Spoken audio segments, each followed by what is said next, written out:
last sip of coffee before we dive in. Yeah, I'll have to grab another one at some point. All right, so the idea with the grading system today, chat, as you come in, or if you are watching this review later on the YouTubes or the Twitch replays, is instead of giving cards a letter grade or a tier list or anything like that, we're going to decide where are we happy picking this card in draft. So a card that is a first pick is something that we're first picking and happy about.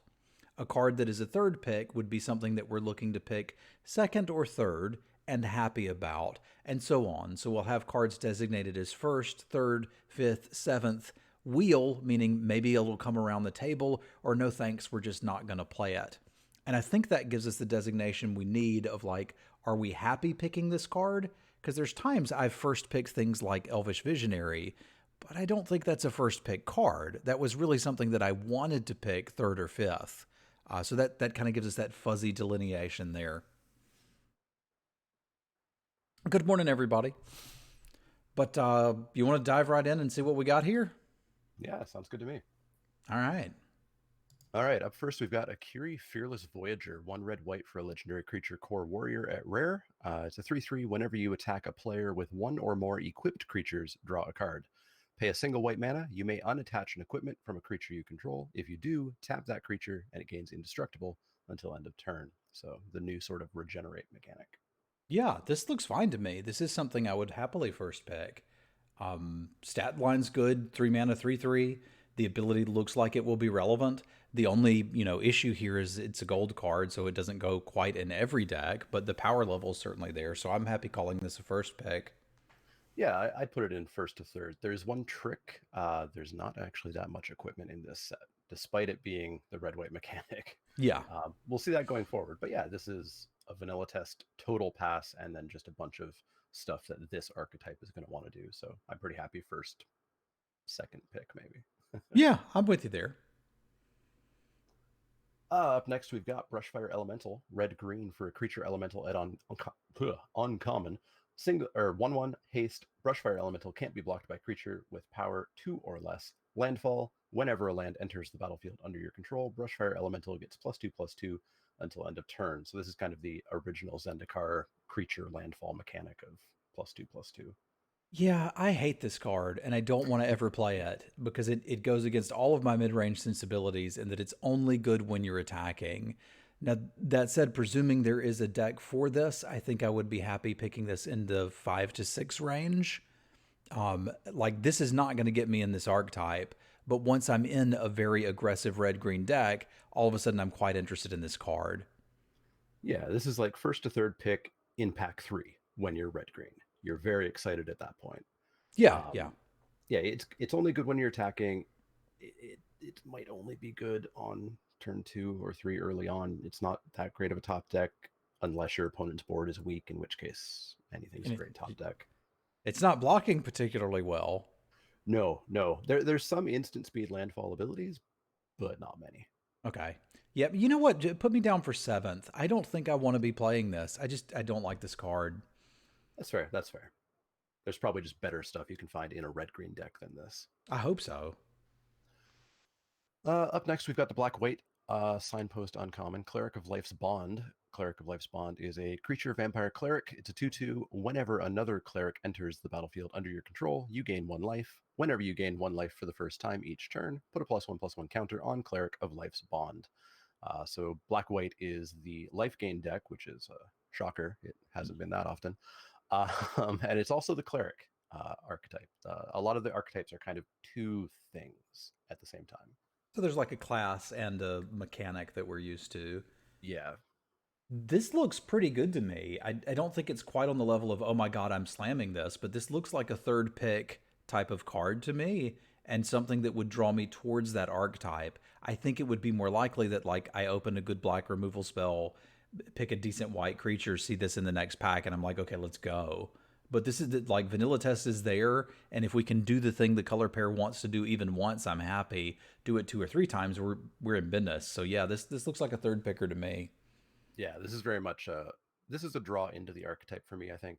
I don't have to have taken a black and white card and see this. I could take 2 black cards and then see this and hop in on third. Sure. So I think first to third for sure. Like it does it makes its own deck tick. It is the thing you want. Well, my main thing with the first stuff is like I can certainly see me first picking this card. I don't think I'm going to be thrilled about doing it. I think I'll be disappointed if this is my first pick. Yeah, it probably means you did not have a bomb rare, which we'll see some bad rares, and there was no removal in the pack, right? Yeah, yeah. Up next, we've got Grakmaw, Skyclave Ravager. Grakmaw is 1 black-green for a legendary creature Hydra Horror at rare. It's a 0/0, but it does Sweet. enter the battlefield. Yeah, it kills itself on ETB. Enters the battlefield with 3+1/+1 counters. Whenever another creature you control dies, if it had a +1/+1 counter on it, put a +1/+1 counter on Grakmaw. When Grakmaw dies, create an XX black, green, and or black and green Hydra creature token, where X is the number of +1/+1 counters on Grakmaw. It dies and makes itself again. Okay, so worst case scenario, I'm getting a 3 mana 3/3 and then they immediately kill it and it just dies into a 3/3. Yep. This is a first pick. And then there's also additional shenanigans, right? Of if I can get stuff killed or put more counters on it, the token that's left over will be even better. Yeah, it feels like a number creature. Yeah, the super first pick here. The black green deck is the +1/+1 counters deck. It's exactly what that deck wants to do. And even if you somehow don't end up in a counters black green deck, the card is still fantastic on its own. Yeah, this looks great. Sign me up for Yeah, a first pick. yeah, easy, easy, easy. Up next, we've got Kargan Warleader. Kargan Warleader is 1 red-white for a creature human warrior at uncommon. It's a 3/3. Other warriors you control get +1/+1. So red-white's archetype is aggro warriors, basically, This looks with a great to me. with a dash of equipment. So like what's the downside here? You have a vanilla 3/3 and somehow have no warriors? Yeah, that doesn't even sound that bad. Yeah, I Uh remember Nessian Courser. yeah, the good old car. This looks like another third pick to me. Like I could see first picking it. I'd be sad if I did, but like second or third, I could see getting into this. Fifth, definitely. If I see this in the fifth range, I'm probably thinking about red white now. Yeah, if I took a red burn spell or an aggressive red or white creature, I see this third pick, I'm hopping in. I can't imagine any red or white card that I would have taken that would make me not want to just grab this. Yeah, agree. This looks good. Like it's not as good as some of the other stuff we've seen, but I like it. Yeah, it's there's no shenanigans going on here. You're turning things sideways, right? Yeah, which I like. Yeah. Up next, we've got Kaza Royal Chaser. Kaza Royal Chaser is blue-red for a legendary creature human wizard at rare. It's a 1/2 with flying and haste. Tap. The next instant or sorcery spell you cast this turn costs X less to cast, where X is the number of wizards you control as this ability resolves. So blue-red is the instant, sorcery, and wizard deck. It's all rolled into one to this time. Or broiled into one, you might say. Roiled. Roiled. Fair. So this is probably the coolest Stormcrow I've ever seen. Yeah, yeah. It does a lot more than Stormcrow. Kinda. Hopefully. It has haste. Yeah. Yeah. I like that. I don't. Is there stuff that's so expensive that I'm going to be pretty happy to have put this in my deck to reduce its cost by I don't know 3? There's some of the double face cards that we'll see are by their nature expensive on the backside. Otherwise, they'd be too overpowered. Whether or not cutting off 1 or 2 mana makes them that much. I mean, they're still going to be good. You're going to play them anyways. They're double face cards, but hmm, Because this looks like a fart maybe not. sandwich to me. That's true. Let me do a quick check. CMC greater than, let's say, 4 type. What do we got? What do we got? Ooh, there are 3 cards in the entire set that are instants that cost more than 4 mana. Yeah, Okay. only one of them is red. Yeah, I think I'm just kind of out on this. Like maybe it wheels, maybe I've got some other wizard shenanigans, maybe there's something we'll see later that pumps wizards or cares about wizards, but this ain't making me interested in it. So like, yeah, kicker's a thing, kicker's a thing. I hear you. I'm not saying that it can't do stuff. I'm just saying that like make this a 2/1 and I'm all about it. Right? Yeah, yeah. Looking at some quick stats here on Scryfall, I don't think you're getting too much more from this other than it being a 1/2 flying wizard. And blue red is the wizard's deck. So there is some value there, but this probably drops pretty far from being first, second pick. What's our second category? Third through. or Yeah, I've three just done odd six. numbers. So like if it's Oh, fifth okay. pick, that would be fourth or fifth, right? But like Yeah. I'm not actually looking to play this. Yeah, I know I'm not saying you can't do stuff with it. I'm just saying the cost of putting a 1/2 in my deck to make like I can only I suppose that this goes in like a build around category if we're going to do something like that because I really only want it if I've got a lot of wizards and a lot of expensive spells and I'm not going to take this and go into that deck. But if I found myself in that deck and open this in pack 3, all of a sudden I'm interested. So that kind of for me for the grade system I've put here just means I'm either wheeling this or not interested in it. But like that evaluation can change later. Yeah, I can agree with that. I think pack one, this is a wheel, which it never will, but you'll treat it as a wheel. And then pack two or pack three, if you happen to be here, Let's you'll pick it talk. up. Yeah, Yeah. that makes sense. Up next, we've got Linvala, Shield of the Seagate. Linvala is one white blue for a legendary creature, Angel Wizard at rare. It's a 3/3 with flying. At the beginning of combat on your turn, if you have a full party, choose target non land permanent an opponent controls. Until your next turn, it can't attack or block, and its activated abilities can't be activated, also known as Detain from way back.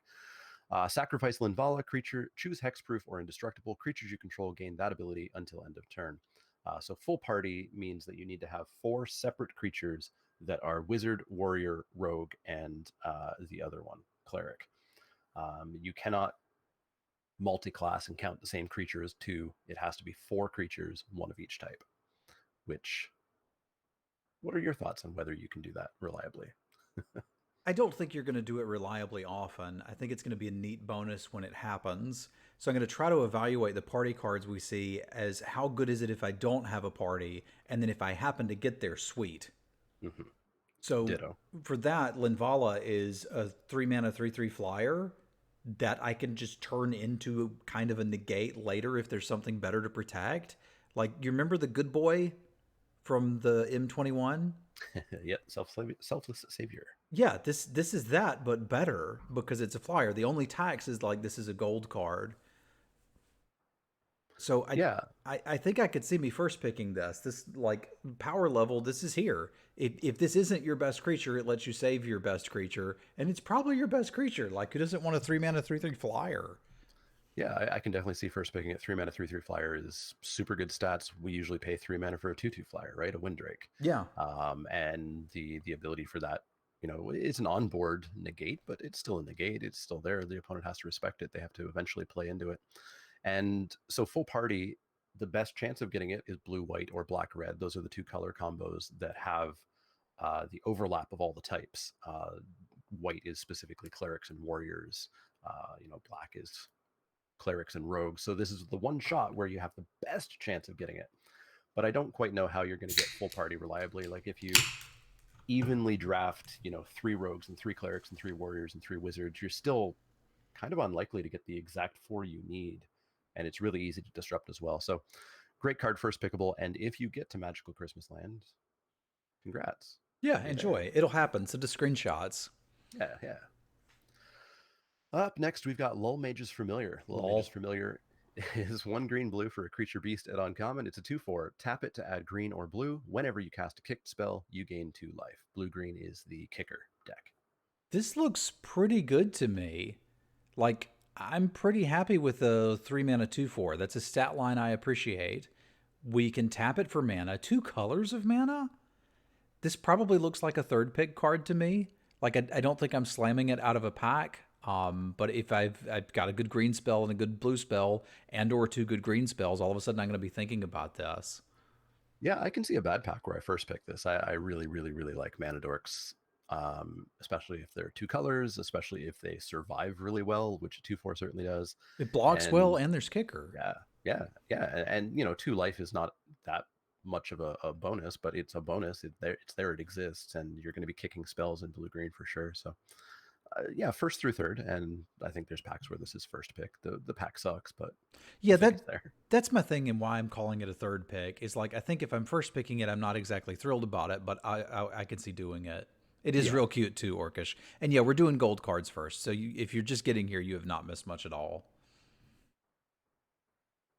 All right. Up next is Moss Pit Skeleton. Moss Pit Skeleton is black-green for a creature plant skeleton at uncommon. It's 2/2 with kicker for 3 generic mana. If Moss Pit Skeleton was kicked, it enters the battlefield with 3 +1/+1 counters on it.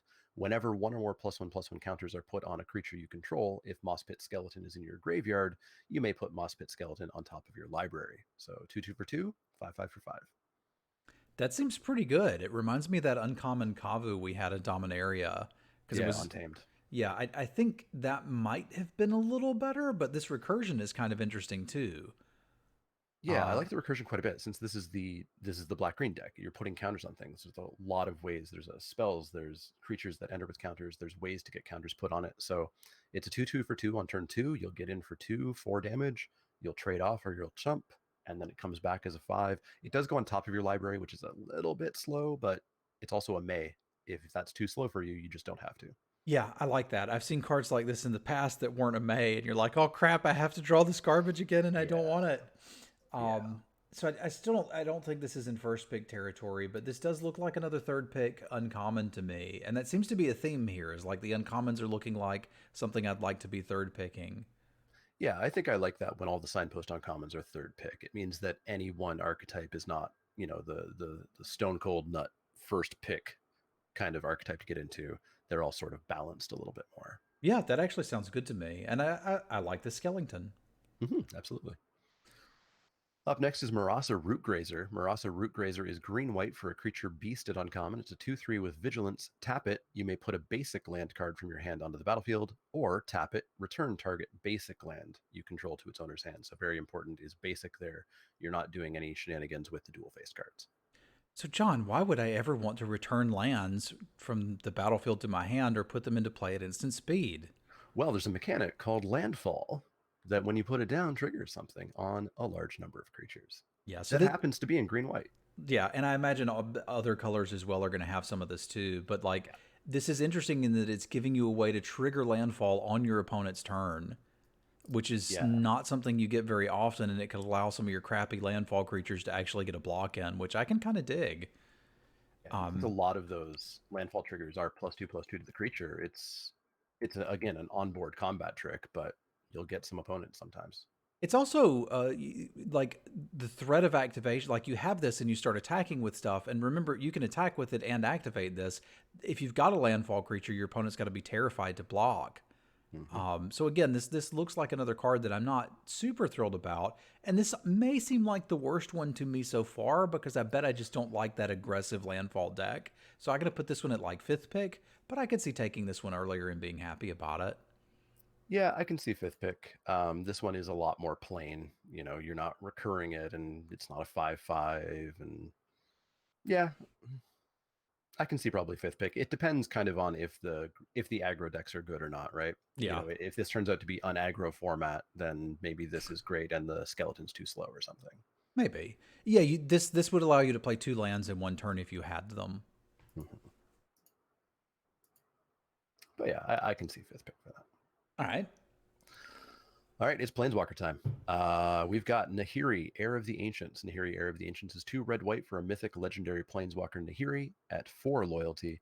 +1, create a 1/1 white core warrior creature token. You may attach an equipment you control to it. -2, look at the top 6 cards of your library. You may reveal a warrior or equipment card from among them and put it into your hand. Put the rest on the bottom of your library in a random order. -3, Nahiri, Heir of Ancients, deals damage to target creature or planeswalker equal to twice the number of equipment you control. Huh. So like if there's not that many equipments that we're going to be playing, that -3 isn't really doing a whole lot, but we can still be pretty happy with the +1 and -2, right? Yeah, absolutely. Yeah, absolutely. She protects herself so that she makes a 1/1. Whether or not you equip something to it, you got a 1/1. And maybe you'll get more 1/1s if she doesn't just snap die. The -2, You're if you're going to red have white, warriors, right? there's gonna be a ton of warriors. That's the other mechanic of red white is warriors and equipment. So you're gonna, I hope, draw a card off of that, and I'll play an enchantment that makes me some creatures here or there and draws me some cards here or there. Yeah, I mean, realistically, we're often going to first pick this because it's just a repeatable effect that can accrue value over time. I don't think this is the most busted planeswalker I've ever seen because its ultimate isn't winning the game. But that said, like this is a solid value card and one that I would be happy first picking. Yeah, something we'll see with I think all the planeswalkers, maybe not necessarily the next one, is that they are weaker than normal, and I think a lot of people get down on them very quickly because of that, because they're not Oko, they're not Jace the Mind Sculptor, but there's still repeatable turn after turn value. Yeah, there's something that your opponent has to answer. Once a card like this is played, the game now revolves around it until you deal with it. Yeah, and I just loaded up the equipment here. We have one rare equipment, uh, four uncommon, and two common equipment, and they're spread across four colors, so they are everywhere and not plentiful. Okay. Up next, we have Nissa of Shadowed Bows. Nissa is 2 black green for a legendary planeswalker Nissa at Mythic. She starts with 4 loyalty and she has landfall. This is a planeswalker with That's cool. a landfall trigger. Whenever a land enters the battlefield, you put a loyalty counter on her. So she has another way of getting loyalty counters. +1, untap target land you control. You may have it become a 3/3 elemental creature with haste and menace until end of turn. It's still a land. -5, you may put a creature card with converted mana cost less than or equal to the number of lands you control onto the battlefield from your hand or graveyard with 2 +1/+1 counters on it. Okay. So, Andy, thank you for the resub. Yes, there's a leak in the stream today. This does not defend itself. It does not, because the land is only on your turn, which is unfortunate. Yeah, because it's not a land forever. It is a way for you to like throw lands at people's face, and it is conceivably a way for you to. You can't even really cheat anything into play with this because it's still like you got to have the lands for it. Yeah. It's from graveyard, so you can reanimate. You like 5 mana reanimate, right? Oh yeah, it's the best, man. There's enough value here that this is good, and I think still something I'm first picking, but I'm less scared of this than many of the other planeswalkers. This is like, if I can get ahead, I can deal you a lot of damage. Like, this almost looks like 4 mana, deal 3 damage to target opponent, gain 5 life, or something. Yeah, yeah, I can see that. I think the best line of play here is you put her down, you play your 5th land for the turn, so you play her on turn 5. Mm-hmm. She goes up to 5, you +1 her, get in for 3, she's at 6, and now you can reanimate, or you do cheat the creature into play because you get to play your 5-drop next turn plus an extra 5-drop, and your 5-drop has 2 counters on it. Yeah. But you are probably doing that once a game. Yeah. But that's probably good enough. Yeah, like we're discussing whether she's a first pick or a first pick, right? Yeah, she's a first pick. She's a first pick. You're going to play it. It's nice to see planeswalkers on the power level of, I feel like I could, under certain circumstances, beat these, as opposed to, well, I guess they just win now. Yeah, and combine that with most of the black spells targeting planeswalkers now, the removal spells. I think we're getting to a point where this card type is better. It still maybe should go away. Okay, I'm with you there. All right. Up next, we have the jank card of the set, I suppose. Omnath, Locus of Creation, is 4 different colors, red, green, white, blue, for a legendary creature elemental at Mythic. It's 4/4. When it ETBs, draw a card. It's got a lot of landfall. Whenever a land enters the battlefield under your control, you gain 4 life if it's the first time this ability has resolved. If it's the second time, add red, green, white, blue. If it's the third time, Omnath deals 4 damage to each opponent and each planeswalker you don't control. Okay. So I do want to mention, like, just as we've covered those planeswalkers, you should still be scared of these planeswalkers. They're still quite good. They're just not quite at the level they were, right? So still be scared, just don't be terrified. Let's rank our fear. Yeah, don't pack up the game, but still be afraid. Can I do this in this set? I haven't looked at the fixing yet, and you have. I don't think so. If you're base green, there's a couple of cultivate-ish style cards. Dual lands are only at rare because, of course, all the other dual faced lands are one land type and then a spell. I don't know that you're paid off for going 4 colors Yeah. because what happens? You get a 4/4 that draws a card. That's fine, but you've hurt your deck quite a bit, and then you still need to be like even abusing the landfall trigger. What are you getting? You're getting some extra mana. Yeah, it seems like you really would want to hit the third, so it's asking you to really warp your deck to be able to play it, and then warp it to be able to get 3 lands in play after you've been able to do that. So I Yeah, don't think I'm interested in this. I think I'm just passing it. yeah, no, not at all. I'm passing this. Like I was all in on Sanctum of the All, and I'm not in on this. Okay, yeah, if you don't even like this, then it's garbage. Pass, Yeah, pass, yeah. pass, pass. I saw a question about wilds. There's no evolving wilds or terramorphic expanse or anything in the set. Okay. Up next, we've got Aura, Skyclave Hierophant. Aura is 2 white-black for a legendary creature core cleric at rare. It's a 3/3 with lifelink. Whenever Aura, Skyclave Hierophant, or another cleric you control dies, return target cleric card with lesser converted mana cost from your graveyard to the battlefield. This feels like a third pick card to me.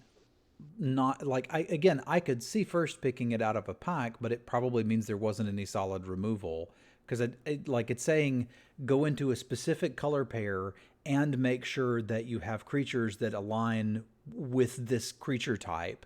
And I understand there's plenty of them, but like at its base level, this is a 4 mana 3/3 lifelink, which is not bad, that might die into, I don't know, a 2/1 or something, which is a lot of value, but it's still not quite blowing my mind. So I think this goes in the third pick category for me. Yeah, we've already seen a lot of multicolored rares that pass the vanilla test, and this one doesn't. Getting lifelink is a it's a bonus to not passing the vanilla test here, but you're locking yourself in pretty hard. Yeah, I don't want to first pick this. We're going to see a lot of removal, especially when we get to black. I think a lot of packs are going to have picks over this. But when you're here, you know, the other part of the black white archetype is lifelink, and here's a way to get 3, hopefully at least once, maybe multiple times. Um, so it's there. It's high, but it's not first pick for me now. Yeah, so I think third is where I like that. Yeah. Up next is Phylith World Sculptor. Phylith World Sculptor is 4 red green for a legendary creature elemental at rare. It's a 5/5. When Phylith World Sculptor enters the battlefield, create an 0/1 green plant creature token for each basic land you control. It's got landfall. Whenever a land enters the battlefield under your control, put 4 +1/+1 counters on target plant you control. Okay, we got something going on here. So I'm getting a 6 mana 5/5 that's going to make me something like at least 5 tokens. Yeah, I would say most likely 5-ish. Five, five, maybe more. If I play it on turn 7, it's making me a bunch of tokens, and one of them's huge. So it's Yeah. like I just need to untap and play one of these things. This looks great. I'm first picking this. Yeah, I can see first pick as well. Are there other plants? There's the plant skeleton. There's one other uncommon plant. So yeah, you're probably putting counters on one of these O1s and oh no, getting a 4/5 and That possibly getting multiple 4/5s. Yeah, that sounds terrible. Like kill this immediately or I'm going to kill you with all these plants. And again, Yeah. there's some tension of like do I play this on 6 or play it on 7? I'd be playing it on 7 if I could. Yeah, if I'm not in a lot of trouble, I want to get that landfall trigger immediately. I want to make sure that I'm getting what a 9/10 for my 6 mana. Yeah, that seems pretty good. Yeah, it's Avenger of Yeah. Zendikar's little brother or Yeah, big yeah. brother. I'm not entirely sure. Agreed. All right, up next we've got the black red signpost uncommon, which is a little bit muddy. I don't think it's really an equipment color. Ravager's Mace. Ravager's Mace is 1 black red for an artifact equipment add uncommon. When Ravager's Mace enters the battlefield, attach it to target creature. So this is new for this set. Every single piece of equipment automatically attaches. So it's kind of like an aura that you can buy back later. Equipped creature gets +1/+0 for each creature in your party and has menace. Equip cost 2 black red. Okay, so worst case scenario, we don't have any creatures for a party and we're getting menace for this. Presumably, we're going to have at least 1 or 2. So +2/+0 and menace seems okay.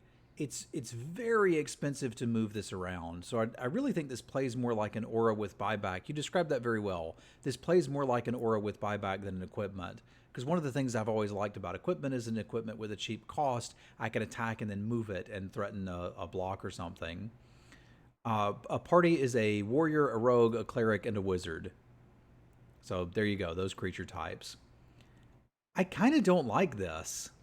Yeah, I don't like it at all either. It's two colors, so you're already locking yourself in. Black red is the other full party archetype. It has the overlap of all four types.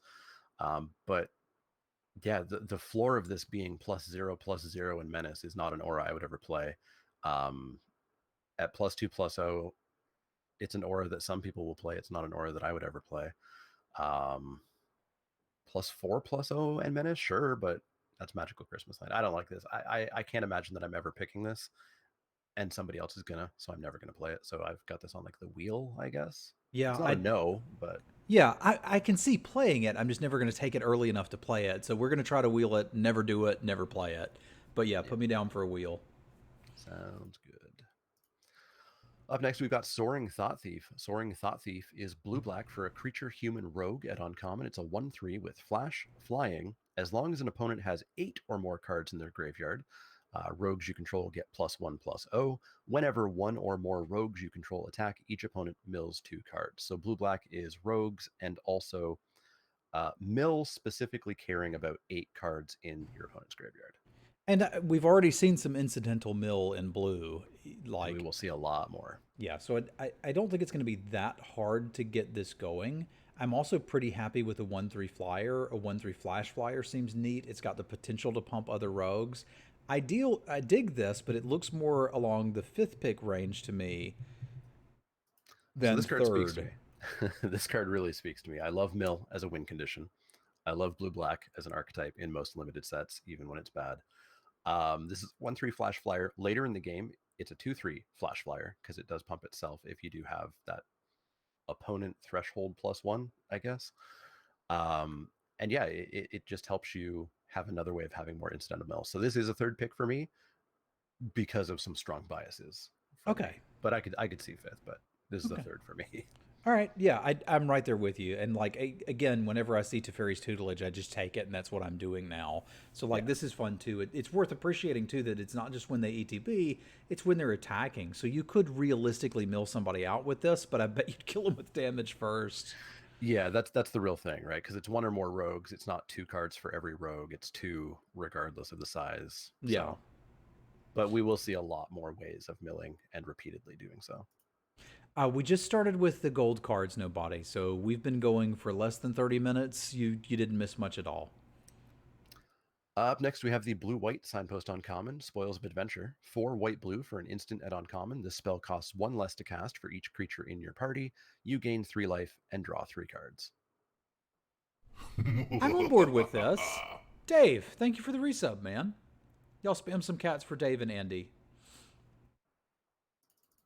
Yeah, This doesn't look too bad for me. Like, if it's got to be a little slow, but this feels like worst case scenario: 5 mana, draw 3 cards, gain 3 life. yeah, I'm treating this as a little bit of a barometer card. There's a world where this format is so aggro that this card's too slow. I hope we don't live in that world.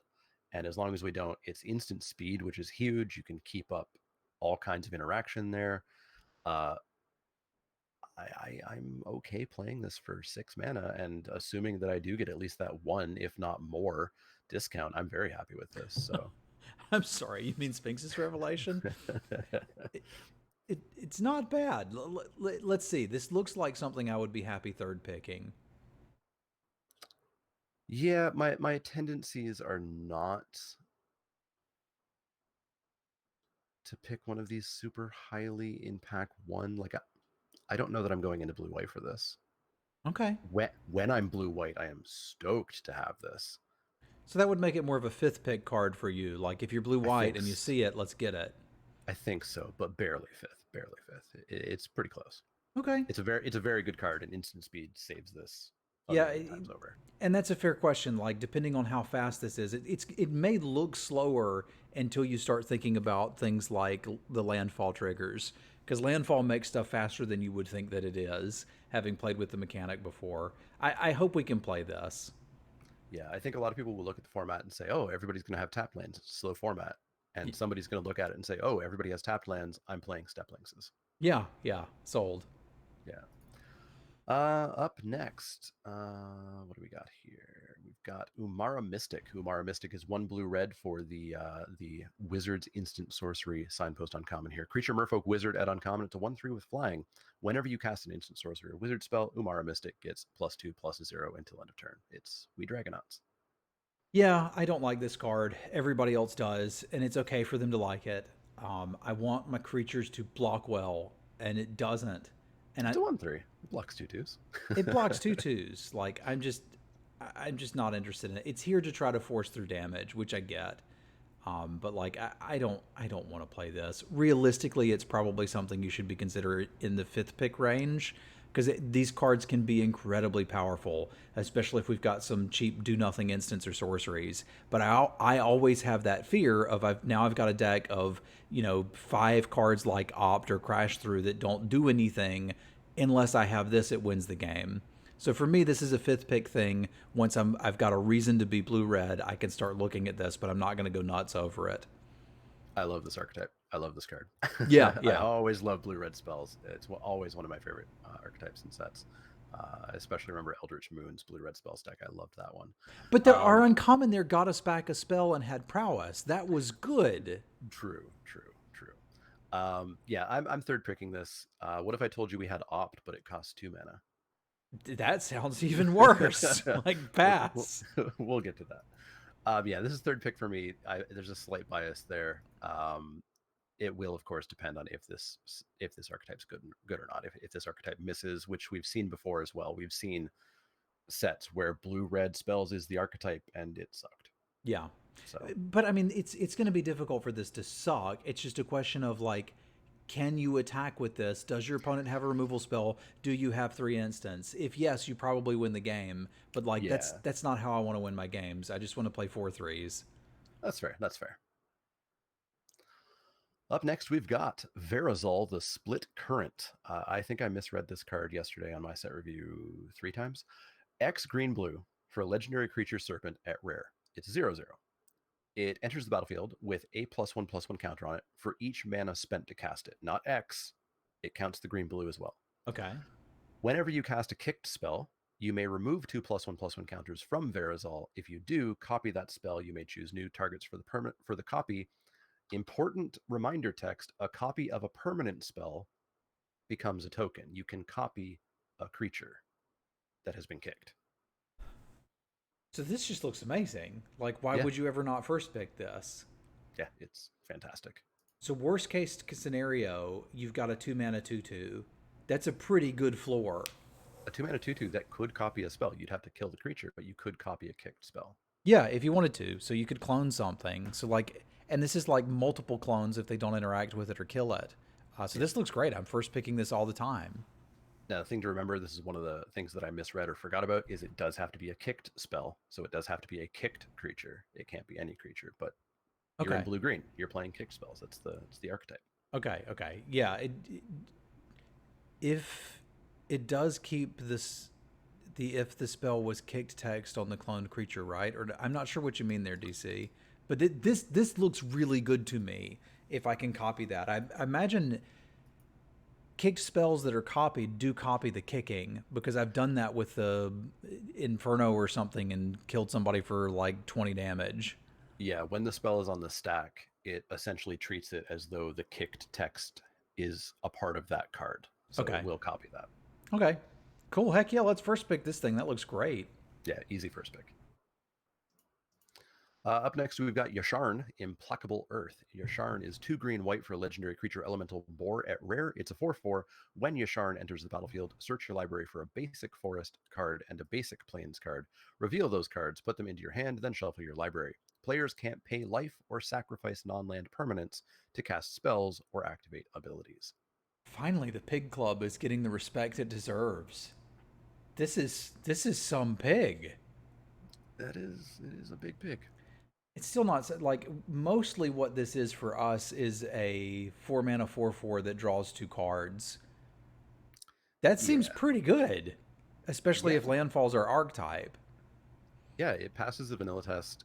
It draws 2 cards. The 2 cards are lands, but you're in green white. That's landfall. You have just gotten yourself 2 more triggers if you didn't already have those triggers. The second ability, I think, is basically flavor text. There's some things It's going in to the mess set. up somebody once every 200 games, but I don't think you get to play with the card enough. Yeah. I don't. This is a card I look at and like I could see first picking it, but I don't think I'm happy first picking it, even though I love pigs, which makes it a third pick for me, meaning I would take it second or third.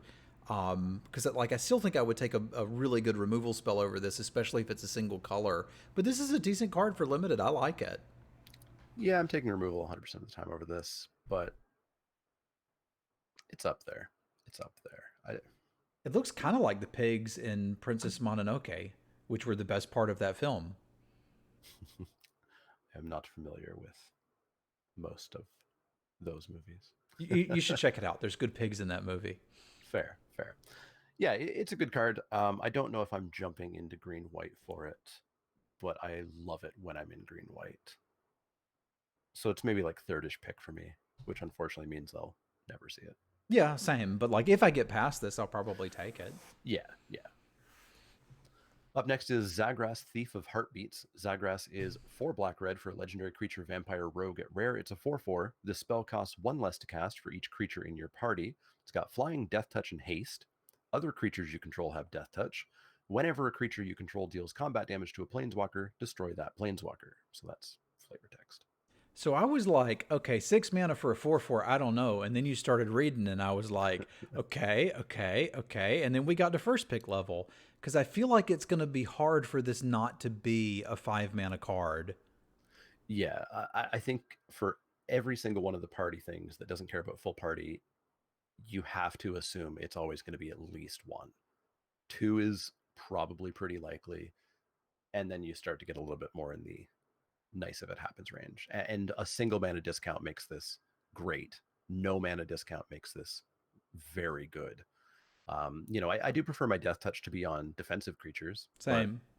if every single creature on my board has death touch, congrats, one of you turns into a defensive creature. Yeah, this is kind of perfect because we can attack with anything, we can block with anything, we can block with this. This isn't even a bad top deck if we are empty-handed and we draw this first. It's got the haste, so we could even attack with it. Like this looks fantastic. I'm first picking it, and I Yeah, like that we don't have to argue about how good is this compared to another rare and rank it. It's just like, yeah, first pick it. It's good. yeah, D- yeah. And we're on arena now, right? So there's no foil rare to think We don't have to worry about. about it. So props to Dave for coming up with this grading system. I like it. Yeah, it's pretty handy. It gets rid of some of the granularity that people get bogged down in. Yeah. All right, final gold card. We've got Zareth Sen, the Trickster. Zareth is 3 blue black for a legendary creature merfolk rogue at rare. It's a 4/4 with flash. It's got 2 blue black and return an unblocked attacking rogue you control to its owner's hand. That's the cost. Put Zareth Sen, the Trickster, from your hand onto the battlefield tapped and attacking. It's got ninjutsu, basically. Okay.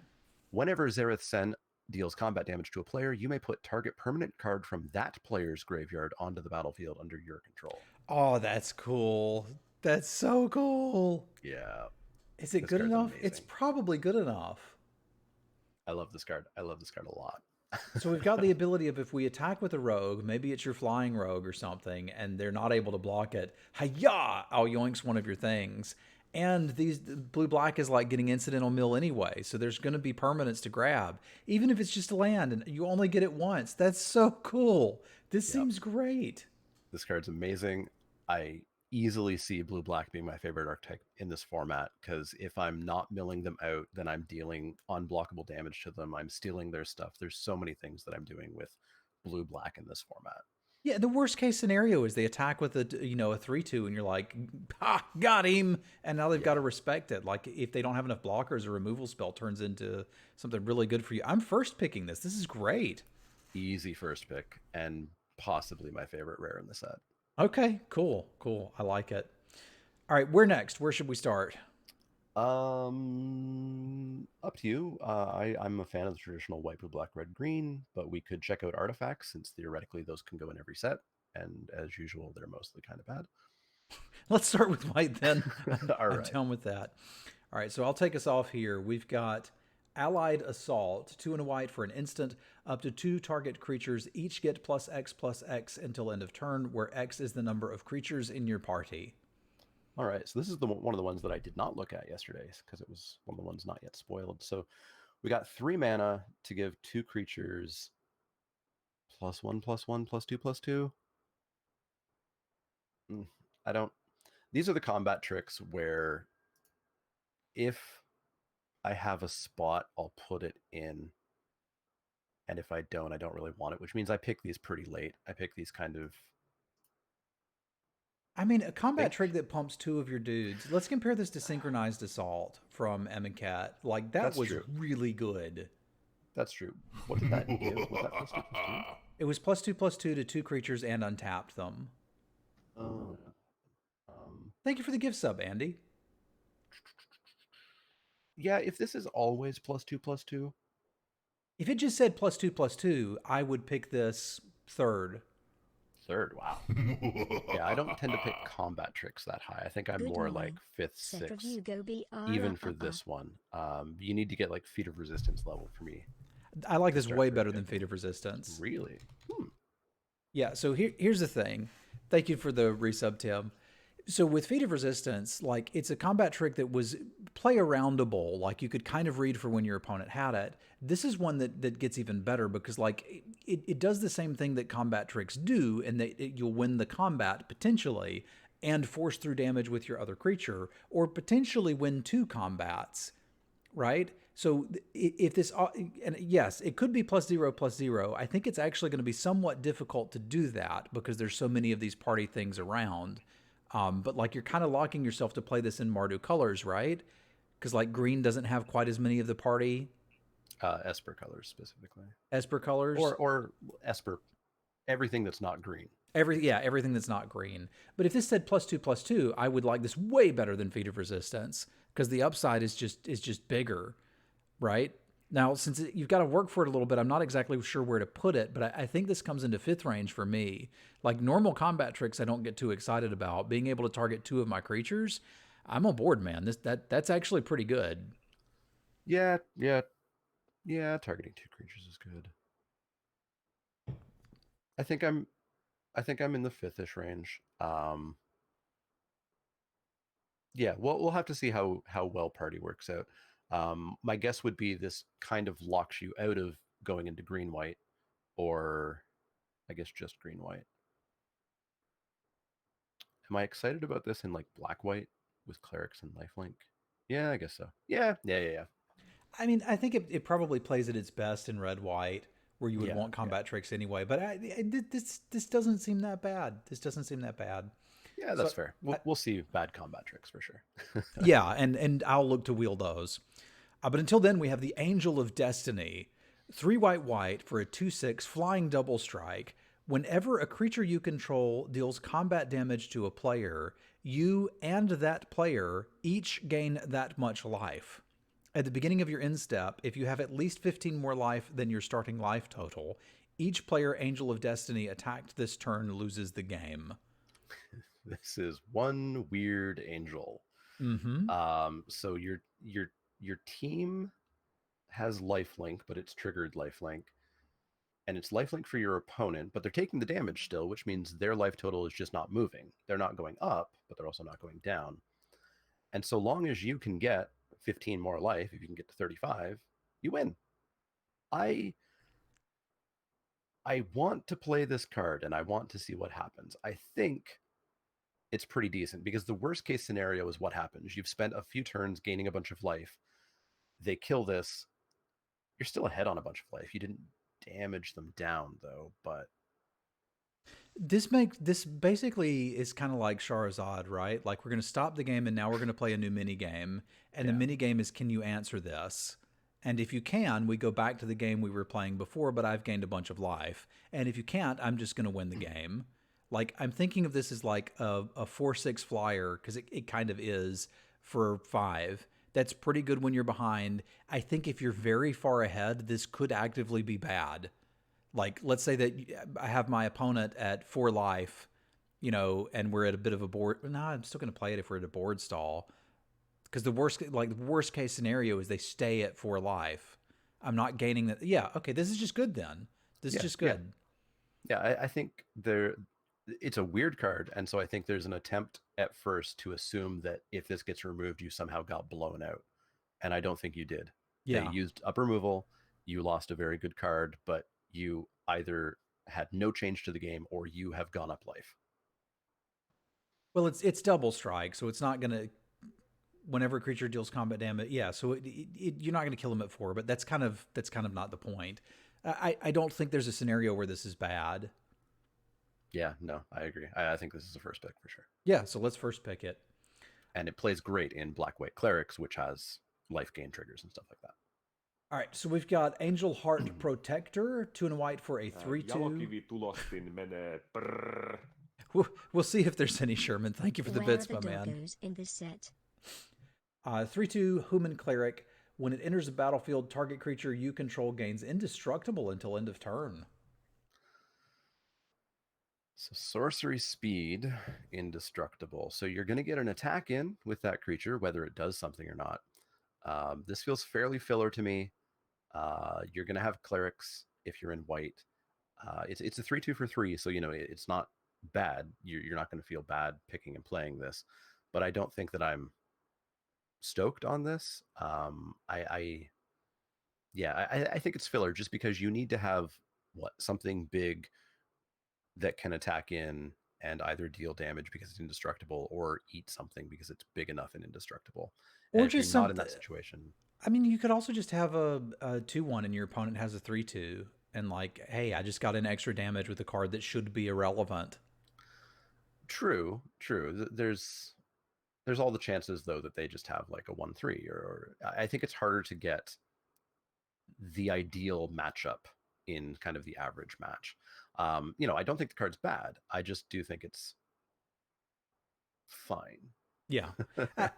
I do think Iggy's onto something here too, in that it's a better top deck than a lot of 3 drops would be later. I think this probably goes in like the 7th pick to me. Maybe Yeah. wheel. Like it's not busted, but for 3 mana, this seems pretty good. Like I've played 3/2s for 3 in a lot of sets and been absolutely fine with it. Yeah, So I do like 3/2s for 3. I think I'm okay with this. I'm not like over the moon about it, but this looks fine. Yeah. Interestingly, it's not a warrior, despite being kind of aggro focused, I would say. But as a result, it does add to your party pretty decently since it's a cleric. Yeah, and I mean sometimes clerics need to kick butt. Fair. Archon of Emeria is 2 and a white for a 2/3 flyer. Each player can't cast more than one spell each turn. Non-basic lands your opponents control enter the battlefield tapped. So this is a constructed plant, obviously, which does not make it bad in limited. It's a 2/3 flyer for 3. I like those stats. I remember Chapelgeist from original Innistrad. That's a fine flyer. Um, Players can't cast more than one spells. It's symmetrical, so it hits you too. But I find players often, newer players will overrate that ability. Double spelling is important and valuable in limited, but it's also not game breaking that neither of us are allowed to do it. Yeah. And then non-basic lands, almost all the non-basic lands in this set enter tapped anyways.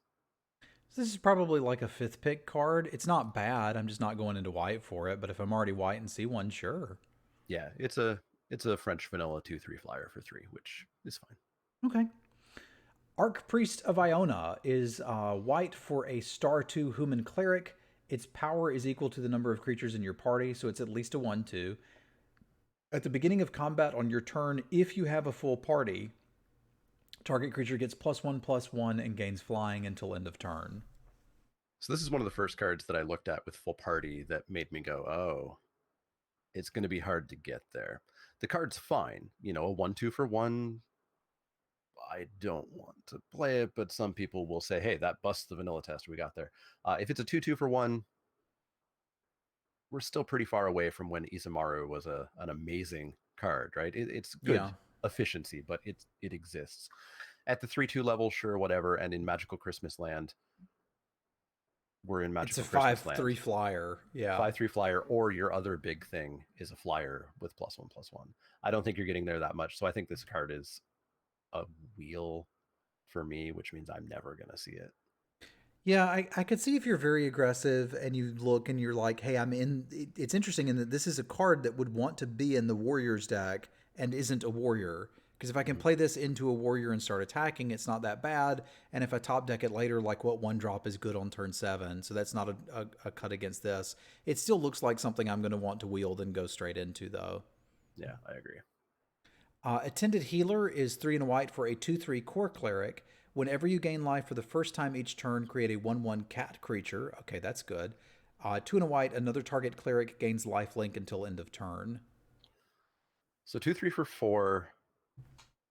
It cannot give lifelink to itself, Or any but creature. It needs to be another or it cleric. has to be another cleric. If you're black-white, a lot of your creatures are going to be clerics. And you get a 1/1 on the ground that doesn't have lifelink or anything. For me, I feel like there's a lot of work to go into this. If I am black-white and I have lifelink payoffs, and I therefore most likely have clerics, this goes up for me a bit, but we're talking pack 2, pack 3, Yeah. higher pick there for me. Pack 1, this does not bring me into white. This doesn't bring me into that archetype. So this feels, I think, wheelish for me in pack 1. I There's a was lot. I was gonna There's a say lot. like 7th, maybe. Yeah, I can see that. The So like pack's going to get pretty empty by then anyways, right? yeah, so I'm probably never gonna get to pick it there, but like later in the packs, when I look and I'm like, hey, half of my creatures have life link, all of a sudden I might be interested in this. Yeah, natural lifelink pumps this up quite a bit. I really wish that this could give itself lifelink. Yeah. I won a lot of games with Falconeer Adept. This is not Falconeer Adept. Yeah, 1/1 flyers are very different, and getting one every single turn that you attack is a lot different. Yeah. Yeah, and there were a lot like that was an aggressive format, and there were a lot of ways to pump the flyers once you'd done it. Like Falconeer Adept, I think was pretty good. I would pick that one second or third pretty happily. Whereas I don't think that's happening with this. It's not a bad card. It's something that I would consider playing. It's just, like again, make it a 3/3 or make it a God forbid make it a 3/4, and all of a sudden it's amazing. Yeah. But or make it cost 3 mana, right, instead of 4, and all of a sudden we're in. So I think it's actually in a good place, and that the people that want this will probably be able to get it. Yeah. All right, Canyon Jerboa, 2 and a white for a 1/2 mouse with landfall. Whenever land enters the battlefield under your control, creatures you control get +1/+1 until end of turn. So antheming frequently sounds pretty good to me. 1/2 for 3 is obviously very bad on the stat line. It's a 2/3 But for 3, though, John. true, when you landfall, it's a 2/3 for 3. And yeah, I think that this is going to work great in red white. This is going to work great in green white. Blue white presumably will have a number of flyers. Black white's going to have your life linkers. I think this card works great in every single deck, and it just has that slightly higher skill level of, am I going to play a land this turn and waste an anthem, or am I going to play a land next turn so that I can get a better anthem attack? Yeah, I think the card's really good. It reminds me of any of the various creatures we've had. The unicorn, I think it was, from one of the Ravnica sets. You attack and anthem your team. I like it. I like it. It's not first pick. I think it's like, I think it's like this might be third pick for me. I like it quite a bit. I can see first picking this. I will go third pick. I think this is significantly better than the Urnikern. Because the Urnikern, it was 4 mana for a 2/2. I had to play it and then wait a whole turn and then attack and they could blow it out. With this one, I can play this on turn 4, play the land immediately and have my attack, right? And if I've got a way to get multiple lands in play, it's even better. Like this is just wrote an anthem if we're attacking. And that's the only issue I have with it, is that I can't really do much on defense with this. But like not a lot of 3 mana cards are amazing on defense, right? Like compare this to the 3/2 that we'd be getting in most cases. So I think I like this quite a bit. I think it's significantly better than the unicorn. It reminds me of the unicorn. That's fair. That's fair. That's a fair comparison, but I do think it's better, Yeah, and I like absolutely. it. So it's at least third pick, and I could see first picking this, and it's cute. It is pretty damn cute. Yeah. All right, we've got next Cliff Clavin Sellsword, 1 and a white for a 3/1 core warrior with flavor text. I love it. 3/1, one and a white. One of my favorite. stat combination costs. It's nice and aggressive. It's going to go in that Warriors deck. It's a very low pick. Yeah, you're looking to wield this probably, but like I love 3/1s for 2. They are my absolute, that's my favorite stat line on a 2 mana creature. So let's go. This looks great. And Yeah. relevant creature type. Yeah, I remember the 3/1 for 2 from Theros was when I first fell in love with that stat line. God, I think I fell in love with that with there was some sort of fox in Shadows over Innistrad, and it was not great, but I still just loved it. I can't remember what it was. Somebody will remember, but I liked it a lot. Up next, we've got Dauntless Unity, 1 and a white for an instant with Kicker. Creatures you control get +1/+1 until end of turn. If you kicked it, those creatures get +2/+1 until end of turn. So this is the spell that we've seen a million times over, Inspiring Charge or whatever. If you are the go wide deck, here's your +2/+1 for 4 mana at instant speed. We've seen it a ton of times. It's great in that deck, and it's significantly less good in the other decks. This one gets a little bit of versatility, and versatility is the name of this set. Every card in this set is versatile. If it's not, it's probably less good. And it's versatile that you can pay 2 mana. If all you have is 2 mana, all you need is +1/+1. There you go. But yeah, this is very deck specific. There's decks that are never going to want this, and there are decks that are just hoping that they see this to finish it off. I mean, my take on whether Inspiring Charge is good or not is, are there a lot of ways for me to make tokens? And in sets like Kaladesh, where there were, Inspiring Charge was quite good. And in sets like the most recent core set, I wouldn't play something like this because there weren't a lot of ways to get more than one creature out of a card. So, like, let that scale here. I don't think I'm looking to pick this early. It's like a 7th pick or maybe a wheel for me. But once, like, if there's enough ways to make tokens and you have them, a card like this can be quite a powerful finisher. Yeah, and I agree. You definitely need to be going wide. I think there are some sets where maybe the 1-drop, 2-drop deck is good enough that you go wide just by double spelling, triple spelling on a turn. But that is much more rare than the sets where it's just make tokens. Yeah, same. All right, up next we have Disenchant, 1 and a white for an instant, destroy target artifact or enchantment. The question, like, this is obviously a sideboard card, but the real question is, are we main decking this? And having seen the whole set, do you think this is something we would main deck? I don't think so. No? Okay. Enchantments, like there is good white and blue enchantment removal, but again, I want to sideboard in after I see that happen. The rare enchantments, I mean, you're not main decking because there's rare enchantments that exist unless there's a ton of them.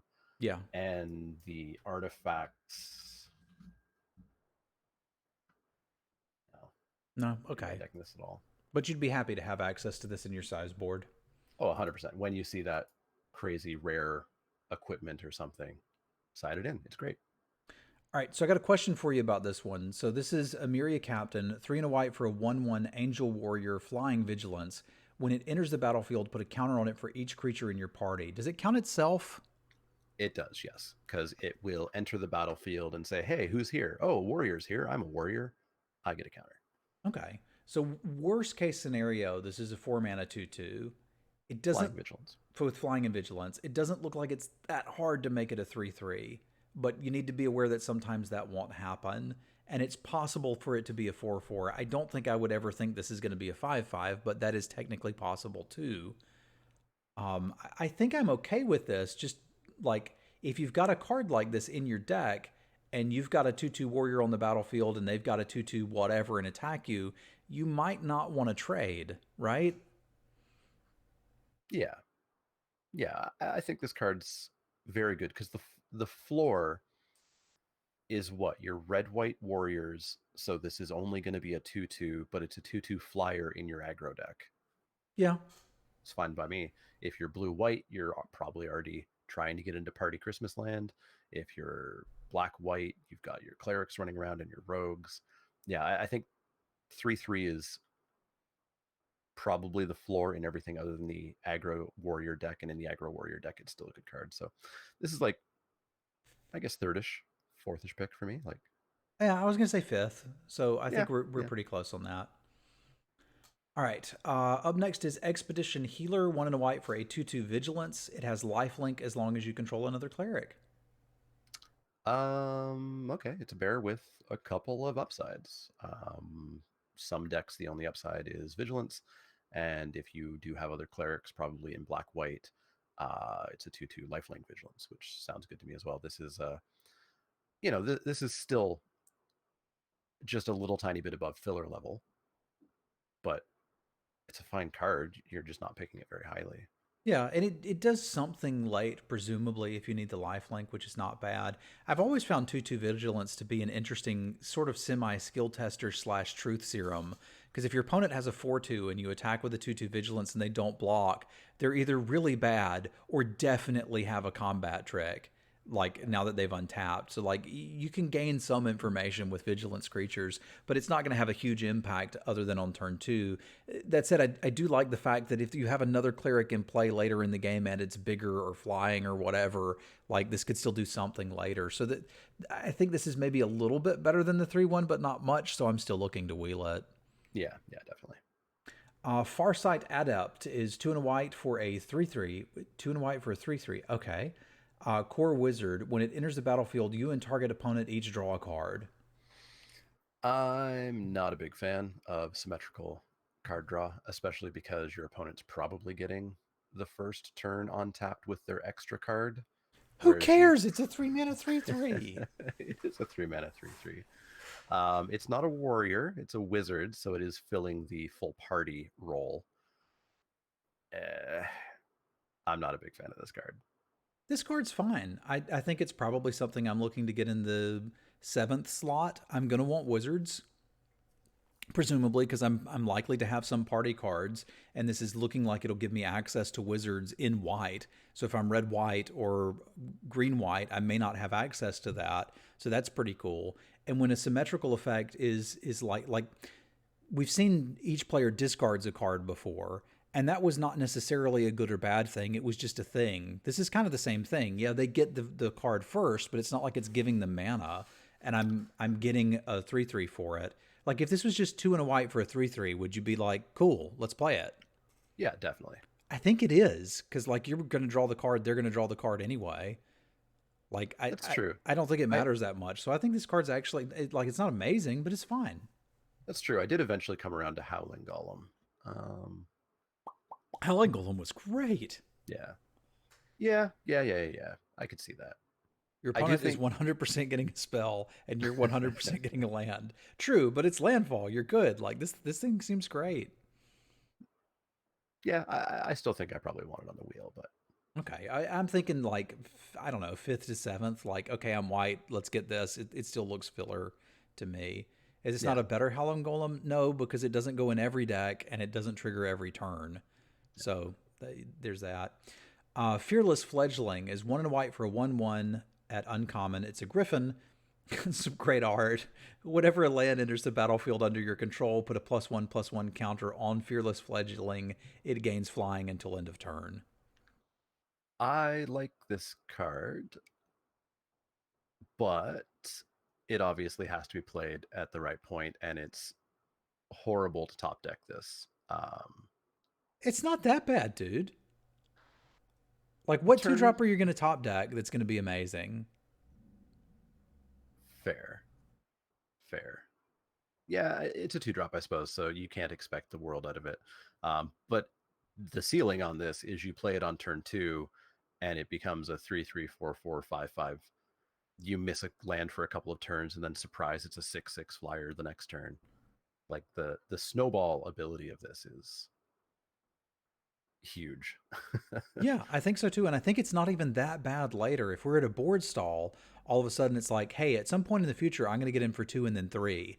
Like as soon as I put this on the board, it's like you need to kill it or you're probably going to take 5 damage from this. Like that's not insignificant. So this looks like, I don't know that I'd be thrilled to first pick it, but at least 3rd pick range. Yeah, I'm happy with 3rd pick for that. Yeah. And that's what we're using with this rating scale is like, when I say 3rd pick, I don't necessarily mean that I would never first pick this, just that I'd be a little sad if I did. I'd be like, we could have got a bomb or a good removal spell, but this looks pretty good. You want exactly 1? If I could make every 2-drop in my white deck this card, it would be way better than any other white deck. I don't want exactly 1. I want as many of these as I can get. If you have two of these and one's a 2/2 flyer and the next one's a 3/3 flyer. Yeah, sold. It's not slow.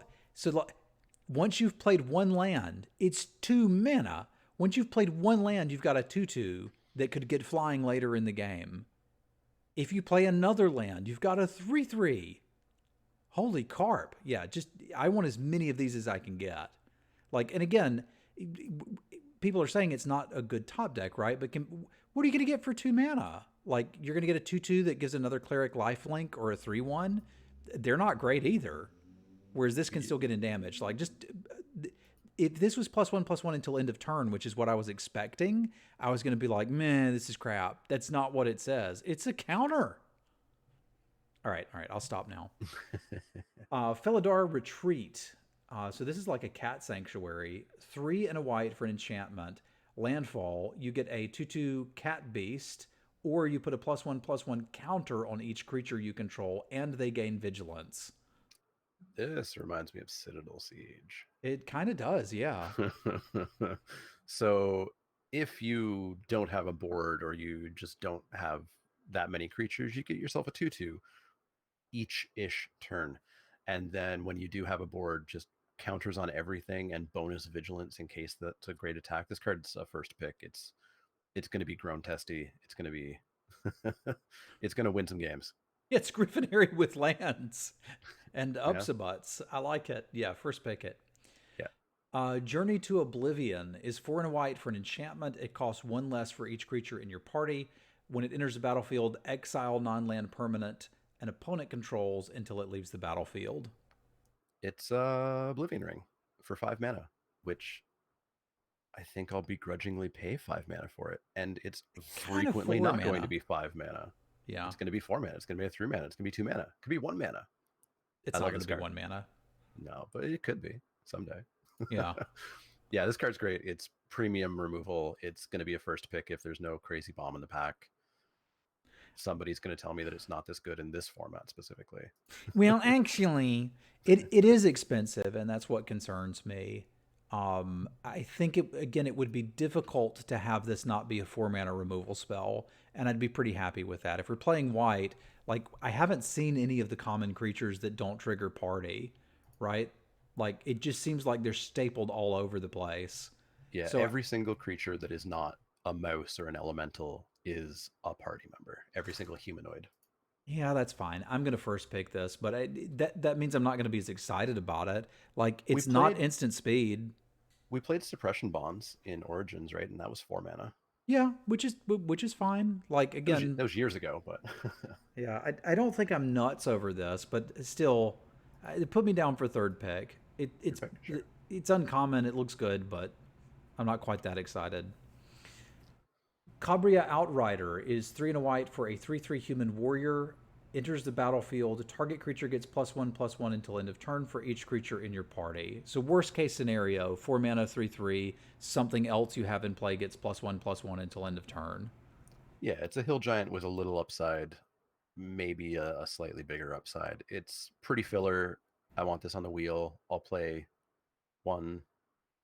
I'll play whatever number I need to get up to playables. I don't know that I'm going to be struggling for playables in this format. Same. I'm with you there. Kitesail Cleric is 1 and a white for a 1/1 flyer with kicker 2 and a white. When it enters the battlefield, if it was kicked, tap up to 2 target creatures. I don't quite get why this card's uncommon. I don't want a 1/1 flyer for 1. I hate 1/1 flyers for 1. And for 4 mana, I get sorcery speed, tap 2 creatures, which will win you the game sometimes. That'll just bust the game wide open. So the versatility, of course, makes this better because if it's turn 1, play your 1/1. If it's late in the game, tap 2 creatures and get in. But despite all that, I still don't really like it. I think I just have a natural hate for 1/1 flyers for 1. I kind of do too. It is important to make the distinction that this is not Frost Breath because it doesn't keep them tapped and you can't do it at instant speed. But what this does have going for it is that it's a modal card. The reason I don't like 1/1 flyers for 1 is because they're bad top decks. If there was a 1/1 flyer for 1 that was like you start the game with this in your opening hand, I'd probably play it in most decks. So this is that.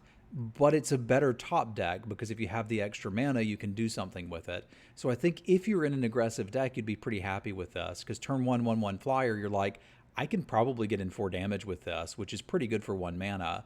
And then if you top deck it later, you get something. So I think of it as like a flying man / mini falter split card. And when you start thinking of it like that, this doesn't look so bad. I still think I would be looking to get it maybe 5th or 6th because I need to be like having started down that aggro road to want this. But once I'm on that road, this looks pretty good to me. Yeah, I'm in around that range. My guess is that this is a blue-white card, which makes sense. It's a flyer. Blue-white is always flyers because it's a cleric. It's going to help fill that party role. Um, Maybe your Kabira Outrider later on gives this +3/+3, and hey, it's a 4/4 flyer, and that's great. See, I want it in red white. So if you're interested in it in blue white and I'm interested in it in red white, it's starting to get better. It's a cleric for black white. So like now all of a sudden we found a lot of archetypes that can play this. Yeah, it's one of those things where it looks really strange for this to be on uncommon, assuming Wizards did their job. There must be a reason it's uncommon, right? Yeah, I think this. I think this is not a bad card. You just need like, do not play this in a control deck. It's not going to do anything. But if you're being aggressive and you want to win via damage, like this will either get in the damage or allow you to get it in later. Like I don't think it's bad. Yeah, I agree. I think the story of this format is going to be any card that does a couple things is way better than you think. Yeah, agree. Core Blade Master is 1 and white for a 1/1 double strike. Equipped warriors you control have double strike. I hate Fencing Ace. Me too. I really hate Fencing Ace. I think people get really into it. They want to jam their ores and their equipments onto it, and then I bounce it or I kill it or whatever. This is Fencing Ace, except it turns your other warriors into Fencing Ace, which I guess is better, but we've already talked about how there's just not that much equipment in the set. The I don't like this equipment in the card. set is better than the auras we get in normal sets. That's true, because it's the auto equip plus the buyback. Yeah. Um, And like so in I was just gonna add to worst case scenario, this functions a lot like a 2/1 for 2. yeah, it's a piker of sorts that blocks a little. No, because we'll see this. There's a fair number of X1s in this format. There's something like 32 X1s, which means that this probably does have a little bit of an edge there. Um, Talking about equipment, we will see that I think the best equipment we'll see very shortly is a rare white equipment. But then you fall off to some semi to very mediocre colorless equipment, and then hoping that you get the green equipment if you're in white green, or the red equipment if you're in white red. So I think I'm still fairly off of this card, but if it comes around to me, it might make it into the deck depending on what else is in there. Yeah, it's just like filler 2-drop for me that has additional upside if I get their own equipment. So I Yeah, think I'm pretty happy 7th picking this. yeah, I agree. Core Celebrant is 2 and white for a 1/4 core cleric.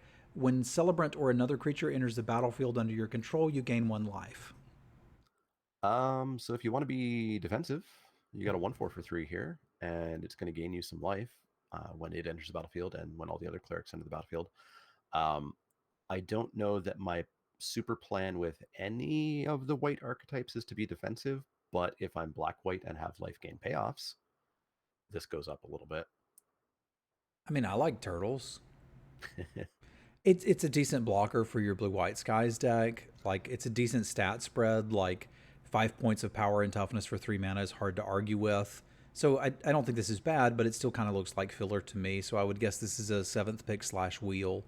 Yeah, I want the 7th or wheel. But I don't think I'm unhappy to put this in my deck. Yeah. Legion Angel is 2 white for a 4/3 flyer in limited. There's some flavor text here about when it enters the battlefield, you may reveal a card you own named Legion Angel from outside the game and put it into your hand. But it's mostly just a 4/3 flyer for 4 in limited. Yeah, it's a 4/3 flyer for 4, which is great. You're first picking it. The real discussion here is you're in Magical Christmas Land. You get the second one. Does it go in your deck or does it go in the sideboard? I'd probably just put it in the deck. Oh, so you'll double your chances of drawing one. Yeah. I think I put it in the sideboard because yeah, a that's just 4/3 better draws because itself. it's even better. It draws another one. So yeah, I think you're right. You put it in the sideboard. But like that's the discussion here. I could see picking removal over this, but I think I'd still be pretty happy to first pick it. Like, this is just a good stat line. Yeah, there is some very good removal. The best removal is rare, so you'll never have that choice. Okay. But there is some good removal Okay. and uncommon. All right, then next we've got Luminarch Aspirant, 1 and a white for a 1/1 Human Cleric. At the beginning of combat on your turn, put a +1/+1 counter on target creature you control. So this is another snowball creature. Turn Yup. 2, you drop this, and It's already a 2/2. yeah, it's already a 2/2. Because it's make sure you play this main phase 1. Yes. Don't play this main phase 2. And then it just snowballs out of control. Top deck late game. Put the counter on something else. Yeah, put the counter on something else. As long as you're not dying, this probably doesn't save you, but as long as you're at parity or in a board stall or something, you're gonna start to get out of it. Card seems good. It seems like a first pick, not over removal. I think I take the best removal over this. Maybe. This looks really good though. I'm gonna put this down as a first pick. Like, again, just comparing it to what it's competing for in deck slots, there's no 2-drop that does what this does. The bird is close, but this is clearly better than the bird because you can spread it around. Yeah, putting this on your flyers, putting this on your tramplers if you're in white, green, etc. Yeah. So this has just got stupid value. That card looks great. Yeah, and it's a 1/1 that demands a removal. Yeah. All right, this has got to be Tommy's favorite card. McKindy Ox, 4 and a white for a 4/4 Ox. Landfall, tap target creature and opponent controls. 5 mana is so expensive. It's a 4/4, so you've almost got the vanilla test there. If you're aggressive, you drop your land and you take out their best blocker. I'm not. This is not a me card. I don't think I'm going to play it. Like, it's what, your top end in your aggro red-white deck? Maybe. So I'm just going to put this in the no thanks pile. If you want one, you'll get it, and if you need something at the top end, I suppose you could do worse. Like, it's sort of like 6 mana, tap a creature, get a 4/4, maybe do it again. Yeah, not a big fan. If you're green-white and you have the uncommon and you're doing this at instant speed, you've put in a lot of work and you've gotten there, I guess. Yeah, you did the thing. Yeah. And you've got an Ox in your party, so now it's a real party. Yeah. Maul of the Skyclaves is 2 and a white for a rare artifact equipment, enters the battlefield attached. Equipped creature gets +2/+2, has flying and first strike, equipped for 2 white. So Sky Maul, eh? Yeah, this is great. 3 mana for an aura that gives +2/+2 flying and first strike. It's dub ++. And unlike dub, you don't get blown out because you can just rebuy it. Yeah, this looks great. I'm first picking this. Why would I not first pick this? Absolutely. Sky Maul. Yeah, I like it. Metzalinks, 1 and a white for a 2/1. As long as it's not your turn, it's a 2/3. It's a cat. It's a cat. It's a piker. It's filler. I don't care that it's a 2/3, but the rare time where I can't start attacking with this and it becomes a 2/3 is cool. But it's very filler to me. This especially when party is going to be a big thing, and this is a classless cat. Yeah, that's what I was going to say, is like the other 2-drops we've seen could fit into a party theme, and this cat can't. So that kind of gives me some concerns about the cat. So I think this is a no thanks unless I'm just desperate for 2-drops. I'd rather have the clerics or the warriors. Yeah, this is playable in like a set 5-6 years ago, but we're not 5-6 years ago. Yeah. All right, Nahiri's Binding is 1 white for an aura, enchant creature or planeswalker, can't attack, block, activated abilities can't be activated. So pacifism is not as good in this format because their party class will still be on the battlefield. And they would still get landfall triggers? Yeah. Yeah. I still like this card. I still like this card a lot. Yeah. Pacifism is still pacifism. You need to use it. You need to get their bombs out of the way. This will do that. Yeah, this is a third pick for me, meaning that I'll probably first pick it a good bit, but I would be happier to pick a bomb and then get past this. But this looks great. Yeah, absolutely. The double white pip is actually even better, I think, than a single white pip, if you think about it, meaning that the white players are more likely to get past this because nobody's trying to splash it. So like I'm usually pretty happy seeing double pips in the removal spells. And ideally, I'm not playing it on turn 3, so that's not that big a deal for me. But this looks pretty good. Grasp of Lightness. And randomly, you can throw it on a planeswalker if that ever comes up. Yeah, cool. Tactician Paired is 2 and a white for a 3/2. Whenever paired Tactician and at least one other warrior attack, put a +1/+1 counter on paired Tactician. So it's like Makeshift Battalion that is easier or harder to activate. You have to have another warrior. If you're red white, you are going to have warriors, and even in most of the format or most of the archetypes, you're apt to have another warrior. This is still filler, I think, outside of the red white warrior deck. If I'm in red white warriors already, I think I'm picking it more highly. But yeah, it's like fifth, sixth pick for me, pack one, and then goes up, up, up if I happen to be specifically in warriors. Yeah, I'm with you there. I don't think it's that much better than Makeshift Battalion in the set from what I've seen so far, but we haven't seen the 2 drops in red yet, so that'll matter some. Yeah, attacking with 2 creatures rather than 3 creatures isn't that big of a difference, right? No, and like I think with if you could curve the 3/1 into this, it could be pretty good. But I still think I'm like in that 7th pick range. Yeah. Practice Tactics is white for an instant. Choose target attacking or blocking creature. Practice Tactics deals damage to that creature equal to twice the number of creatures in your party. So if this is presumably always 2, we really hope, then it's what the something Talons card from Ixalan. Which was fine. Yeah, it was fine. It worked. You'd play 1, maybe you'd play 2. It would never kill the bomb, but it would kill something.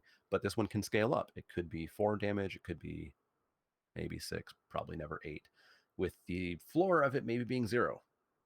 Yeah, you could My be getting hope, killed by a 2/1 flyer with no creatures on board and draw this and be like, wait a minute. yeah, this is not removal that gets you back in. Luckily, you are an intelligent person who builds your own deck. If you don't have That's a a big varied assumption, party, John. some people. If you have a varied party, you put this in, and I think you're okay with it. And if you don't have a varied party, or you somehow are mono cat pig mouse deck, don't put it in. Yeah, I'm with you there.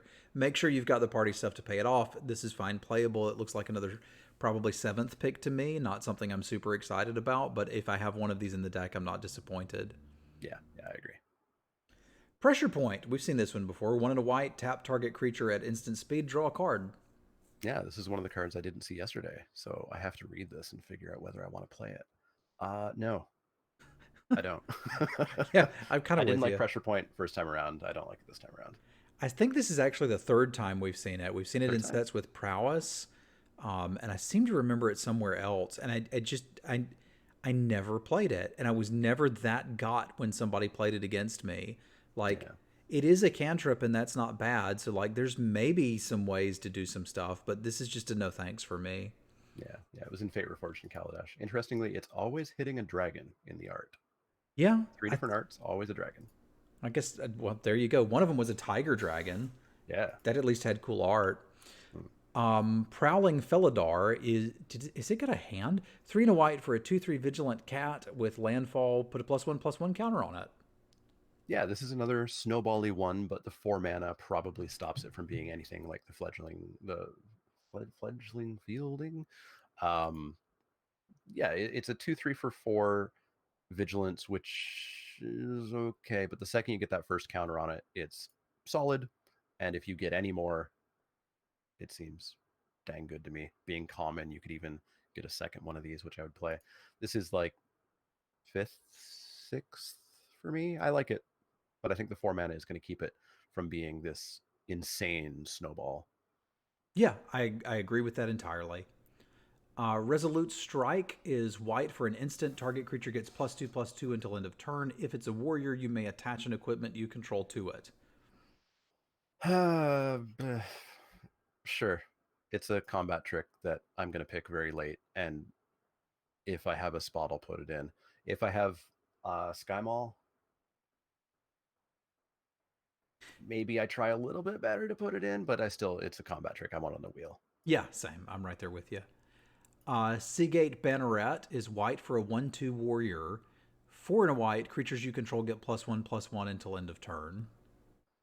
This is interesting because it's terrible until it's not, and it's a great mana sink. Mm-hmm.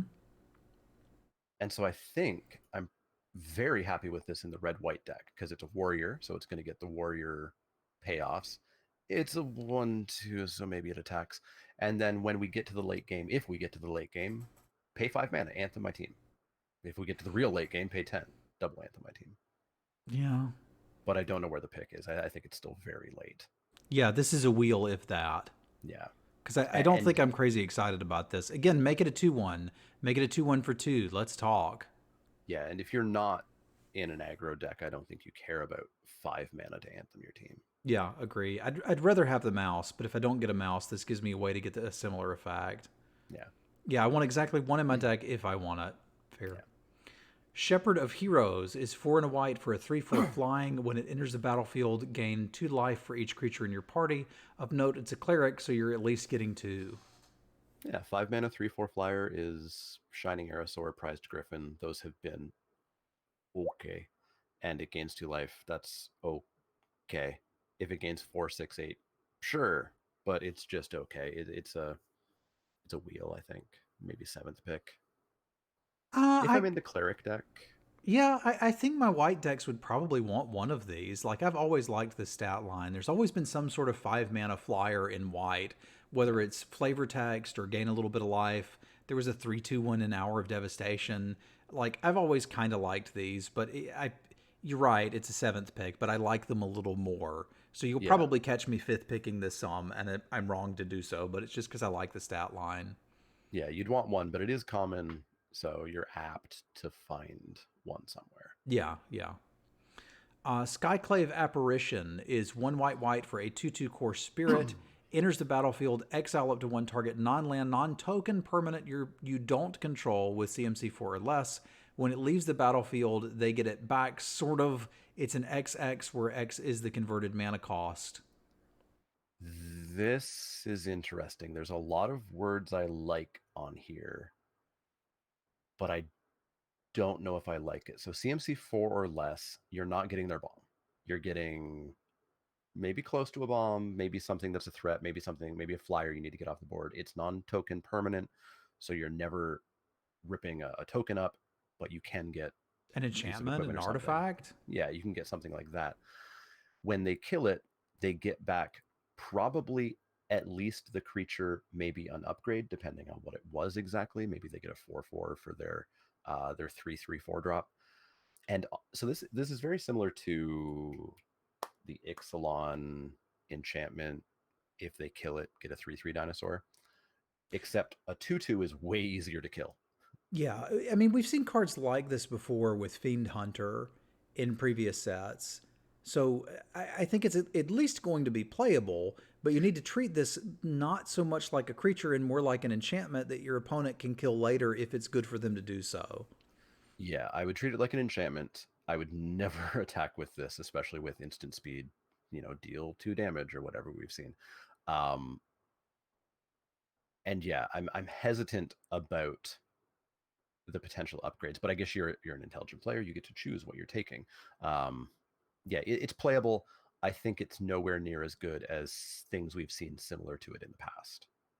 I think it's going to play out a lot like a Fiend Hunter would. Like, I don't think that, like, don't take a 4 mana 2/2 with this, right? Yeah. Like, take a 4 mana, Lynx that's now become a 6/7 and is going to kill you, and now all of a sudden you're going to be, pretty okay with this. Like, it does remove the creature type too, as Kenny's pointing out, which is relevant. I still don't think I'm first picking this very often, but like, I would put this in the 3rd range. I think I'd take the pacifism effect over this probably, because if I'm looking for removal for the same casting cost, that just guarantees it happens and I don't have to worry about what if it dies. Yeah, I think I would take both of the white removal over this, even the expensive Oblivion Ring. Yeah. But I think you still play this. You play it intelligently. You play it to not get blown out. And there's something to be said about playing optimistically, where my opponent's not going to kill this.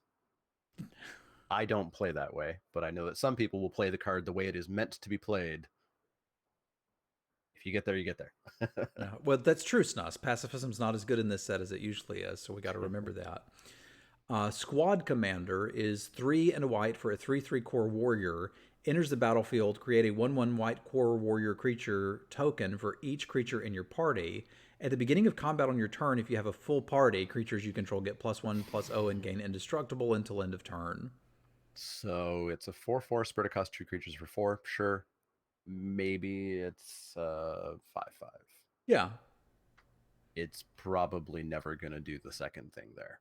Yeah, but it seems like what it's doing so far is pretty darn good. Yeah, it's a fine like third, fourth, fifth, probably third, fourth. Yeah. And maybe we're going to see some cards that I do think can really help full party happen, especially when we get to the artifacts. Even with them, I think it's still Magical Christmas Land, but Yeah. if it's possible, we'll see. Yeah, and this is one that really does give you a payoff for that, but like any deck is pretty happy to play this. So I think I'm with you on the pick analysis, but the card's not bad. Like I would put this in any like if this is the only warrior you have in your entire deck and everything else is oxes and cats, like you're still happy with this. Yeah, it's a creature with the proper stats and cost. Yeah, and makes tokens, so it'll be better with Anthem effects. We've got Smite the Monstrous for 3 and a white at instant destroy target creature with power 4 or greater. So I've seen this be a sideboard card only, and I've seen this be a main board card. I'm not 100% sure what this format's going to be. We have counters in black-green, which will put things up above 4.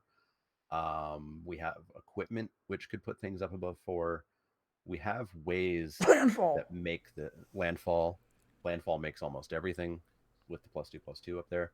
So I could see this being main deckable in this format, I think. I think I want one in my main deck. One works, yeah. I think then more on the sideboard is nice to have if you come up against.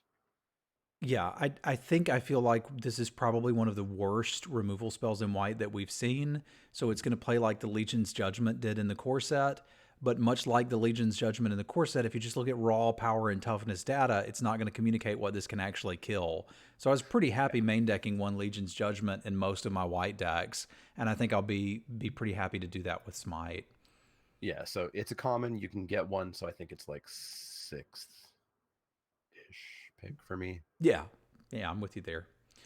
Tazim Raptor is 2 and white for a 2/2 flyer. When it enters the battlefield, you may return a land you control to its owner's hand.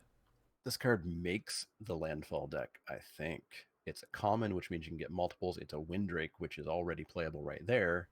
And if it's appropriate for you to do so, bounce one of those lands and get yourself some landfall triggers. I think this card's not a first pick, second pick, third pick, but I think it's very good in the deck that it's very good in, and in the decks that it's not very good in, it's still a Windrake. Yeah, it's still fine. So this looks like probably 5th range for me, but I'm pretty happy with this.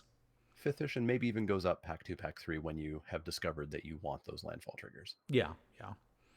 Tazri Beacon of Unity is 4 to white for a 4/6 human warrior. This spell costs 1 less to cast for each creature in your party. We've got 2 are blue, 2 are black, 2 are red, 2 are green. Look at the top. So that's 8 mana or getting cheaper with whatever colors you might have. So we could realistically look at that as like 7 mana in a 2-color limited deck. Look at the top 6 cards of your library. You may reveal up to 2 cleric, rogue, wizard, warrior, and or ally cards from among them. Put them into your hand. Put the rest on the bottom of your library in a random order. So 5 mana 4/6 is a big old creature. Mm-hmm. It'll block real well. It'll attack pretty dang decently. Maybe it costs 4 mana. In fact, it probably costs 4 mana. And if you're lucky, it costs even less, and it'll be great. And it'll just be a big dumb creature. And then late in the game, you've got mana kicking around. It's a mana sink, and you're going to find yourself 1, maybe 2 cards. It's not the mythic I want to see in my packs, but it's a good card. I'm first picking this. That's decent enough value. Like we're looking at probably a 4 mana 4/6, and then probably dumping 2, 4, 6, 7 mana to like potentially draw a card. That seems great to me. I'm happy with that. Yeah, I mean, if the best removal's at rare, it means we're not going to have to ever choose between the best removal and this. Yeah, I could see first pick. I might push it to second pick, but Okay, close enough. But yeah, I think I'll take this out of most packs where I open it. And that the effect costs 10. No, it's you can do it for 4 if you happen to have every color of mana that's not white. The most you could possibly spend is 8 if all you have is plains in play. So you're probably going to have one of the other lands because it's limited. So I think you're probably paying 7 mana for this. If you happen to have another land of these colors, then all of a sudden you're getting it for 2, 4, 6. But I think you're probably getting it for 7, which seems fine for me. Like it's just a late game mana sink to draw cards on a reasonable body. So I'm on board. Yeah, and maybe you don't even get to the late game because you have a 4/6 that's Yeah, attacking. which is great too. Do you want to take like a 5 minute break and then come back and do blue? Sure, but we have more white cards to do We have more in white cards? the modal double-faced section. Oh, okay. Well, let's do those and then we can take a little break. Because you were correct. I forgot about that. No idea why they split these up. I guess it's they probably can't have these flip images on the other pages or something. That's fair. That's fair.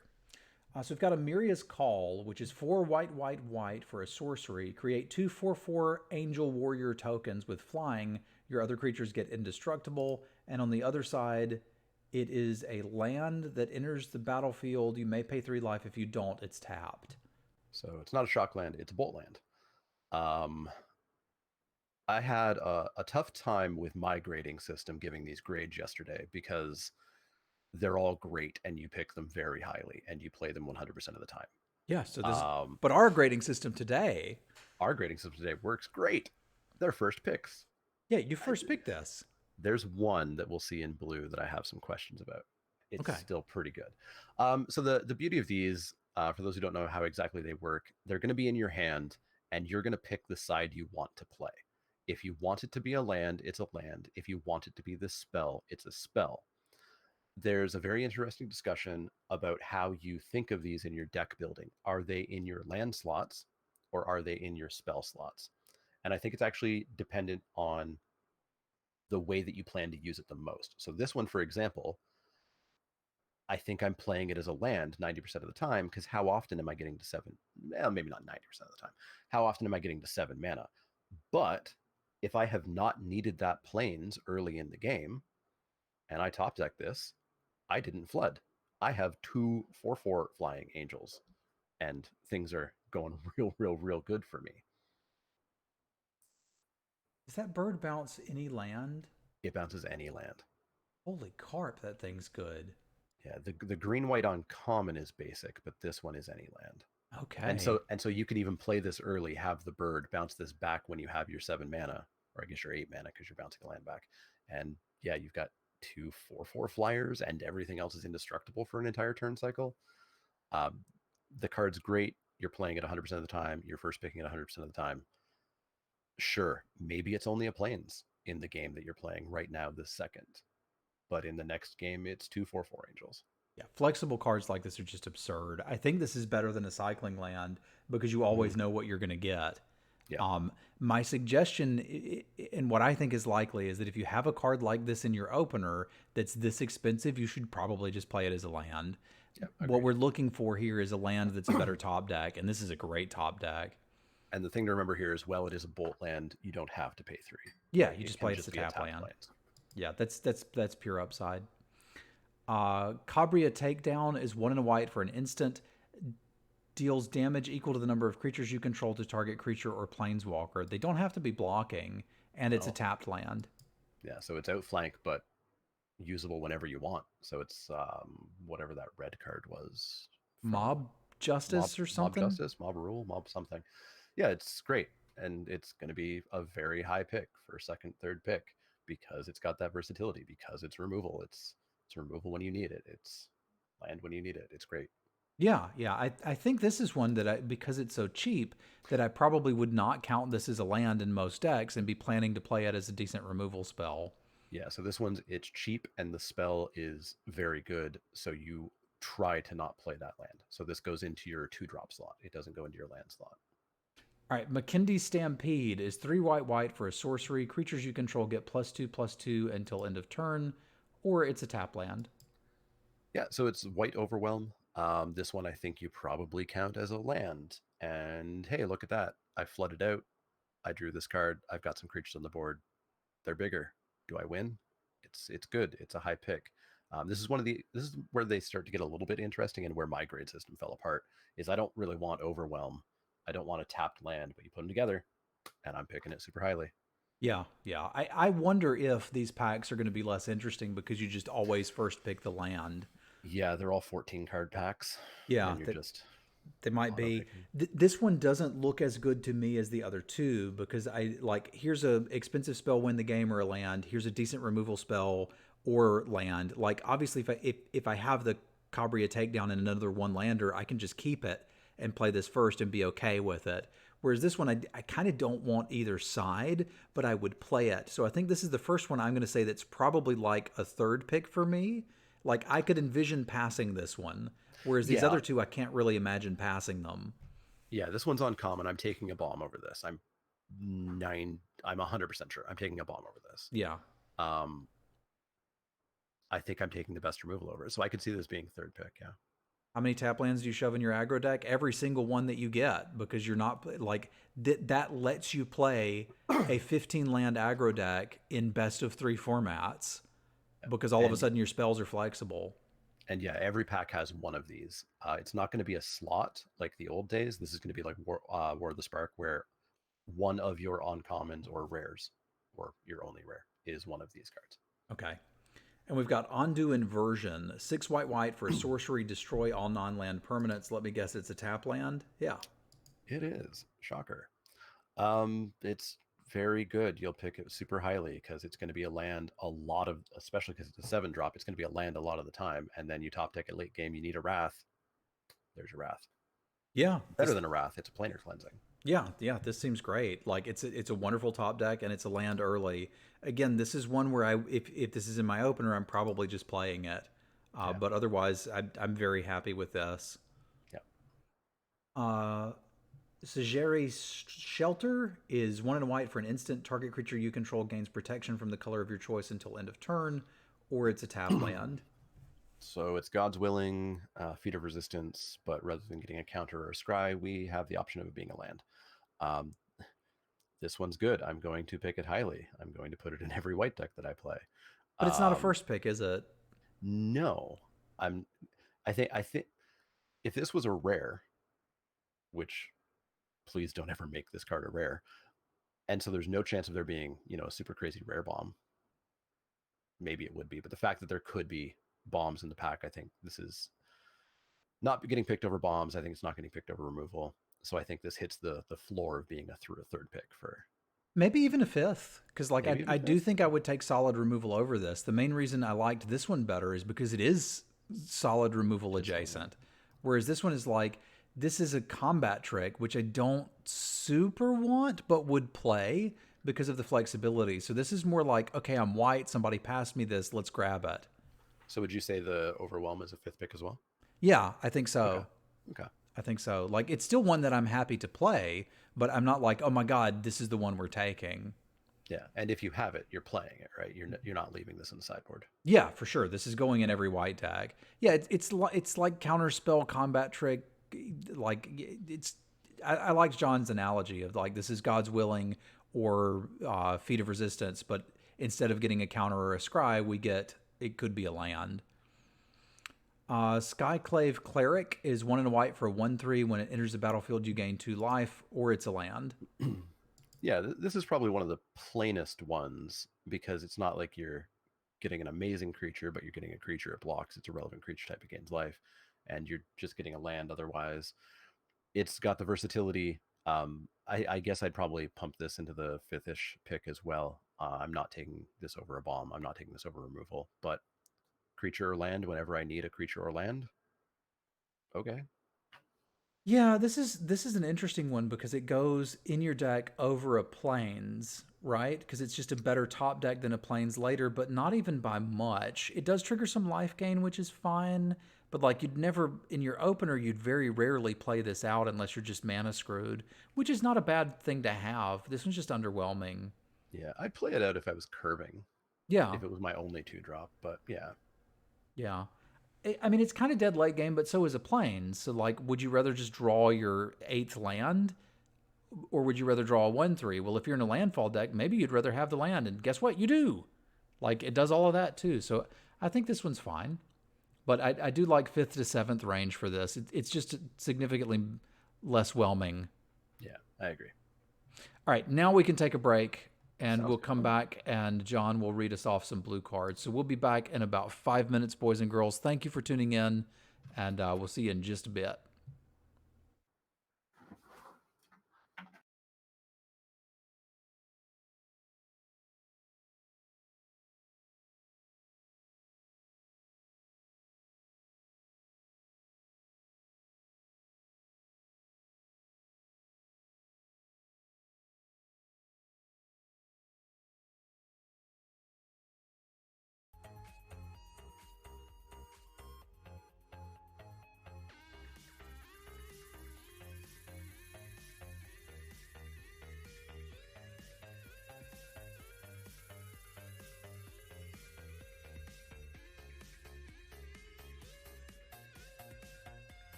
What does Armchair think of the MDFC cards?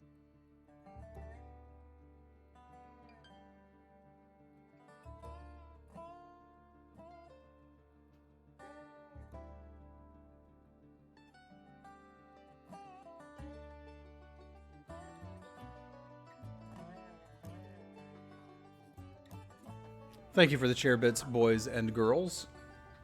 It is much appreciated. If you are just joining us now, we have finished the multicolored and white cards for the Zendikar Rising set review. We've been doing the double-faced cards with the color that they go in. You know who I am because you're watching my stream. I'm joined by John, aka the Mana Leek, who's going to say something in chat so that you can follow his stream and watch him too. He's got a very good Magic and Marbles and Stream Raiders stream. That's him, the Mana Leek there. I'm not doing Stream Raiders today because set reviews are notoriously kind of difficult to get through anyway, and I feel like stopping every 30 minutes is just going to be too much, but we'll have that back tomorrow. So if you're good to go, Lego. You can start. Oh, yeah, Lego, because you're kind of a big deal in the Lego scene these days, eh? Huge. Yeah. But when you are comfortable, I'm going to have some corn dogs, and you can send us into blue. Sounds good. All right, up first we've got Anti-Cognition. Anti-Cognition is 1 and a blue for an instant at common. Counter target creature or planeswalker spell unless its controller pays 2. If an opponent has 8 or more cards in their graveyard, instead counter that spell. And oh, this was going to be an anti-card. Sadly, it isn't. I don't like this. I'm looking to not play. There are people who do like counter spells in Limited. I get that this is okay on turn 2. But it can't attack or block, and that's my concern. I'd rather have 2-drops that can attack or block. If you're doing some spells matter stuff, so far the only thing we've seen is something that wants to trigger when you're attacking with it, which this kind of doesn't do. So I'm kind of out on this one. Yeah, I end up begrudgingly playing counter spells just a little bit more because I do really like blue-black control usually. This has the benefit of late in the game not being as dead as a Mana Leek would be because they may hopefully have 8 cards in their graveyard, in which case this is an Essence Scatter with Scry 2 attached to it. And yeah. I love Essence Scatter. If you are not milling them, I'm less in on this card. So I don't think I want this in blue-red. Maybe as a 23rd card. I don't think this format's going to have 23rd cards. I think you're going to have playables. In the blue-black deck where I'm having incidental mill, I think this is an Essence Scatter Scry 2. Yeah, so it's going up there. I'll play it in that deck, which puts it, I guess, in the 7th range for me instead of not play. Like, if it was always the second one, this card would be absurd. Yeah, agreed. It's just a question of how much work is there. Yeah, this is a common. You can grab them 6th, 7th pick, yeah. Up next is Bubble Snare. Bubble Snare is a single blue mana for an enchantment aura at common. It's got kicker for 2 and a blue enchant creature. When Bubble Snare enters the battlefield, if it was kicked, tap the enchanted creature. The enchanted creature doesn't untap during its controller's untap step. Okay, so this is just Pokeball, except I get a discount if I don't need to tap it. If it's already tapped, we're good. Massive discount. This looks great. This is like 3rd pick for me. Yeah, 3rd pick. I could see packs where it's 1st pick, but 3rd pick. It's 1 mana, Capture Sphere. And if you have to, it's 4 mana to get the full-on claustrophobia effect or whatever. The card's great. Yeah, seems great to me. I'm on board. Yeah, it doesn't have the flash, but like, again, compare it to something like Water Knot or whatever. Like, we've seen this effect in blue. Like, there's times where I'm Capture Sphering main phase my opponent's creature that's already tapped because it's going to kill me and I need to play around a combat trick or something. And I'm like, man, I wish I could play something else this turn. When that comes up, you can. Like, I don't think the flash was that good.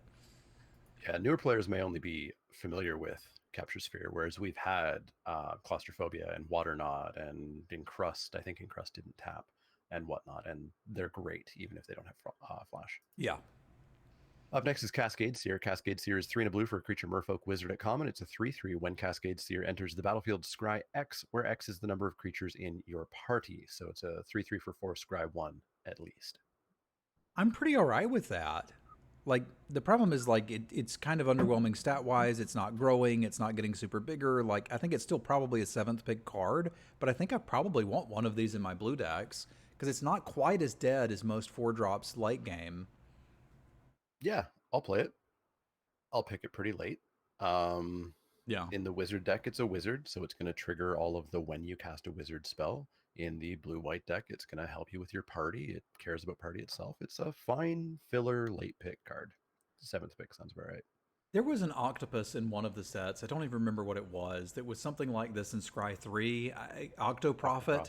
Yeah. Like, I remember reading it and thinking, I'm always going to play this. And then I usually put one in the deck. And I think that's kind of where this is going to fall to. Yeah, I agree. Up next is the biggest wall you've ever seen. Carrix, the Raging Isle is 2 blue for a legendary creature Leviathan Crab at rare. It's an 0/17. Spells your opponent's cast that target Carrix, the Raging Isle, cost 2 more to cast. Pay 3. Carrix gets +X/-X until end of turn, where X is the number of islands you control. So this really wants us to be as blue as we possibly can. Because I'm guessing this is like, when you actually play it, he's just a wall. He's not really threatening to kill anything, and he never will be unless we've left up at least 3 mana. Now you can double activate it. Okay, so for 6, if I've got 4 islands, we could make it at 8 power. That's interesting. Yeah, it's an interesting card. I think I'm first picking it. It's cool. It's an 0/17. How often do you get to play an 0/17? You do want to be blue. Like, you don't want to be 10, 11 swamps and whatever. But as long as you're very blue, like, I don't think it's that hard to turn this into an 8/9 abyss. It's hard to kill. It's only 4 mana. You are not getting killed on the ground unless they're going super wide. Well, my issue with the fact that it doesn't have any power is that if your opponent is going wide, or even is just like going, 2/2, 3/3, 4/4, like, all of a sudden there's some concerns here, because, like, do I leave my mana up to try to kill something? Like, that means I'm not developing my board. So, like, I'll play this. I just don't think I'm picking it early enough to actually get to. It doesn't look like an unbeatable rare to me, so I think I could pick removal spells over it. Which means this probably actually falls into, like, 3rd or 4th pick for me. Yeah, it's probably a slight bias of wanting to play mid-range more than control, because if you're playing this in a controlling deck, you have that mana up because you have your counter spells, you have your frost breaths or whatever, you have your removal, you have your interaction up anyways. And if you don't have to use it, pump this. There's threat of activation. There's a lot going on in this card. And the fact that they have to pay 2 extra to do anything to try to kill it.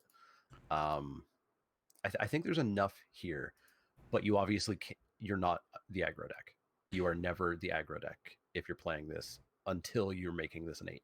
If this was a 2/15, I'd first pick it out of every pack I saw it in. That is exactly my concern, Pangeek, is that my opponent's curving out on me, and, like, this is functionally a 0/4 for all the value I'm getting out of it for blocking. For 4 mana, like, and my rare, like, I'm not sold. Now, Yeah, that's true. Like, that's my concern with it. So I think I'm kind of off of this. I don't want crabs, John. I could knock it down to a 2nd pick. You've talked me down. All right. Up next is Chilling Trap. Chilling Trap is a single blue mana for an instant at common. Target creature gets -4/-0 until end of turn. If you control a wizard, draw a card. So if we get the card, this is quite good. If we don't, this sucks. Yeah. Yeah, it's high variance. How many wizards do I need? 5, 6. I have to get that card. Yeah, if you don't get the card draw for this, it's terrible. This is something that I'll play, but I'm looking to wheel it if I'm playing it. So we're blue. We're going to have some wizards. If we're blue-red, I think this gets better because that's where most of the other wizards are. There is a common one in white, but I'm not looking to pick this highly. Not only is it where the wizard is, it's where the instant sorcery triggers are. Yeah, so it could get better. Are you picking this higher than trying to wheel it? No. Wheel only, and not even play if I'm not specifically blue-red, I don't think. Okay, then we agree. Up next is Cleric of Chill Depths. Cleric of Chill Depths is 1 and a blue for a creature Merfolk Cleric at common. It's a 1/3. Whenever Cleric of Chill Depths blocks a creature, that creature doesn't untap during its controller's next untap step. That's fine. It's a cleric, which I doubt we're going to have a lot of in blue. It's this is filler level 2-drop. You're going to need to play some level of 2-drops, and it gets you this bonus of like, you don't want to be chump blocking their 7/7, but if you do, you're kind of chump blocked it twice with this. Yeah, I feel like we've seen this effect recently, and I feel like I always, on the first read, overrated. I think about all the creatures that I'm going to be keeping tapped down every turn, and in reality, you chump once, and it's fine. That's fine. But I think this is filler wheel 7th pick. Well, the fact that the stat line is at least okay, and like you are slowing your opponent down significantly if they're attacking with a pair of 2/2s, and God forbid they have a 2/1 and a 2/2. Like if you're looking to be defensive and or just need 2-drops, it's fine, but don't overvalue it because of the effect. Yeah, I agree. Up next, we've got Concerted Defense. Concerted Defense is a single blue mana for an instant at uncommon counter target non-creature spell, unless its controller pays 1, plus an additional 1 for each creature in your party. No thanks. Nope, not a chance. Yeah, this is hard to put together, and only the situational negate. And I didn't main deck negate anyway, so see you later. Agreed. Up next is Confounding Conundrum. 1 in a blue for an enchantment at rare. When it ETBs, it draws a card. Okay. So that's good. Whenever a land enters the battlefield under an opponent's control, if that player had another land enter the battlefield under their control this turn, they return a land they control to its owner's hand. Do you want to help the landfall deck? Nope, I'll pass. This is just 2 mana, draw a card. Yeah, rip it up. Yeah. Throw it out. Yeah. See you later. Up next is Coral Helm Chronicler. Coral Helm Chronicler is 2 in a blue for a creature merfolk wizard at rare. It's a 2/2. Whenever you cast a kicked spell, draw a card, then discard a card. When Coral Helm Chronicler enters the battlefield, look at the top 5 cards of your library. You may reveal a card with a kicker ability from among them and put it into your hand. Put the rest on the bottom of your library in a random order. So, darn it, this is a build around, but I want to pick it later. I want to open this in pack 3 when I've already got 7 kicker spells in blue-green, and then I'm excited. So yeah, this is a great blue-green uncommon. Yeah, but it's rare. So so basically I'm never getting to play with this card ever, and I don't think John is either. However, I think it would be quite good in that deck. So this is the 7th pick for me, but it's not like the card is bad.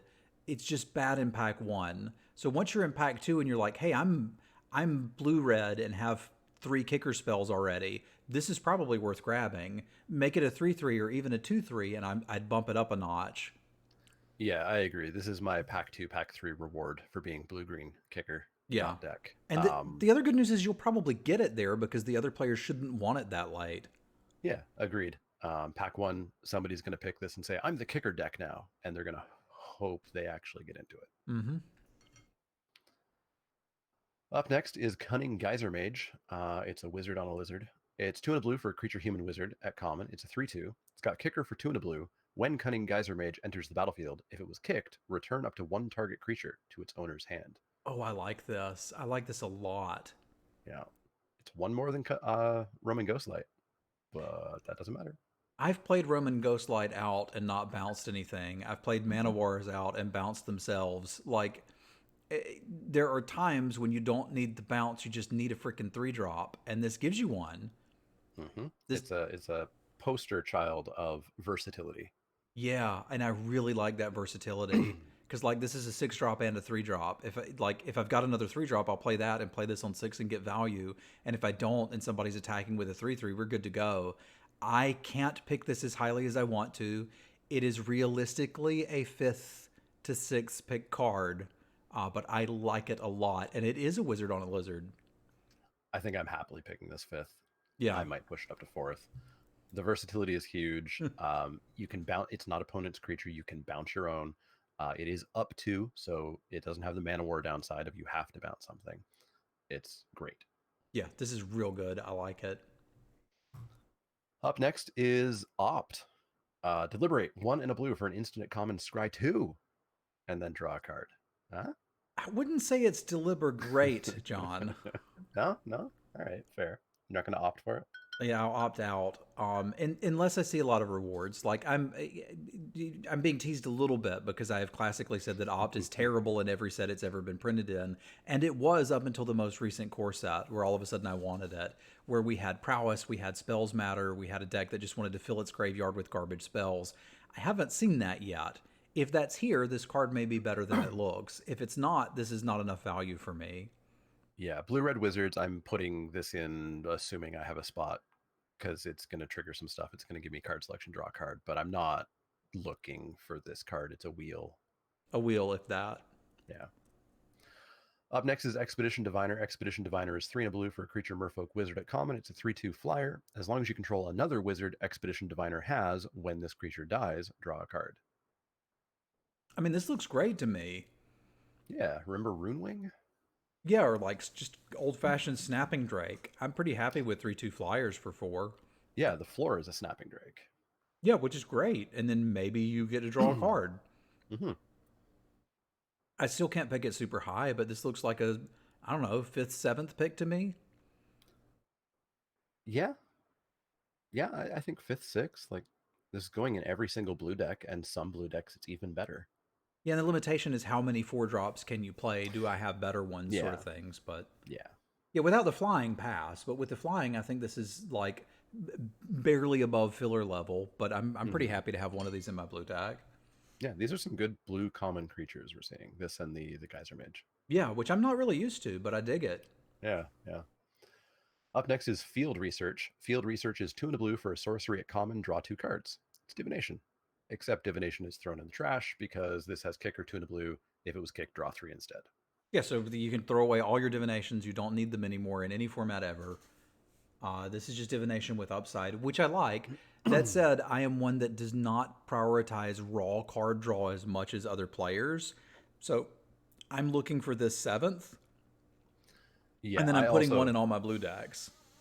Yeah, I also don't prioritize card draw as much as some people do. Some people think it is the singular best thing in the format. It used to I be. think it's a great, yeah, it used to be. It's a great thing to be attached to something else. Yeah. But a card for cards is a harder sell. That said, I'm still happy to play this in most blue decks, I think. I'm treating this as kind of a barometer card of the set. If the set is super aggro, this goes down quite a bit. If the set is slow, this goes up quite a bit. Mm-hmm. And it's going to be playable regardless either way. I just don't want people to start windmill slamming these and be like, I had a deck with 5 field researches. I don't understand why I lost. It's like, yeah. Because you had 5 cards that can't attack or block. Yeah, agreed. So this is like 6th, 7th, maybe just the wheel. Yeah. Up next is a card I think I've seen before. Glacial Grasp, 2 and a blue for an instant at common. Tap target creature. Its controller mills 2 cards. That creature doesn't untap during its controller's next untap step. Reminder text, draw a card. So, again, this is something I'm probably looking to wheel. But if I'm in a deck that is interested in attacking with rogues, or maybe just attacking with big dumb green creatures, I like this better than Frost Breath. It's still got the ability, if I can tap something down defensively, it's not going to untap and then I can get in for some damage. But the fact that they stapled draw a card to half of a Frost Breath makes it a card that I've gone from will play occasionally to am pretty happy to play the first copy, as long as your deck is not super control-y. Because like stalling them and drawing a card, not really what you want to do in a control deck. Blanking an attack, getting in for damage, a mid-range deck is quite appealed by that if we can draw the card. So that they've made a Frost Breath mid-range, which I like. I'm still, again, looking to wheel it, but I like this better than Frost Breath, because Frost Breath was basically a no thanks from me in every set it's ever been in. Yeah, this is a mid-range tempo-y card. It's another relatively cheap replace itself instant sorcery card for the blue-red deck. It's part of I don't know if it's a full cycle, but there's a bunch of cards that are essentially, here's a bunch of things that this color does on one card. We're going to see a black one for sure. We're going to see a green one for sure. Yeah, it's the wheel. Like, I'm not looking to stack up on these. I'm not looking to pick them highly. I'm going to pick them more highly if I'm tempo-y, if I'm blue-red wizards, if I'm blue-black rogues, which I guess is a lot of the blue decks. I'm just not playing this probably in blue-white, maybe. Even then, you might be okay with it. Yeah, tap their flyer that's blocking your flyers, Mm-hmm. right? Yeah, it looks fine. Yeah, Yeah, it's fine. You'll include, but don't go running for it. Agree. Up next is a semi-cycle. There's only 3 of these inscriptions. Inscription of Insight is 3 and a blue for a sorcery at rare. It's got kicker for 2 blue. Choose one. If it was kicked, choose any number. Return up to 2 target creatures to their owner's hand. Remember sorcery speed. Scry 2, then draw 2 cards. Target player creates an XX blue illusion creature token where X is the number of cards in their hand. How many cards do I have in my hand on turn 4 if I've played out my lands and one other creature?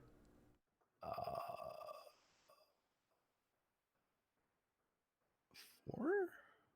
5? Yeah, I think this is a 4-mana 4/4-ish. Yeah, so that's, I mean, that's the floor on curve. Yeah. But if you top deck it late, then it's bounce things or draw 2 cards. Like, this is flexible enough that I'm super happy.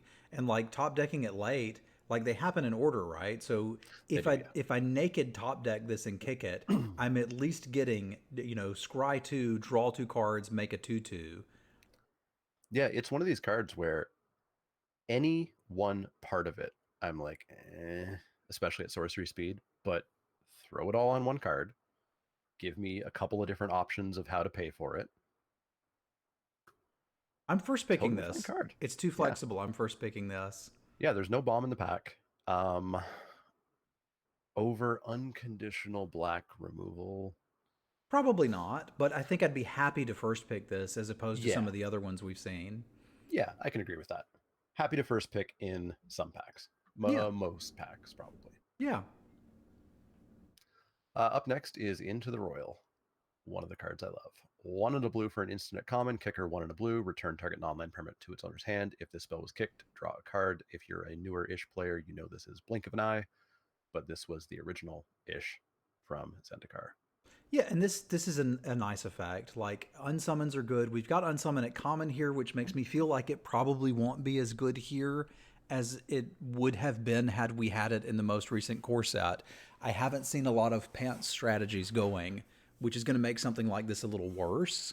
But it's not too hard to find value from a bounce spell. It gets a combat trick. Maybe it saves your creature from removal.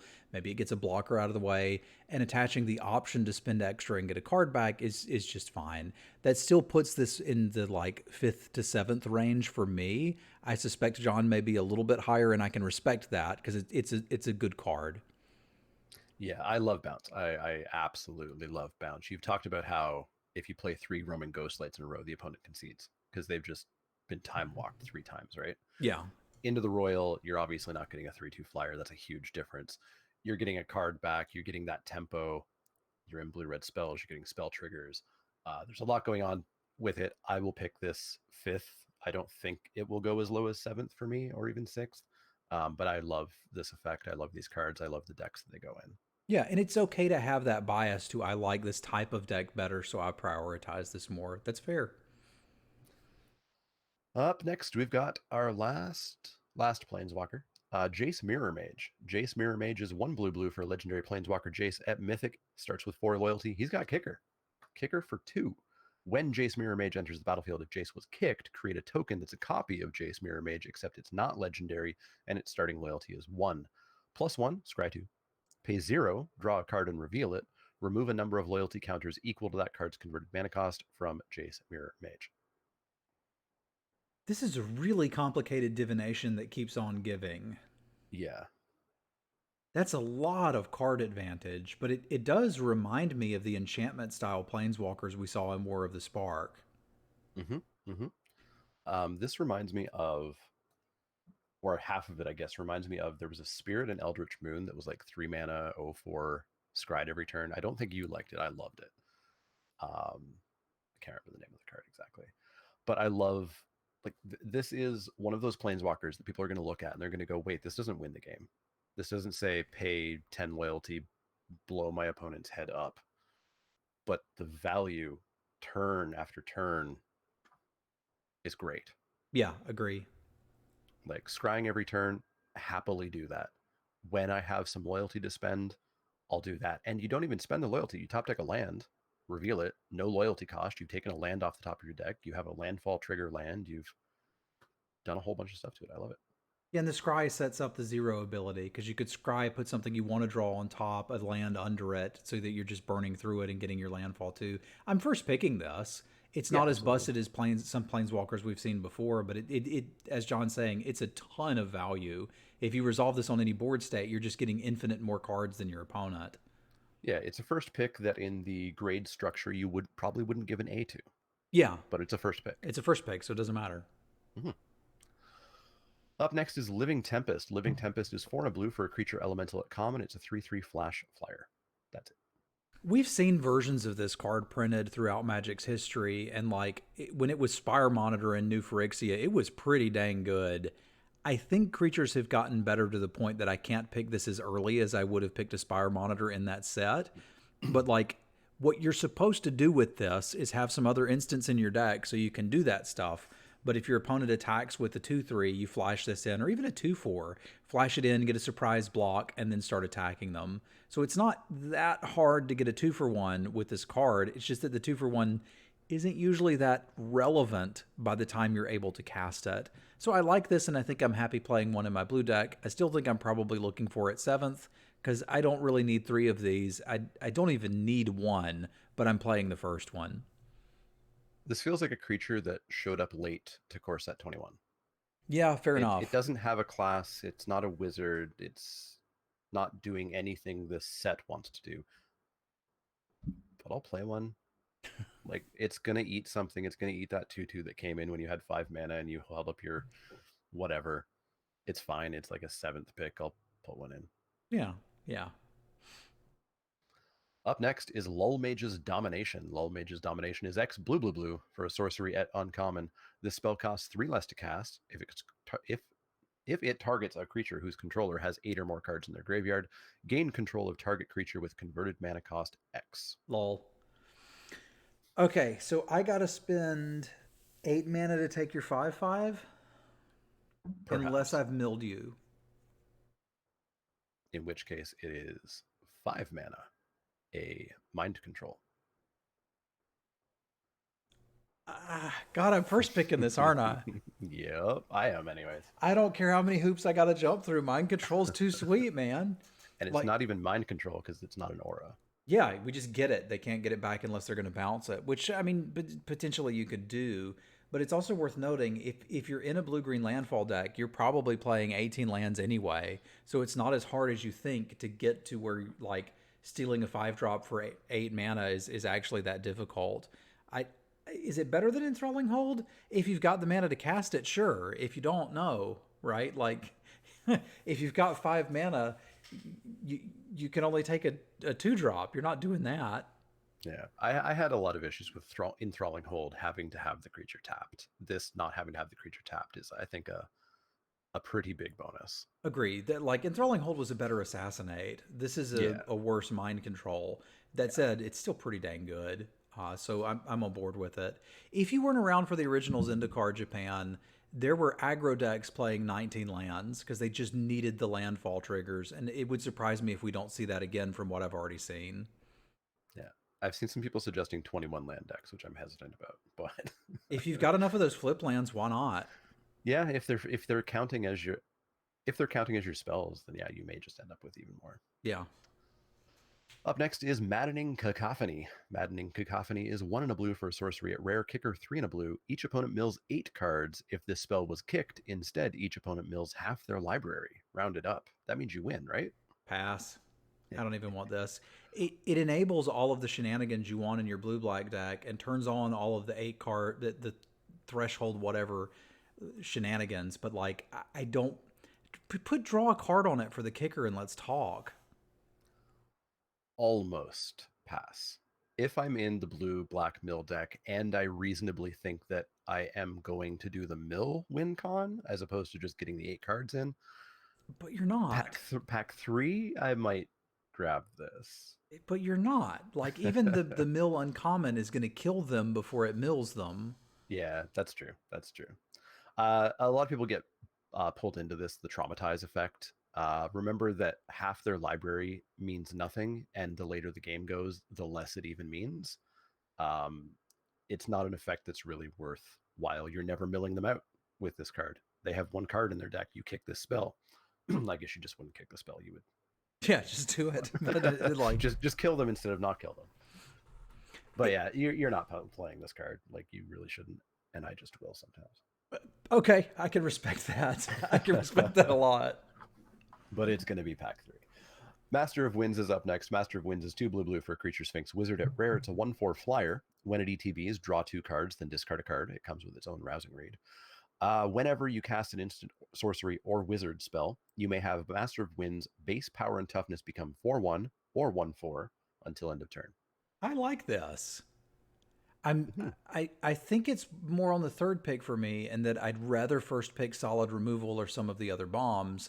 But like, I can certainly see first picking this out of a pack, because it's like, I would be happy with a 4/1 for 4. This is that with a little bit of work. I don't think it's asking that much, because we've seen plenty of instant sorceries and wizards I want to play. And my only complaint is that they don't particularly block well. Well, this one does, because it's always a 1/4 on my turn. So I think this is a nice card, and it's drawing me cards. It's drawing me one card and getting me one card selection. Like, this looks pretty good to me. Yeah, it's a first pick because there's not going to be a bomb rare in this pack. Yeah. Again, the best unconditional instant speed black removal, I'll take over it. But other than that, this is the first pick. It's a great card. It does all of the things blue wants to do. Yeah. Okay. But yeah, you know what? Change my grade. This is a first pick. Up next is Merfolk Falconer. Merfolk Falconer is 3 blue for a creature Merfolk Wizard at uncommon. It's a 4/4 flyer. Whenever you cast a kicked spell, scry 2. So this is just an upgraded air elemental. Because it's a wizard, which matters, and if we happen to kick something later, cool, we get to scry. So this is like a third pick card for me. Yeah, air elemental was great. It, like, 4 power in the air is a very real threat.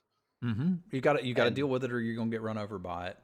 Yeah, and if you're in the right deck, the wizard counts, and if you're in the right deck, the kick spell does something. That's all upside on a card that is already pretty high. Yeah, third pick sounds about right. Removal goes over it, bomb goes over it. That's about it. It's old. Up next is Merfolk Windrobber. Merfolk Windrobber is a single blue mana for a creature Merfolk Rogue. It's an uncommon 1/1 flyer. Whenever Merfolk Windrobber deals combat damage to a player, that player mills a card. Sacrifice Merfolk Windrobber, draw a card, activate this ability only if an opponent has 8 or more cards in their graveyard. I don't like this, but I can see where it would be playable. If it just let you draw a card at any point, I think I'd be higher on this card, because it'd kind of be a 1-mana 1/1 flyer with cycling. And it's asking me to work a bit more for that. There are some X1s which can make a card like this a little bit better. Like, if I could, play it, get in a point of damage, mill a card, block your 3/1, and trade, I think I'd be pretty happy. It's like, this card is good early, it does something late, but in the mid game it's just dead. And that's a little bit my concern about it. So I think this is probably something I'd be looking for 7th, which means I'll never get to play with it. But if I've got that rogue deck that's doing the rogue things, then all of a sudden I could see picking this a little bit higher in pack 3. Yeah, so you attack with this, they don't have a flyer, and then you flash in your Zareth Sen and go crazy. Yeah, let's do it. It's a 1/1 flyer. I've already talked about how I don't like 1/1 flyers. I don't really like this one. It's 7th, 8th pick for me for sure. I feel like my blue-black rogue mill decks are just going to have better creatures than this. Same. And I hope if I so. don't, okay, sure, fine, I'll play it. All right, I'm with you, man. Up next is Negate, 1 and a blue for an instant common, counter target non-creature spell. I usually like this in the sideboard in Limited, because most of what Limited games are revolving around are creatures rather than removal spells, and having to keep this up to protect my bomb when I play it just makes me not interested in it. So I'm going to call this like a wheel, if that. Like, if I pick one up and I'm blue, I'll always put it in the sideboard, and if my opponent's very spell heavy, I'll bring it in, or they have a planeswalker and some equipment. But generally, I don't want to main deck this. Yeah, it's a wheel, and if there's not many blue players, it's a last pick. Throw it in the sideboard, never main deck it. Your opponent has something terrifying, cool, throw it in. Yeah. Up next is Nimble Trapfinder. Nimble Trapfinder is 1 and a blue for a creature human rogue at rare. It's a 2/1. Nimble Trapfinder can't be blocked if you had another cleric, rogue, warrior, or wizard enter the battlefield under your control this turn. At the beginning of combat on your turn, if you have a full party, creatures you control gain whenever this creature deals combat damage to a player, draw a card until end of turn. It's kind of like a creature fall unblockable instead of landfall unblockable. It's not bad. It doesn't feel like a rare to me. No, I have no clue. I know why it's not a rare. Kind of. If you have full party, it would be nutty to have all of your creatures have that effect, but you're not going to have full party. Yeah, you're just not going to get that often. This looks like something I would be happy fifth picking once I'm in blue. I'm going to need 2 drops. This is a fine 2 drop. It being unblockable is fine too. Like it's going to chip in for some damage. I think there's a lot of stuff I would pick over this. Yeah, 5th, 6th, 7th. It reminds me of Relic Finder, the 2/1 from Dominaria that was unblockable with Historic ETB. Oh, Relic I don't think Runner, Relic Runner. Relic Runner. Okay, I do remember that. That was okay. But Yeah, that was a common. It was a common. This is a rare. So 5th, 6th, 7th to me, and I cry a little bit that this is my rare. Okay. I'm with you there. Up next is Risen Riptide. Risen Riptide is 2 and a blue for a creature elemental at common. It's an 0/5. Whenever you cast a kicked spell, Risen Riptide has base power and toughness 5/5 until end of turn. I don't like it. Mm-mm. I want it to be a 2/3. My problem with walls is that while they do block and they're sort of like a removal spell, they don't block flyers and they're not actually punishing your opponent for attacking. Whereas if my opponent has a bunch of 3/2s and I have a 2/3, I'm going to get to pick off the best one, right? Or if this is a 2/5, God forbid, like there's a real cost to them attacking. Like I do like that it blocks well, but it's like how many kicked spells do I have to have before I'm happy with this? So this is a wheel for me. If you're in the kicker deck, maybe you play it, but I'm probably not super into this. Yeah, how many kick spells do we have? Are they in the colors that we're in? And are we casting that many of them? Like, I guess if I have 4 of my Into the Royals, Yeah, bounce their creature, you attack win the with a game. 5/5, but yeah, I'm not sold on this. It has one deck that it wants to be in, and if it's not in that deck, you should never, ever be picking or playing it. Okay, you've got a pair of 4/4s. Your opponent has this in play and 6 untapped mana. Are you attacking? Is it the Pro Tour or is it FNM? Do I I have to win or not? Yeah, like it depends. So like I could see the fact that there are some instances with kicker making this a little bit more threatening, but it's just a weird card. I don't think you need to overvalue it, but I do think maybe this has a place in some decks. So bump me up to 7th. Yeah, I think if you want it, you will get it. Fair enough. Fair enough. So 7th or wheel, yeah. Up next is a real kicker payoff. Roost of Drakes. Roost of Drakes is a single blue mana for an enchantment at uncommon. Whenever you cast a kicked spell, create a 2/2 blue Drake creature token with flying. But you could also kick this itself for 2 and a blue, and if you do, you get a 2/2 blue Drake right away from the start. So we need to evaluate this sort of like a 4 mana 2/2 flyer that could get payoffs in your deck. I think if I have 3 other kicker cards, I'm pretty happy about this. And I think if I have this, I would play 6 into the Royals. Yeah, it's kind of like a weak Talrand, right? Yeah. In a roundabout way. He made 2, he cared about instant sorceries, but yeah. Well, imagine that Griffinary was 4 and came with a free Griffin. Like that's a very different card. That's a very different card because you'd put it in a deck with like 1 other life gain payoff and be pretty happy.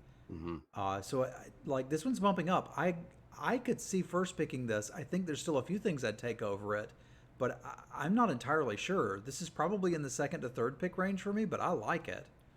Yeah, there's a few things I'd take over it. I think I play it in most blue decks that I've filled up on Into the Royals or Cunning Geyser Mages or maybe even a Field Research. And if I'm happen to be in green, which is the other major kicker one, then I've really got there. But I think I play this in blue, black, blue, red that has still a number of kicker spells in blue. Yeah, and the biggest thing, like chat's comparing it to a lot of various other enchantments that made tokens, is this one just makes the first token for you. Yeah. So that like it's not asking for nearly as much. I'm not going to play it in a deck where it's literally the only kicker spell, but I can't imagine I'm going to have a blue deck with no other kickers in it when I've seen 2 great ones at common. Yeah, and I think you don't want to play this for 1 mana, right? No, I don't think I ever would. Like even turn 1, I have no 1-drop I have this in hand. I still am not playing it. I want that 2/2. And Yeah. it's not that hard to get that 2/2. Yeah, so I look at this as a 4-drop that gets value later. Yeah. Yeah, so I don't know if I'm brave enough to first pick it, but I'll pick it pretty highly. I think there's enough that I'm first picking over this that I can't call the first pick, but Okay. second, third. Second, third, it is then. Up next is Ruin Crab. Ruin Crab is a single blue mana for a creature crab at uncommon. It's an 0/3 with landfall. Whenever a land enters the battlefield under your control, each opponent mills 3 cards. Didn't we have this as like an 0-4 in the past? It was an 0/4 that milled 2. I think this is worse than that. How many lands do I have to play to mill them Oh out? no, it milled 3. It milled 3. So I got to turn. 0/2 that milled 3. Sorry. It was an 0-2 that milled 3? Okay, so it's just upgraded. Yeah. Huh. Do I want this? I don't think I want this. If this was a common, I think you want this in the mill decks real. Yeah, but it's an uncommon. At uncommon, I think you need to be dedicated to the blue-black mill life. If you are, then this is a free-ish include that will block small things on the ground. I think this probably is a sign that the blue-black mill win con is a little bit of a pipe dream. Yeah, I don't know. I don't think there's a mill deck, though, Techno Shaman is the issue. And, like, it's been a long time since we've seen a legitimate mill deck. Like, we've had Teferi's tutelage decks, but those weren't mill decks because you couldn't build the deck without that card specifically, right? Like,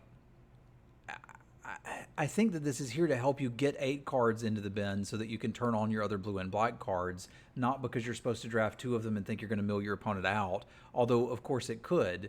Eldraine didn't have a big mill deck. It had folio of stuff. And it had to, like, draft a bazillion Secret Keepers, but, like, that only happened on Arena bot drafts. I don't know. I don't think I'm super interested in this, but I could see later wanting it if that blue-black deck payoff is real enough. Yeah, this is a great, for me, pack 3 card. Yeah, so I think I'm going to put this in the 7th range, but once I'm in that deck and I'm like, hey, I need a way to get this snowball rolling, all of a sudden I'm interested. Yeah, pack 1, I want to see it come around. I want to grab a whole bunch of other stuff before it. Okay, I can be comfortable there. And if I do luck out and get the 2 or 3, it'll happen sometimes, but rarely, then maybe I'm happy. And that's something to think about. Not everybody is aware of the likelihood of getting any given uncommon in the average draft is 0.9. You're not even getting a full copy in an average draft. So don't just think that you're just going to casually grab 3 of these. Yeah. Up next is Seagate Stormcaller. Seagate Stormcaller is 1 and a blue for a creature human wizard at Mythic. It's a 2/1. It's got kicker for 4 and a blue. When Seagate Stormcaller enters the battlefield, copy the next instant or sorcery spell with converted mana cost 2 or less you cast this turn when you cast it. If Seagate Stormcaller was kicked, copy that spell twice instead. You may choose new copies for the target. Are kicker spells the CMC that's printed on the card or the total? The total on the stack. Yeah. Spell is the total. Because I'm trying to figure out if I can copy Into the Royals kicked with this. Don't believe so. So this is mostly a piker that sort of does something with maybe your removal spells and your other colors. Yeah, your weak conditional kill a 2-drop removal spells. Okay. And then later on, if you pay 4, 5, 6, 7, and also still have 2 mana left over after paying 7, you can copy it twice.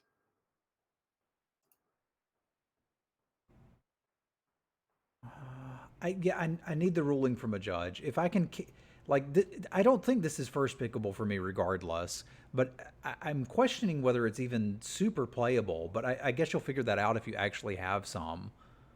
So, thought kicker was paying in addition to not adding to the mana cost. I mean, if you can do that with Into the Royal, then this is a little bit better, but I still don't think busted. Because that's 6 mana. So it doesn't change the CMC in the hand, but I don't know about on the stack. All right. Well, we'll let the jury stay out on that one. I do think that this card is mostly a piker that has some value with some spells in your deck. It sort of reminds me of Lurtry when you weren't companioning it, but a 3/2 flash was better than a 2/1 no flash. It doesn't change the CMC. Okay. So, like, there's some neat stuff you can do in that if you top deck this later and have a spell to go with it, it does something. But if you don't have a 2-drop, you're probably just playing this out as a 2-drop, which makes it flexible, but still not something I'm crazy excited about unless I'm missing something with this card. Yeah, this is constructed, right? This is Commander, this is Legacy or something. Probably you're copying your broken 2-drop spell from 25 years ago. You're copying your Time Walk, right? Yeah, which I would be great. But I think for us, this is probably something I would pick up, I don't know, 5th. Once I'm already in blue, I'll play it. If it's a piker, I think it's just like 7th wheel. It's a piker, and if I've got 2 into the Royals, I've got a neat turn 6 that'll pop up now and then. Yeah, that's true. Sure, let's go 5th, 6th. Yeah, it's a good top deck if you're holding removal, sure. If it's cheap removal, it's only CMC 2 or less. Yeah, extremely specific removal. Yeah. All right. I again, just doesn't seem busted for a mythic. No, not it's the mythic you don't want to open unless it's worth like $50 in paper or something. Up next is Seafloor Stalker. Seafloor Stalker is 2 and a blue for a creature Merfolk Rogue at common. It's a 2/3. Pay 4 and a blue, except you will never pay 4 and a blue. Seafloor Stalker gets +1/+0 until end of turn and can't be blocked this turn. The ability costs 1 less to activate for each creature in your party. It counts itself. It's only ever going to be 3 blue or cheaper. Yeah, this seems pretty cool. Like, the floor is a 2/3 blocker. That's great. It's a rogue. That triggers some stuff. Like, I can force it through for 3 damage. Yeah, I remember like this Pascal card. Adept? Yeah, it was great. It was a 1 power too. Yeah. It's going to be like 3, 4. Yeah, this seems really good to me. How highly can I rank this? Because I want to rank it pretty highly. It's probably a 5th pick. Like, it's not the reason to be blue, but once I'm blue, I want some of these. Yeah, 5th pick seems good to me. Later packs, I'm going 4th, 3rd. Like, you can be in a mono rogue deck, and I'm happy with this card paying 4. Like, Yeah. 4 mana, 3/3 unblockable. And it seems like it's going to be hard not to end up with 2 of the class types because so many things have them. But yeah, I'm on board with this. Let's call it 5th pick for starters and maybe even going up from there. Sounds good. And it's an unblockable rogue for Ninjutsu rare guy. Yeah, Up if next. you've got 500 mana, but like, keep on Yeah, dreaming that dream, man. Of course. Up next is Shell Shield. Shell Shield is a single blue mana for an instant common. Kicker for 1. Target creature you control gets +0/+3 until end of turn. If the spell was kicked, that creature also gains hexproof until end of turn. So this is like negate plus. I think I'm more likely to main deck this than negate, but I don't think I'm likely to super want either of them. I might be more inclined to play it in a deck that had the Drakehaven card, but I still think I'm looking to wheel this if I include it. Yeah, it's like Dive Down. It's like Ranger's Guile, except you don't get that +1. It's a card that sometimes has a spot for me. If I really want to go deep on kicker, it's a really nice cheap kicker. If I want spells, it's a really nice cheap spell. But yeah, but it doesn't wheel it. do quite enough, so I think I'm looking to wheel it. I didn't always play Dive Down, but I mean, you could play it. Yeah. Up next is Skyclave Plunder. Skyclave Plunder is 4 and a blue for a sorcery at uncommon. Look at the top X cards of your library, where X is 3 plus the number of creatures in your party. Put 3 of those cards into your hand and the rest on the bottom of your library in a random order. Okay, so it's kind of on its face for, what, 5 mana, draw 3? 5 mana, draw 3. You get to look at them first, but you're just drawing them. And if I happen to have some creatures in play, I can like look at a few more and maybe get some more value. You've used the phrase, this is a barometer card, and I dig that. If the format is not super fast, then we'll get to play this and it'll be good. And if it is super fast, then you probably can't play this and it won't be good. So I think that starts me at like 5th pick because I'm a little nervous about just raw card draw, go crazy. But and I don't think you're getting, like, this isn't giving you a discount on the casting cost for your party. It's just giving you more cards for your party. I could still see it in blue-green with like some of the rampy stuff being okay. But I think this goes at like 5th pick for me currently. Yeah, the thing keeping me back here is sorcery speed. If it was instant, it's a totally different card, as is 5th, 6th. And there's a world where this format, this is a wheel, and maybe not even play. Yeah, I don't know that it's that much better than the Kicked Divination variant we've seen. Because like Divination can Yeah. find you your 4th land if you're struggling. This can't. And late game draw 3 isn't so much different for 6 than look at 4, pick 3, draw them. Like it's Yeah. better, but I think the flexibility on the Divination variant is something I'm more interested in.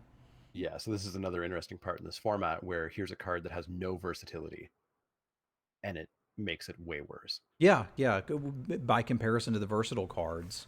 Yeah. Up next is Skyclave Squid. Skyclave Squid is 1 and a blue for a creature squid. At common, it's a 3/2 with Defender. Landfall, when a land enters the battlefield under your control. Skyclave Squid can attack this turn, as though it did not have Defender. Seems pretty good to me. Yeah, it's a 2-drop if you need it. You're going to be playing lands. If you're not, you're losing. It's filler. Like this is 7th pick or even the wheel, but Well, I mean, the upside is it can attack at the point where attacking with the 3/2 would actually matter, and by the time it can attack, it wouldn't have been able to anyway. yeah, you play it on turn 2, put your 3rd land down. You oftentimes will get in, maybe trade or get in. The Mermaid you had to pay mana for. This one you don't. So, like, I think this is significantly better than the Mermaid from Eldraine. Yeah, I hated the Mermaid, and it was because you had to pay that 2 mana. Yeah, Travis loves 2-drops that can block well shocked, but this I feel like this one can actually attack well too, because you should be hitting your 3rd and 4th land pretty consistently, especially in this set.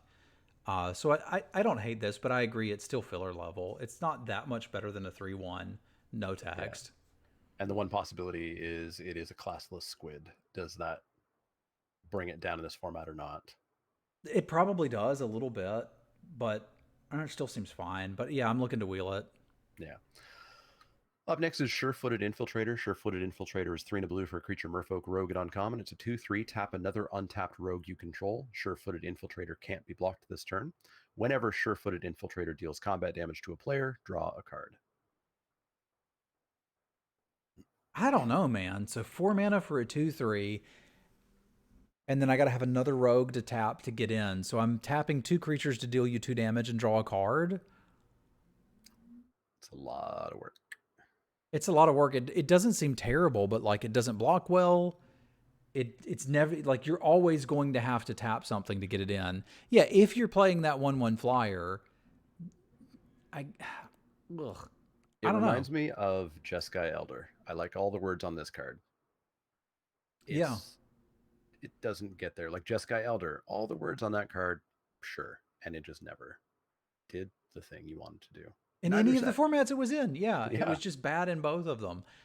This guy's going to be a sleeper. Does that mean that people think it's going to be better than it is? Maybe it's just asleep and never wakes up. We'll see.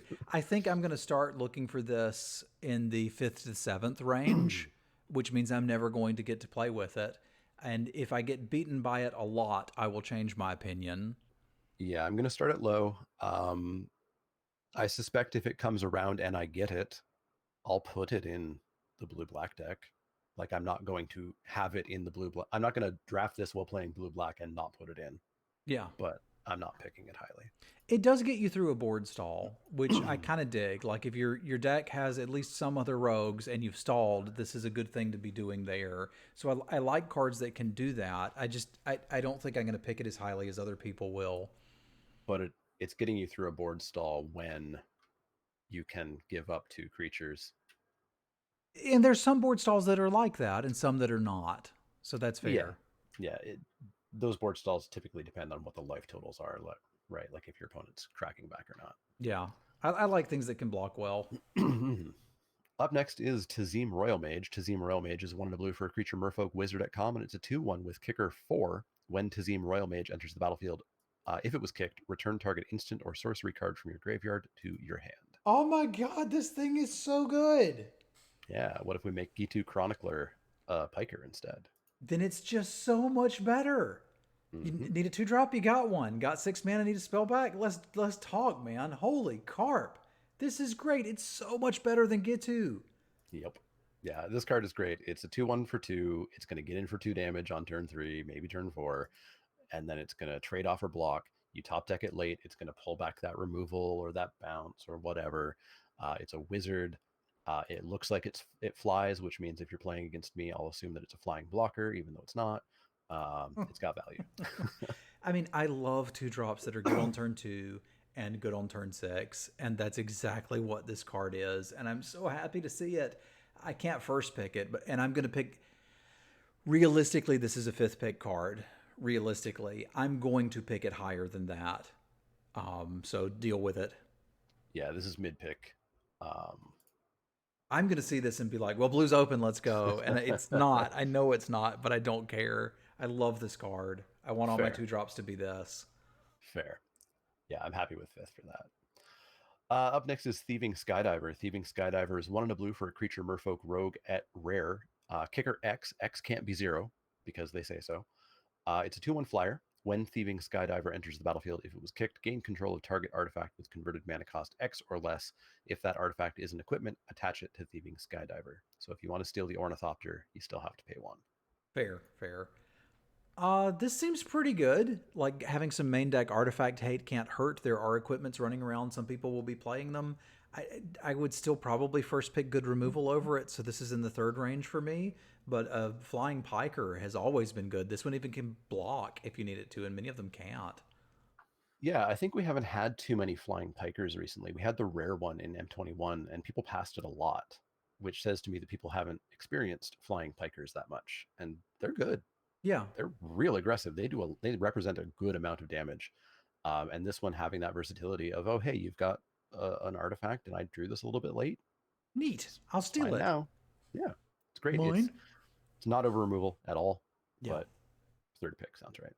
Yeah, I'm down with this. Pack 3, pick one. I mean, if I'm blue-green and I open this and there's not anything else in the pack, sure, but maybe there's other things that are even better. Like, I don't know the green cards yet, but say there's a Hunter's Edge, I'd probably still take the removal spell, but this looks quite good. Yeah, absolutely. Up next, we've got Wind Rider Wizard. Wind Rider Wizard is 2 and a blue for a creature human wizard at uncommon. It's a 2/2 flyer. Whenever you cast an instant, sorcery, or wizard spell, you may draw a card. If you do, discard a card. It's a Windrake, but sometimes it's a looter. I mean, that's pretty cool as far as I'm concerned. Like this is another indication that like a blue-green landfall deck could be a thing. Because you're going to want to play 19, 20 lands or whatever to hit your landfall triggers. But if you don't have anything with landfall triggers in play and you just need to get deeper into your deck, all of a sudden you can start cycling through them. So I'm getting some early indications with all of this that we're looking at an 18 land format, which makes me happy. This looks good. I think it's another card I could see picking in the 3rd to 5th range and be pretty happy about.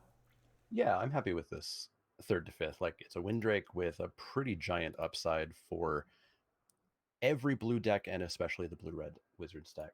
Yeah, and it looked like there were enough wizards in blue that you don't have to be red. Yeah, there's a ton of wizards in blue. As a note, there won't be a blue-green landfall. The blue landfalls are just the crab and the squid and nothing else. But you could still have the green creatures for the landfall, you know? Yeah, that's true. That's true. There's interesting. Looking at it, there's less landfall creatures than I thought in green. Interesting. We'll get to that later. Zulaport Duelist is a single blue mana for a creature human rogue at common. It's a 1/1 with flash. When it ETBs, up to 1 target creature gets -2/-0 until end of turn. Its controller mills 2 cards. This reminds me of the fairy thing we had in some set. Fairy Duelist, yeah. Which was okay, but not busted. If you could get a trade and have a leftover body, it was relevant. The blue decks kind of care about the mill. This one's pretty cheap. It enables party for cheap. This seems okay, but not something I really want. So I feel like I'm going to be looking to wheel this if I want it. Yeah, the Fairy Duelist flew, which I liked a little bit more. It was a 1/2, which meant that it could, in rare situations, survive. But this is basically the same. It's kind of like a combat trick with power and toughness. Wheel, like, there's decks where you'll have a spot. Yeah. I don't think I'd be embarrassed to play this, is what I'm getting at, but I also don't think I would overvalue it. Yeah, maybe this is the one that you tap to make your thing unblockable. Are there more transform lands, or is this the same ones, just the other? Oh, we've got dual lands. Okay. Yeah, there's dual lands. That's cool. I didn't know there was dual lands. There's 6. That's Because neat. that makes sense. Yeah, sure does. The other 4, the other 3 are in the next set. Okay. Okay, so up first for dual face cards here, we have Bayin Veil. 1 and a blue for an instant at uncommon. Creatures your opponent control get -2/-0 until end of turn. The backside is a tapped blue land. I'm not first picking that one. Nope. Third pick. Yeah, Fifth this goes into once I've got a reason to be blue, I'm interested in this. And I'm playing it in every blue deck. That's not the consideration. The consideration is that's not an effect I'm super interested in. Like, Yeah. we've seen this for 3 mana withdraw a card, and that's arguably better or worse. Like, the flexibility of this is undeniable, which I like. It's just, do I want that effect in my deck? Maybe, but I've seen some of these that are like windmill slams, and this one isn't that. But once I'm blue, I want this. So that probably puts it, I don't know, 3rd to 5th for me. Yeah, 3rd, 5th sounds right. As it is with all of these that aren't the bombs. It's that island when you need it. I think it's probably going to be an island 90% of the time. And then you're going to top deck it sometimes later. You're going to have it in your hand. And this is the turn where -2/-0 saves you and keeps the game going or something. Yeah. Up next is Glasspool Mimic. Glasspool Mimic is 2 and a blue for a creature shapeshifter rogue at rare. It's a 0/0, but it can enter the battlefield as a copy of a creature you control, except it's a shapeshifter rogue in addition to its other types. Backside is a tapped island, or blue land. It's not an island. Okay, I'm on board with this. And if it could clone anything, it would be better. But there's no way we would get a 3 mana clone that could also be a land. This is one of the ones that I almost never want to play out as a land because it should be good. It should be better the longer the game goes. But the ability that I can do that certainly doesn't make it worse. So I'm first picking this one. Yeah, this is you kept a 1-lander that has this, and you haven't top decked a land in your first 2 draws, and you need to hit a land right now. Yeah, so And play even it. then, maybe this is still going to be better. Yeah. Since it is target creature you control, it is a little bit predicated on how good your deck is. It's better if you have more bombs. It's worse if you are just playing a bunch of 1/1 and 2/2 rogues. But draft good cards, play good cards, and copy those good cards. There you go. So this is a first pick. Maybe I take amazing removal over it, but that's about it. Up next is Jwari Disruption. Jwari Disruption is 1 and a blue for an instant at uncommon. Counter target spell unless its controller pays 1. Backside is a tapped blue source. This is another effect I don't want and a card I'll always play, which puts it at like a 5th pick for me. I've got a good blue card. I see this in the pack. I'm taking it. I don't have a good blue card. This isn't putting me into blue. Yep, sounds about right. It's such a weak spell. We saw this with Censor, and that had cycling, which made it much different. Not much different, but it made it different. You'll get somebody with this at some point, maybe, and when you don't, it's an island. And if you just play it as an island in game 1, they're going to be terrified for game 2 and 3. So you got that going for you. Absolutely. All right. Up next is the one that I wonder about. Seagate Restoration. 4 blue, blue, blue. For a sorcery at Mythic, draw cards equal to the number of cards in your hand, +1. You have no maximum hand size for the rest of the game. Backside is the Mythic Bolt land, so lose 3 life unless you want it to enter tapped. How many cards? How many cards are in your hand on turn 7 or 8 or 9 or 10? None. You gonna pay 7 for an opt at sorcery speed? I mean, compare this to top decking a land when I have 7 mana in play. Worst case scenario, this is a 7 mana cycling land, which, as crazy as that sounds, is already pretty good. But does it, Ajani? Because otherwise you've got 7 mana in play and you top deck an island. That doesn't do anything for you. So I feel like this is just this is something I'm interested in limited. You still just play it. Yeah, it's not literally the worst, and it's actually not. This is going in every blue deck. The question is, do I first pick it? And Yeah. that's the part I can't quite wrap my brain around yet. The flexibility involved says that I think I would under some circumstances. Yeah, you absolutely do. It's in the land slot. You're never putting this in your spell slot and counting it as a spell. It feels like a Uh, really bad desert. yeah, yeah, I yeah. don't think I'm taking it first. I don't know. Maybe like I want to take it fifth, but it's better than that. It's probably like I'm blue and open this in pack 2 or 3. I'm taking it then. But as far as pack 1 pick ones, this is not one of them. So let's put Yeah, it there. yeah. I agree with that. You're not wheeling this. This is not going around the table. Yeah, somebody is going, hey, this is mythic, it's mine. Somebody is going 40 gems is worth like $5, right? And in paper, somebody's grabbing this for $10 or whatever. Yeah.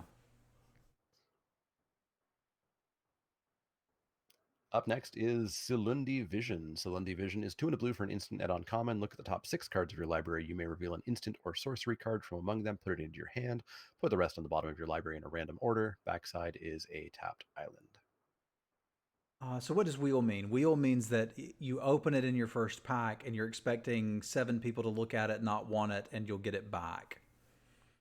Yep.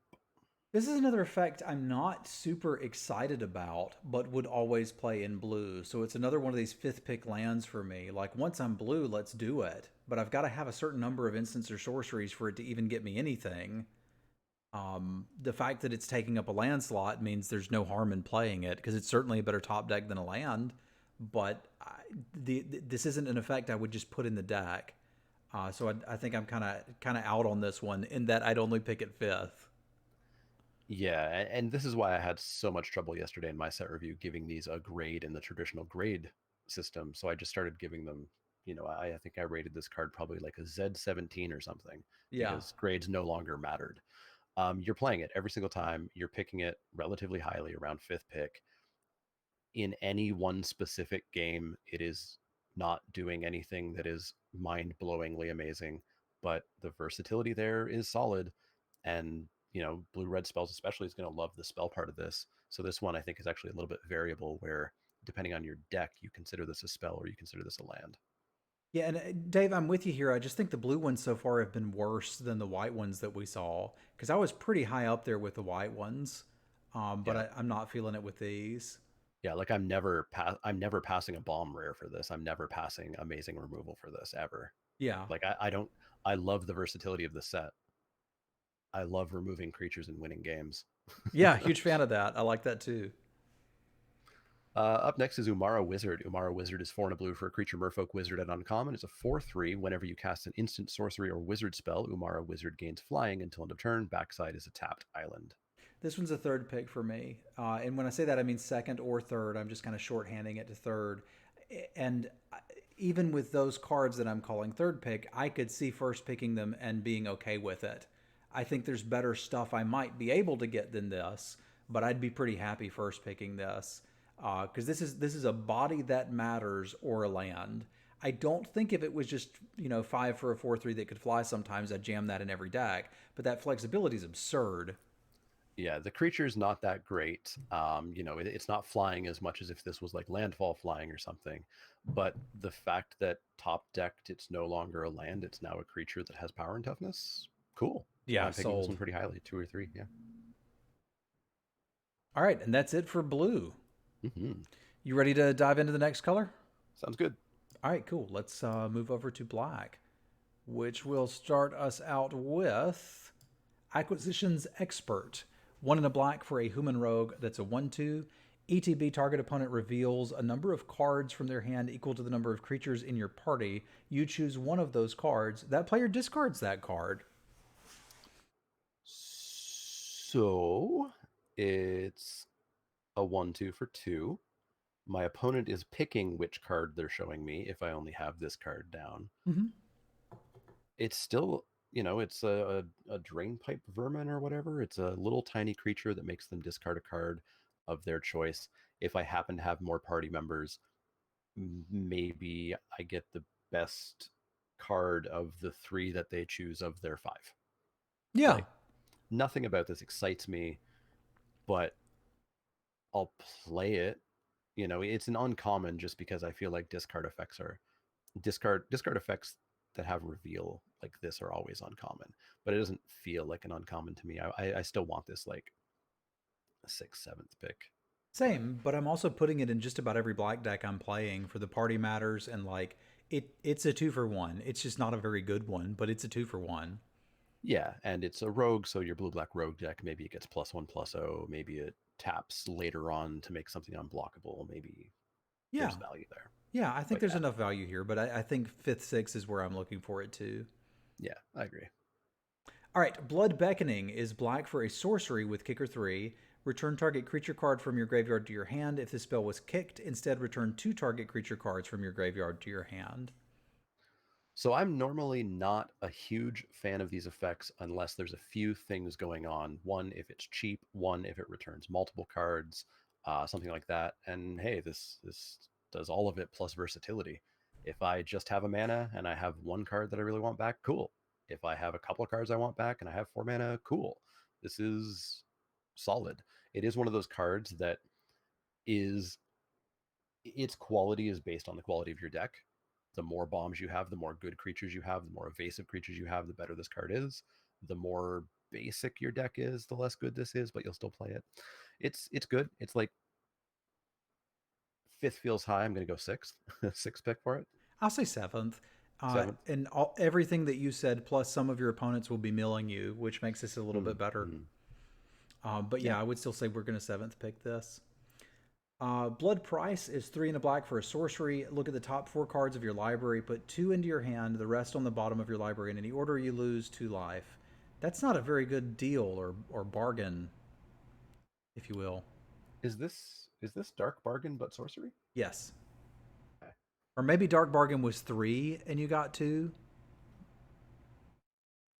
Yeah, Dark Bargain was instant 3/2. Deal 2 damage instead of lose 2 life because they still can't decide on which black does. Yeah. No, like sorcery speed kills this for me, and even at instant speed, it's a wheel. I think this might just be a no thanks. Yeah, I'll put this in the wheel category. If you want one, you can probably find one. It's okay, but I'm not really looking to play this. Yeah. So I'll pay the iron price, not the blood price. Blood Chief's Thirst is black for a sorcery with kicker 2 and a black. Destroy target creature or planeswalker with CMC 2 or less. If this spell was kicked, instead destroy target creature or planeswalker.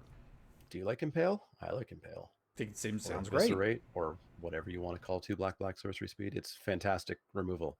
I'm sometimes maybe I will have to pay 1 to kill something little, but I doubt it. It's great. It's first pickable. It's fantastic. Yep. Stay thirsty. Could be instant speed to be better, but yeah, agree. But I mean, we're still going to take it. It's what we get these days. Absolutely. Coveted Prize is 4 and a black for a sorcery, costs 1 less for each creature in your party. Search your library for a card, put it into your hand, shuffle. If you have a full party, you may cast a spell with CMC 4 or less from your hand without paying its mana cost. Nope. Usually nope, but with the caveat of if you have something that's very good when you're behind, you can play a tutor style effect. But generally speaking, you should not want this in limited. Yeah, I hate tutors. Magical Christmas Land, you have 4 crazy bombs. Cool. If you have something that gets you out when you're super behind, cool. The one thing to think about here is a lot of people will say, this is a second copy of my bomb. And they'll forget that you're equally as likely to draw your bomb. Yeah. And then draw this. And then what is it? It's your second best card, but yeah, you're going to spend something like 4, 3, 5 mana to go get a card. Like this would need to cost 1 for it to be really good, at which point you've got a full party and you're already winning. Yeah, absolutely. Give me Demonic Tutor and maybe. Yeah, Demonic Tutor I'm playing in limited every time. Grim Yeah. Tutor was where it was too much, man. Yeah, Grim Tutor was 14. Deadly Alliance is 4 and a black for an instant, 1 less for each creature in your party. Destroy target creature or planeswalker. So this is Suamalainen Blow, but better. But sometimes it's better than Doomblade. Yeah, this is amazing. It's first pick. I will play this for 5 and not even bat an eye. And if it's 4, 3, 2, 1, Yeah, sold. I was going to argue with you, but I really can't. Like the fact that Finishing Blow wasn't necessarily first pickable in its set by the time it settled doesn't mean that we thought it was going to be a pretty early pick. It's still splashable. It still kills everything. And I could see reasonably casting this for 4 at instant speed. So Yeah. I think Finishing Blow being worse than we thought doesn't make this worse than we think. Yeah. And imagine 2020, we're playing a limited format where we have a common removal spell that might cost, on average, 3. Yeah, sold. Sounds good. Demon Disciple. 2 and a black for a 3/1. When it enters the battlefield, each player sacrifices a creature or planeswalker. It's Fleshy Bee, Yeah, good old Flesh Bag Marauder. which I liked. Yeah, it's a good thing. Edicts, you've probably heard edicts are not great because your opponent gets to choose which one they sacrifice, but this is attached to a 3/1. If this 3/1 is the worst creature you have, you sack it. And if you have a 1/1 rogue kicking around that at one point gave -2/-0 or something, sack it. You get something out of this, and that's all pretty dang good. Yeah, these usually end up about 5th pick for me, but I'm pretty happy playing one. Yeah, 4th, 5th pick. There's the occasional time where it sort of sucks, where your opponent has 4 creatures. Well, your opponent has 3 or 4 creatures. You have no creatures on board. You draw this, and it's like, well, it's a start, but No 3-drop was going to save you there anyway. at that point, you're dead to a ham sandwich. Yeah, so avoid being dead to a ham sandwich. Draft the rest of your deck accordingly. Yeah. Is my argument. All right, we've got Drana the Last Blood Chief. 3 black for a 4/4 flyer. So air elemental so far. Vampire Cleric.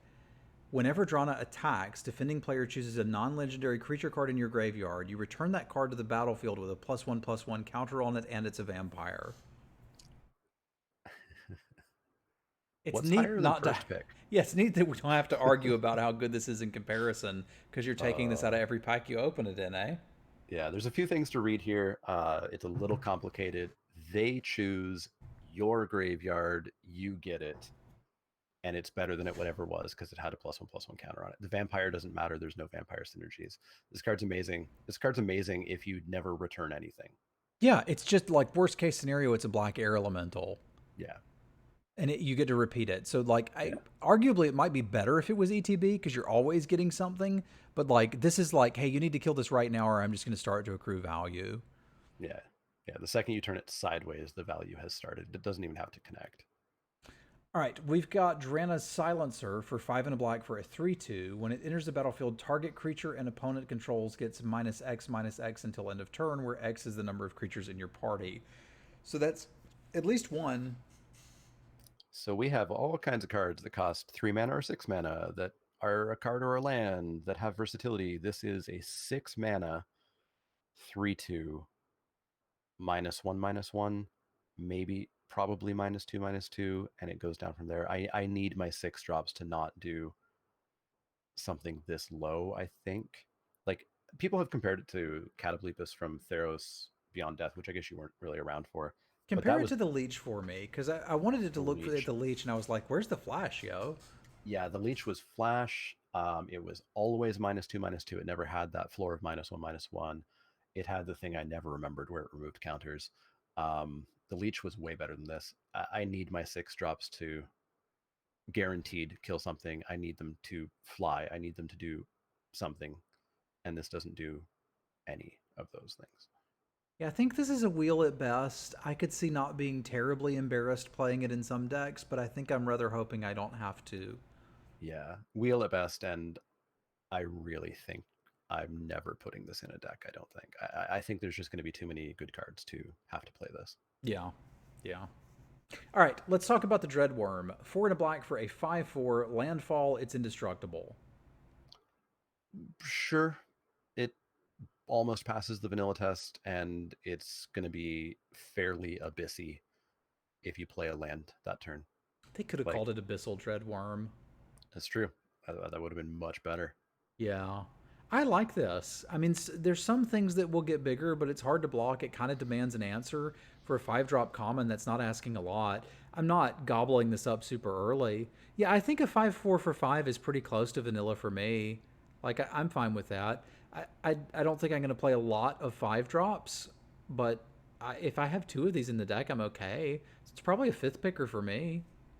Yeah, I'm not playing a lot of fives, and I do want my five is where I kind of start to demand that they do something really good. I think this is half of a step below that. So fifth or sixth for me, I think.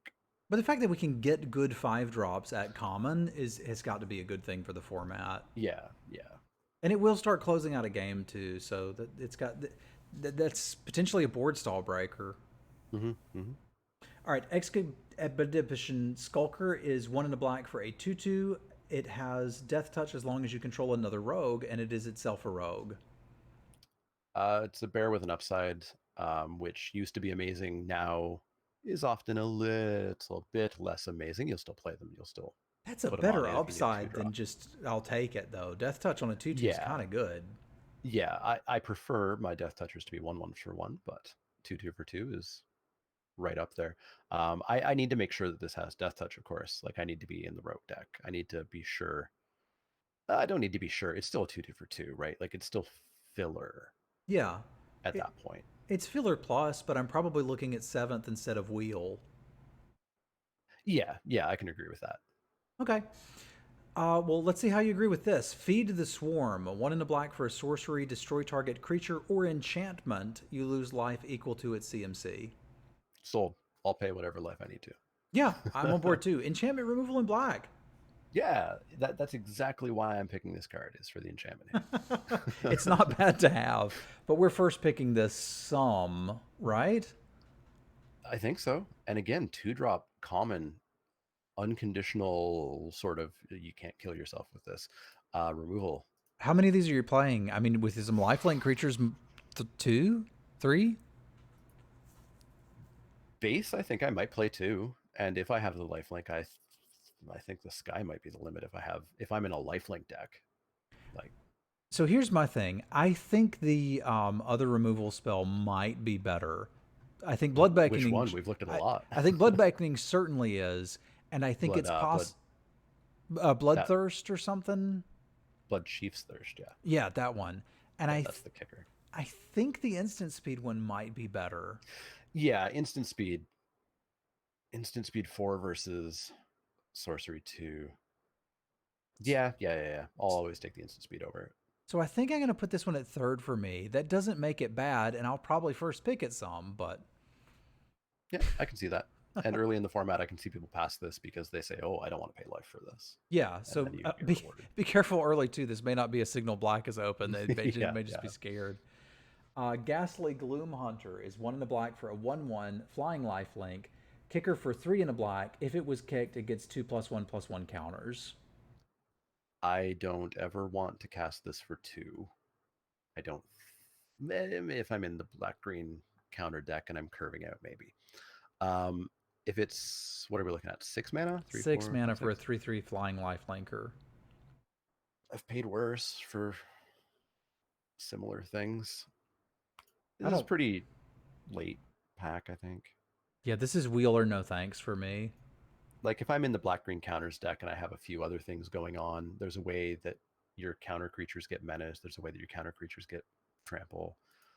If I have some payoffs like that, if I have the Hydra that gets counters because something else got a counter. Yeah, but for 6 mana, I want a little better than a 3/3 flyer.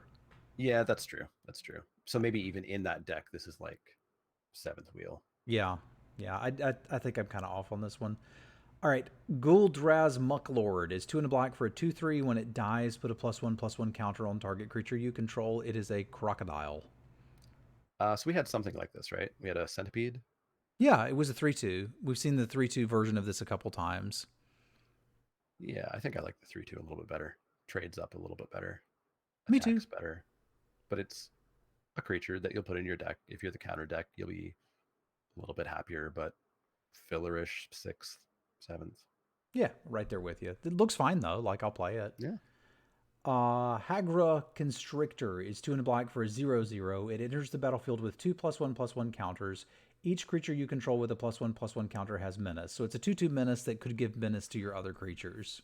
Yeah. I feel like we've seen this art before. I don't know where. It looks like the Python from Visions. Yeah. Yeah. Yeah, it's a 2/2 for 3 that if I'm in the counter deck. Or it's a 2/3 with Menace, which is fine. I prefer 3/2s for 3 with Menace. We were introduced to Menace with Boggart Brute, and that's my gold standard. But giving all of my other creatures with counters Menace, cool. Like, Yeah, I think this one gets better if you're in the counters deck. I think if I'm not in the counters deck, I don't want it. So this makes this a 7th pick for me. But once I'm like, hey, half my creatures have counter synergies, all of a sudden I'm interested in this because I can use it as a finisher. yeah, this is one of those cards that you don't really rate based on its pack 1 power. Yeah, we've got to look at it differently. Highborn Vampire has got to be the best card in the format. 3 and a black for a 4/3 Vampire Warrior. I don't know. Do you like Borderland Minotaurs? I love Borderland Minotaurs. And now every color is just getting better Borderland Minotaurs. What a time to be alive. This is a 7th pick card, but like the reason I like it is it fits really well in the quadrant theory. If you're ahead, it's another good body. You're behind, it's a decent blocker. You're curving out, it's decent power and toughness. And you're at a board stall, it's at least another body that can prolong that board stall or maybe enable an attack. So the fact that I like it doesn't mean that it's great, but this is probably a 7th pick card that you're quite happy to play. Yeah, you're never embarrassed to play this. It's a 4-drop. It'll do the thing that needs to do. Yeah. But don't pick them highly. Yeah, unless you're me. Inscription of Ruin is 2 and a black for a sorcery with kicker 2 black. Choose 1 unless it was kicked. Do all of them. Target opponent discards 2. Return target creature card with CMC 2 or less from your graveyard to your hand. Destroy target creature with CMC 3 or less.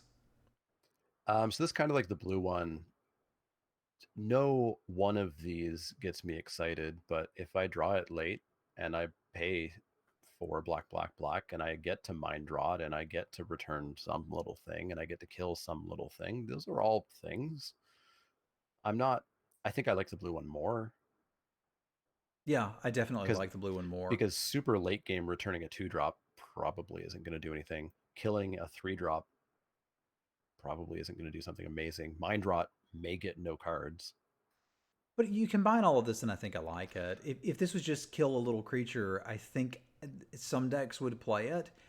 Like, I've played Mind Rot more than others. Like, I tend to like that effect somewhat. And stapling those two together, I feel like is enough flexibility just to play the card.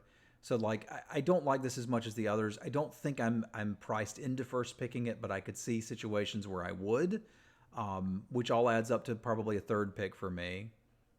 Yeah, I can see 3rd, 4th. I think I picked this one a little bit less likely than I would the blue one, but that versatility makes a better card than it would be otherwise. Yeah, because I'd first pick the blue one, but I'm with Dave. Like, yeah, I don't think you're looking to get to 7 mana and do all of this, because like you're playing this because it's kill a little thing if you need to, mind rot if it's good for you, and I like that flexibility. It reminds me of Doomfall, and I think it's better than that. Yeah, I think the plan is any deck playing this card preferably doesn't get to turn 7. And if you do, you're not going to do this. Yeah. All right. Lithoform Bligat is 1 and a black for an enchant land. When it enters the battlefield, draw a card. Enchanted land loses all types and abilities and has tap for colorless or tap, pay 1 life, add 1 mana of any color. That's weird, dude. When I say mana fixing, you think black, right? Yeah, obviously. If I'm not splashing, I don't want this. Yeah. Some people have said this is like land destruction for constructed. So like you throw this on their Field of the Dead, dual land or Field of the Dead or Wasteland or whatever, and they just pay a life and are like, oh, I remember paying lands. I don't see why you would want this in limited, so I'm going to say no thanks. No, if you're being janky, splashy, if you're playing Omnath isn't in black, why would you play this card? Well, you play black so you can splash the Omnath. Yeah, exactly. Now you're getting it. Malakir Blood Priest is 1 and a black for a vampire 2/1 cleric. When it enters the battlefield, each opponent loses X life and you gain X life, where X is the number of creatures in your party. That'll be at least 1 because it counts itself. It's a piker that drains 1. Maybe it drains 2. Like, that's not the worst thing in the world, especially in a slightly aggressive deck, especially in a cleric deck that wants clerics, that wants life gain triggers. They're common. Rack up a couple of these, drain 4. Like, all in all, it's a 6th, 7th, 8th pick card. It's not great, but Yeah, I think I'm initially looking to wheel them unless I'm looking to fill out the 2-drop slot, and they look fine for that. Yeah. Wombo Combo, Marauding Blight Priest, 2 black for a 3/2 cleric. Whenever you gain life, each opponent loses 2 life. So here's our payoff. Yeah, Here's our payoff. You gain 50 life that turn, and they're just dead. yeah, with that 1 life loss. Yeah, exactly. I mean, it's a 3/2 for 3. You'll play it, and in the right deck, it's gonna be a damage here or there, and that can add up. Yeah, Get 2 of these. it starts to matter, which I dig. Yeah. I don't think there's a scenario where you're 5th picking a card like Malakir Blood Priest. It's a replaceable 2-drop. It's a 2-drop that I'm relatively happy playing in a deck that has, some payoff for life gain, or even that doesn't, but I'm not going nuts with it. Yeah, so this Blight Priest is like, it's a 6th, 7th pick in the first pack, and once you're in that deck, why not play them? But Yeah. you can still probably get them pretty late. Yeah, same. All right, so Mind Carver is black for an equipment. It comes into play equipped. Equipped creature gets +1/+0. It gets +3/+1 instead, as long as an opponent has 8 or more cards in their graveyard. 2 and a black to equip. So we're 3.5 hours into the set review, and we found our second piece of equipment, third piece of equipment. Yep. So +1/+0 is not a card I'm playing. This is like a short sword it auto equips, and then it's ludicrously expensive to re-equip. Yeah. If it's later in the game and or I've milled quickly, +3/+1 isn't the worst thing in the world, but I feel like I can probably find better cards.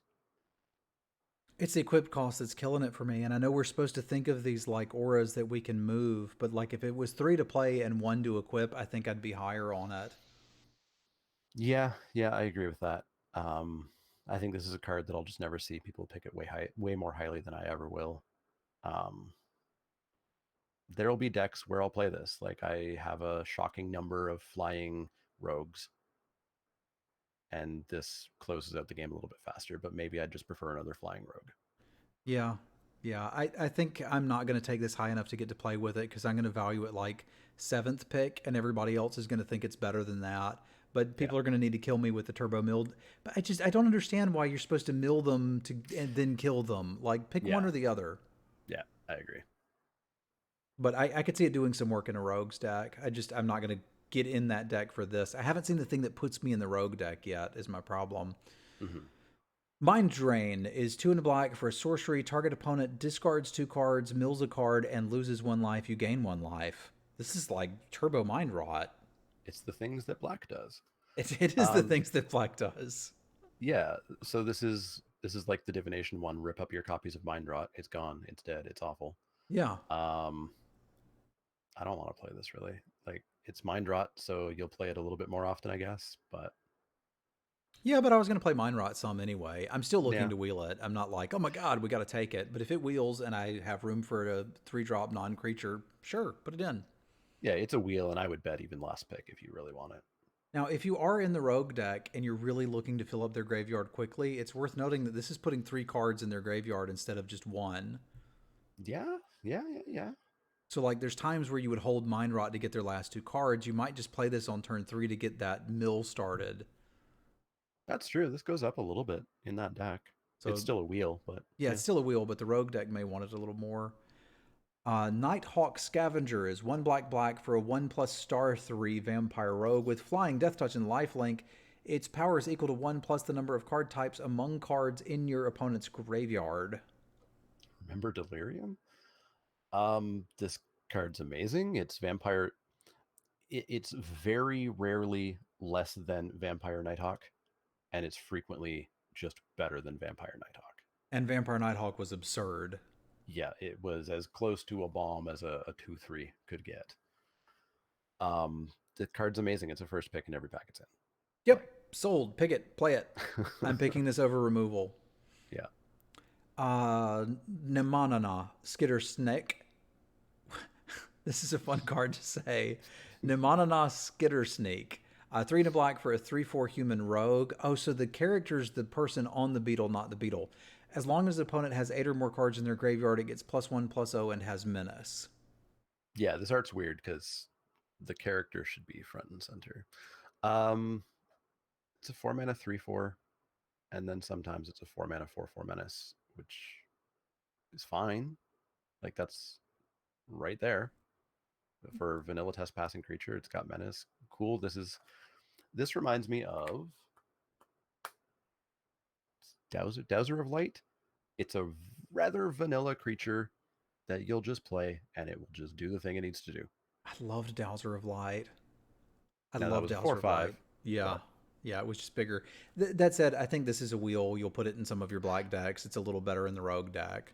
Yeah, I figure there's so many cards that are in a pack that are better than this that you can get it, and you should never feel bad playing it. Like, it's fine. I'm with you there. All right. Nimana Sky Dancer is 2 and a black for a 2/1 flash flying. When it enters the battlefield, target opponent mills 2 cards. So it's Ambush Viper. It's Ambush Viper with flying. I can hold up other instants. Like it looks like some of blue and black things are going to care about the milling. Like again, some of your opponents are going to be happy you milled them because they can buy stuff back. But this looks okay. I don't think I'm going nuts over it, but it's fine. Yeah, I think I'm like 5th pick on this. Like a 2/1 Flash Flyer. I've held up my removal. I didn't have anything to remove. Surprise! I've got a 2/1 that's going to start hitting you in the air, and I Yeah. milled 2, which probably helps out some other cards. Like, Yeah, I think I'm overall happy with that. I'm probably going like 7th pick with this. But like evasive 3-drop seems fine. It's close to a Windrake. I like Windrakes. Maybe 5th is about where I am. yeah, and Flyer in black. Like, It's nice. But like we had the 2/1 flying zombie in M and Cat, and people were always like, "Oh, that's going to be pretty good," and it wasn't. It was just okay. You didn't really want to play it that often, so that's true. that may end up there. Anyway, Null Priest of Oblivion is 1 and a black for a 2/1 vampire cleric with menace and lifelink. Kicker for 3 and a black. If it was kicked, return target creature card from your graveyard to the battlefield. So Menace Lifelink Piker is better than a Piker. Yep. And then it's what, 6 for black Mhm. to reanimate something, and I get a Piker. Sure. Yeah, this sounds great to me. I love 2-drops that are good on 2 and good on 6, and this is that. Yeah. What if your Rise Again was also a 2/1 Menace Lifelink, and you didn't have to only cast it on turn 6, I guess, instead of 5? Yeah, I would love this. Well, this one I do actually love Zoom Waffle because it's not just a reanimate spell. If it's turn 2 and I need this to attack or block, I've got that. And if I top deck it later, it's this plus the best creature out of my graveyard. So I'm first picking this one. Yeah, and Rise Again on turn 6, you have nothing in the yard is a dead card. You draw this in turn 6. It's a 2/1 for 2. Yeah, it could be worse. It's all right. I'm on board with this. Yeah, it's straight to play. Straight to play. Mm-hmm. All right, Oblivion's Hunger is 1 and a black for an instant. Target creature you control gains indestructible. Draw a card if that creature has a +1/+1 counter on it. I'm never a big fan of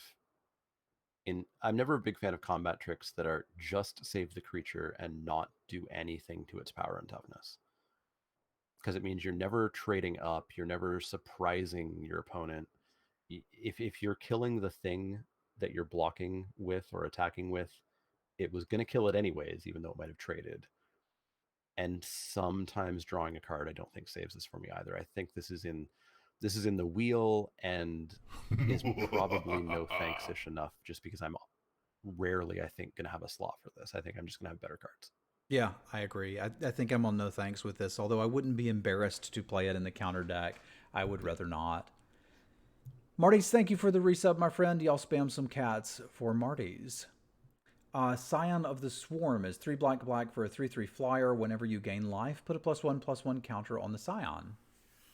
Sure, it's not a wind elemental, but it's a 3/3 flyer for 5, which is still okay. And if you're gaining life, which if you're in black, you maybe and probably are, and if you're in black-white, boy howdy are you ever. The second this gets its first counter, it's amazing, and from there, Just great. gets better. So this is like not a first pick, but third. Between third and fifth for me. I think if you see this 5th, you're like, okay, we're getting into black. Yeah, and it jumps up to first in pack 2, pack 3 when you're there. Yeah, I think if I have 3 life gain sources, I'm pretty happy to run this because it's not embarrassing to just play a 5-mana 3/3 flyer, right? But like imagine playing the cleric that just gives you a life when you play a creature. yeah, all of a Like, sudden you got there. Yeah, it's absurd. So, like, if that's one of the sources, I'm just putting this in the deck. If that's the only other life gain source, but if I've got one of the 2/1s, that cleric that gains you a life, and one lifelink creature, all of a sudden I'm pretty happy with this. Yeah. And that's fair. We saw Blood Artisan, and it play like this is worse than that because it's more expensive, but it's the effect is still good. Mm-hmm. Scourge of the Skyclaves is 1 in a black for a star with kicker 4 in a black. When you cast this spell, if it was kicked, each player loses half their life rounded up.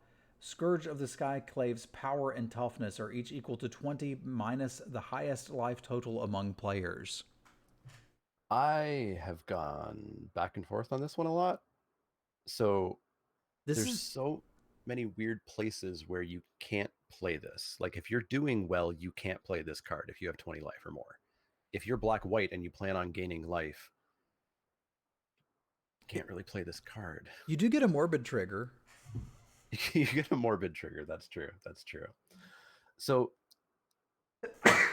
what situation does this card work in? Both you and your opponent are really low on life and you got an abyss. It doesn't fly. It looks like it has wings, but it doesn't fly. It doesn't have trample. But I mean, sure, you have a 15-15 abyss when you're both at 5. You kick it and your opponent loses. If your opponent's already a little bit low, like there's so much going on in this card that I think fights against itself. I think it fights against what most of the black decks are going to be doing. But with all that said, if you can get it down as a 2/2, it is a star, which means it's continuously changing. Yeah, so like once you've done, so the only time this isn't good is when you're curving out, right? Mm-hmm. Yeah, it's not a 2-drop. It's not a 2-drop. You've got to be able to deal some damage to your opponent and have neither of you gaining life. So this is great when you aren't. This is great when you aren't ahead. This isn't a win more, huh? This isn't even great when you aren't ahead because if your opponent's at 20, this is a 0/0. Yeah, it depends on the level of ahead. If they're at 15 and you're at 10, then yeah, this is actually pretty good there because you just got yourself a 5/5. Mm-hmm. So I think this is fine. It's just recognizing that even though it looks like a 2-drop, it's not a 2-drop. So I think I would pick this probably in the 3rd range. I can see picking removal over it. It's the kind of the antithesis of a flexible spell because I can't play it on turn 2. So as long as you take it and don't put it in that 2-drop and recognize that it's going to come down a little later, it's kind of like a 4-drop that untaps 2 lands, is a 2/2 and grows over the course of the game. Like, I think I'm okay playing that. I think I'm actively happy playing that. I don't think I'm getting into black for it, but once I'm black, I will play it in most of my black decks. Now, if I'm planning on gaining an absurd amount of life, it's going to get worse, and I probably have to cut it. Yeah, it's an interesting card that I think probably gets cut more than you would think, especially for a card that has that mythic symbol on it. Yeah, know when to play it. Yeah. So what about the kicker ability? I mean, are you happy to use that? It depends on where the life totals are at. Yeah. I think if I'm trying to punish my opponent, like generally speaking, just that effect I don't want, but the fact that I get that effect and it pumps this creature, I think I dig. But it's very expensive to do that, right? Because that's 5, 6, 7 mana. I do get a very large creature, presumably after I've done that. Yeah, I think my intention is to not kick this, not plan to kick this most of the time. Yeah, and if it comes up, it comes up. I think it will shine in a black-red deck as opposed to the black-white deck that we've already seen. So evaluate it with that in mind too. Yeah.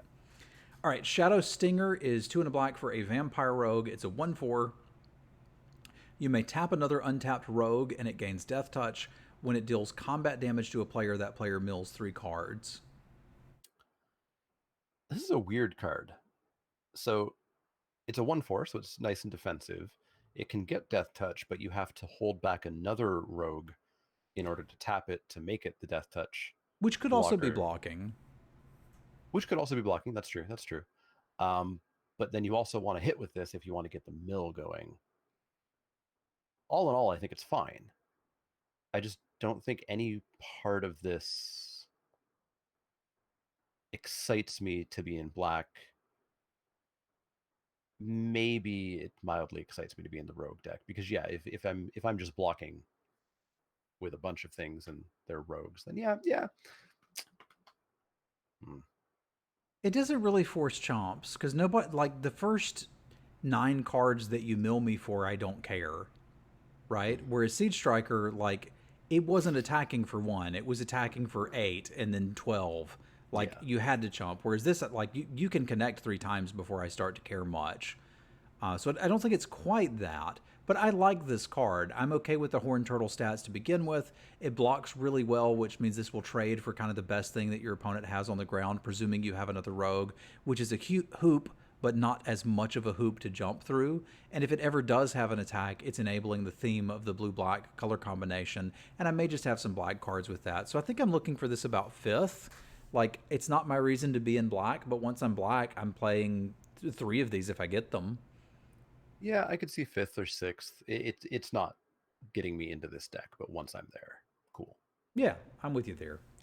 All right, we'll get your verdict on Shadow's Verdict, which is 3 black black for a sorcery. Exile all creatures and planeswalkers with CMC 3 or less from the battlefield and all from the graveyard.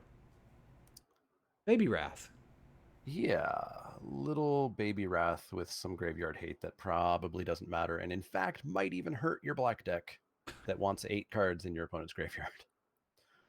This is obviously for constructed primarily. It gets rid of Uro, and that's why people are excited. Um, I mean, it's this effect that we see in like every set where it'll kill some things, it won't kill all the things that you want to. It'll kill your things, so you need to play properly with it. And I always undervalue these cards. I think I'm always going to put this in my deck. I can see things that I would pick over it, but I do think I would first pick this and give it a little bit of a build around. Um, it's probably realistically something you should be picking thirdish. Like maybe not your reason to be in black, but if you open it in at pack 2 or 3 and you're already black, you should take it. Like I think I'm going to be happy putting this in most decks. We've seen a lot of 2 and 3 drops that can grow and get better over time, and this is a very good answer to those. Yeah, this super kills that Hydra. They don't even get the Hydra that you get off the death trigger. Yeah, so like it's got some good things going for it. Yeah, I think I treat this a little bit lower just due to biases. And randomly, this will be absolutely amazing. I think against the black-green counter, it's going to be super, super good. Okay. Skyclave Shade is 1 in a black for a 3/1. Kicker 2 in a black. It can't block.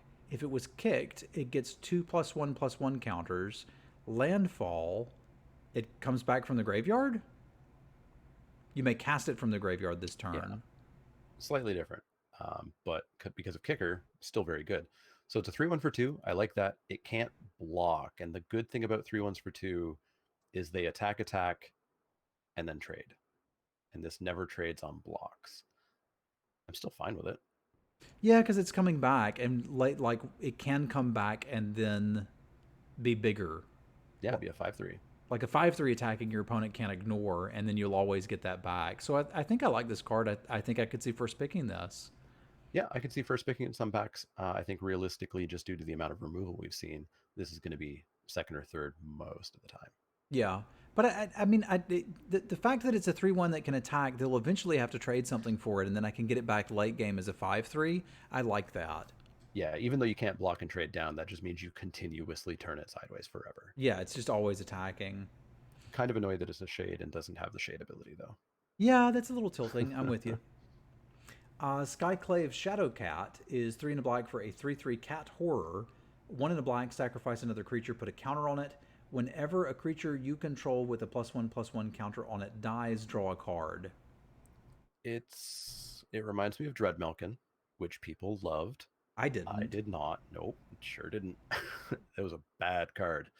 But this one, I think the second clause saves it. So whenever a creature you control with +1/+1 counter on it dies, draw a card. If you're in black-green, you're going to have counters laying around. Adding draw a card to a creature dying is really, really nice. And if you want to sack a creature to get a counter on this for whatever reason, it's under an Oblivion, or not Oblivion Ring, but the Nahiri's Binding, or it's under a Bubble Sphere or whatever. Cool. Or they're going to kill something else with a removal spell and you got the mana up. Yeah, absolutely. So I think this card's fine. I think it's much better than Dreadmelkin ever was. I'm not getting into black for this card, but I think it's like 5th, 6th.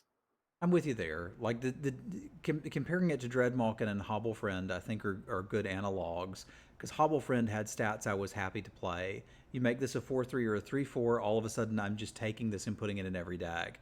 The stat line that they've given it means I really want to get some value off of the counter shenanigans, which makes it a black-green card. Once I'm in that deck, I'll take it higher. So I'm very much with John there. Yeah, I liked Hobblefriend more. It was 1 mana. It had trample. And it was a piker, like Yeah. that you're happy to play 2/1s in limited, whereas 4 mana 3/3s hill giants these days I don't think we just want.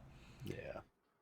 Soul Shatter is 2 and a black for an instant. Each opponent sacrifices a creature or planeswalker with the highest CMC among creatures and planeswalkers they control. It's an edict effect. It's bad, right? Yeah, this one's not as bad because it's always going to get their biggest thing. There's times where their biggest thing isn't their most threatening thing, but those times are pretty few and far between. Yeah, this is usually going to get their best unmodified thing. Against the black-green deck, their 3/3 is actually a 12/12, and you get got. But it's still great. Instant speed is a nice little bonus. It's rare, so we're never comparing this to a bomb, or a bomb rare anyways. We haven't really seen too many bomb uncommons. We haven't seen a seasoned Hallowblade or anything kicking around. Yeah, which I like. Yes, very much so. Yeah, this is fine. This is a first pick ish card. Maybe I think I probably take the instant speed 2 black removal over this. I might not. I think this is a little better than that, but it's close one way or the other. Yeah, Cackling Doom, but easy to cast. Like this seems alright to me. Yeah. Yeah, it's easier to cast. You can splash this one. You can't splash the 2 black. All right, Subital Strike is 1 and a black for an instant. Choose one or both. Target creature gets -1/-1 until end of turn. Put a +1/+1 counter on target creature. This card's great. It was great last time. It'll be great this time. There's a good chunk of X1s in the format, so this will just kill some things. In combat, this is like a 2 power toughness swing. There's black-green counter shenanigans going on. I love this card. It's not a first pick, but like 5th, 6th, sold. Yeah, absolutely sold. We had Skullduggery in Ixalan, which wasn't a counter, and we had Subtle Strike in I forget the format, but it was good. Cons. Yeah, we've played this before and it was good. I suspect that this one will be good too. Yeah. So I'm on board with this one. Tabarax, Hope's Demise. 2 and a black for a 2/2 Demon Cleric with flying. It has lifelink as long as it has 5 or more +1/+1 counters on it. Whenever another non-token creature you control dies, put a +1/+1 counter on it. If it was a cleric, you may draw a card. If you do, you lose 1 life. It's a Windrake. It's a Windrake. And then a lot more. Yeah, the card's great. It's a Windrake at the absolute ceiling if nothing on your board ever dies, and congrats, you've won, if that's the case. Yeah. And when things die, you're getting counters on this. If they happen to be clerics, which there's a good chance in black, there's an amazing chance in black-white, you can draw a card. I'll pay a life to draw a card any day. Maybe not the day that I'm at 1 life, but yeah, this card's great. It's first pick. Yeah, I would agree. Like, I could see some removal competing with it, but again, it's in the first pick range. Yeah, this is one of those cards where in the grading scheme, this isn't necessarily the bomb. It's a lot of value. Exceptionally good. Yeah, it's got a lot of value, I think. Yeah. Thwart the Grave. 4 black for a sorcery, 1 less for each member of your party. Return target creature card and up to 1 target cleric, rogue, warrior, or wizard from your graveyard to the battlefield. Will you play 6 mana sorcery speed, reanimate 2 creatures?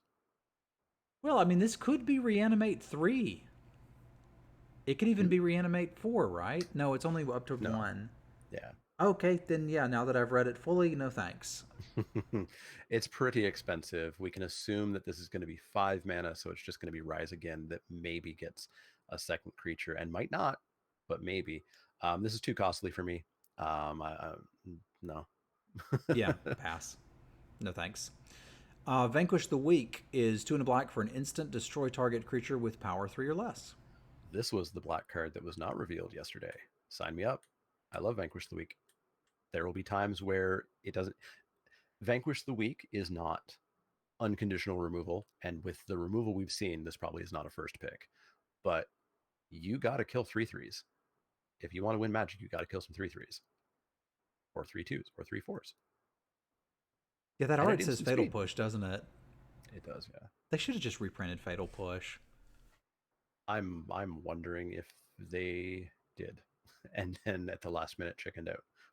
That might have been it, because this really looks like Fatal Push. I'm with Sam there. But yeah, instant speed puts this up. The fact that it doesn't kill everything puts it down. So this is looking like 3rd to 5th pick for me rather than first pick. It was first pick in some of the Ixalan sets because everything was small anyway. But overall, I like this card. Yeah, with the removal we've got, 3rd pick sounds about right. Oh, that's it. Well, I guess we go to the double-faced cards. Let's get to the black ones. There we go. Agadeem's Awakening. X black, black, black for sorcery. Return from your graveyard to the battlefield any number of target creature cards that each have a different converted mana cost of X or less. So 6 mana, you get a 2 cost creature and a 3 cost creature. 7 mana, you get a 2, 3, and a 4. Yeah, I'm never casting this spell, but there's a backside. Yeah. I'm never putting this card in my deck, but there's a backside, so I'm always putting this card in my deck. Yeah, and I think you're first picking it too. Yep, I agree. The power is just there. This is going to be one of those ones where it's probably like 60, 70%, 80% of the time it's a land. But when it's not, sure, whatever. I'll get back a couple of creatures because I can, because I have my flood insurance here of my land being also a spell. Yeah, I'm super down for that. I left out the one because I doubt that I'm playing many 1-drops in this format so far. But sure, you could technically get a 1-drop back too.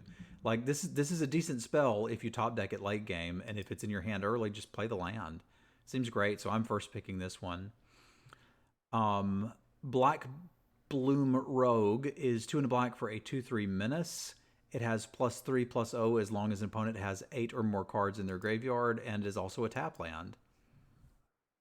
I don't even need the land on the back of this to play it. Like, yeah, this looks great. It's a good creature. This is one where 99% of the time you're playing the creature. But if you happen to have a 2-lander and this is one of them, sure. Yeah, absolutely. This is great. High pick. It's not going over the bomb in the pack, but that's about it. So yes, third. Third, yeah, I'm with you. Hagra Mauling is 2 black for an instant, 1 less to cast if an opponent controls no basic lands. Okay. Destroy target creature. Even more amazing black removal here. Like, this is the first pick in every pack it's in. I think that it is. I also think you're very rarely playing that out as a land unless you've got a killer hand, and this is only one of 2 lands you've got. Yeah, this is a 99.9% spell. Yeah. Malakir Rebirth is black for an instant. Choose target creature. You lose 2 life until end of turn. That creature gains. When this creature dies, return it to the battlefield tapped under its owner's control. So this is one of those spells where the spell is not that good, but if it's in your hand and you haven't played the land part because you didn't need it. It reminds me a little bit of Supernatural Stamina from Amonkhet, which I liked quite a bit. It's clearly worse than that because I'm taking damage, et cetera, et cetera. It's not getting pumped. But like that was a decent combat trick on a land. So I feel like you put this in the land slot. Where do you take it? Looks like another 3rd to 5th one for me, but I still think I'd like it. Yeah, I think this is the 3rd to 5th. You're always playing it. Like, you're always playing every single one of these cards. Yeah, it's just like the mauling, it doesn't even have the other side. I don't care what you think. Yeah, the mauling you're putting in the spell slot. Yeah. You're not counting as a land. Whereas the crypt, I think you're counting as a land, and if you top deck it later, it's better. The rogue and this one, I feel like once I'm in black, I'm taking these, but I'm not getting into black for them. Yeah. Palaka Predation. There we go. I got there. 2 and a black for a sorcery. Target opponent reveals their hand. You choose a card from it with CMC 3 or greater. They discard it. It's a land on the other side. So the spell is not one that I typically love to play just because it's a bad top deck and I don't value duress, and this isn't duress because it's whatever. But I don't value them too highly. But again, it's a land on the back. When I want the land, I've got the land. If I've got this, I go with this. So this is another like 3rd to 5th range one. 3rd to 5th, yeah. Okay. I don't want to. I'm taking removal over this. I'm taking a bomb over this. Okay. And that's about it. Zoff Consumption is 4 black for a sorcery. Each opponent loses 4 life and you gain 4 life.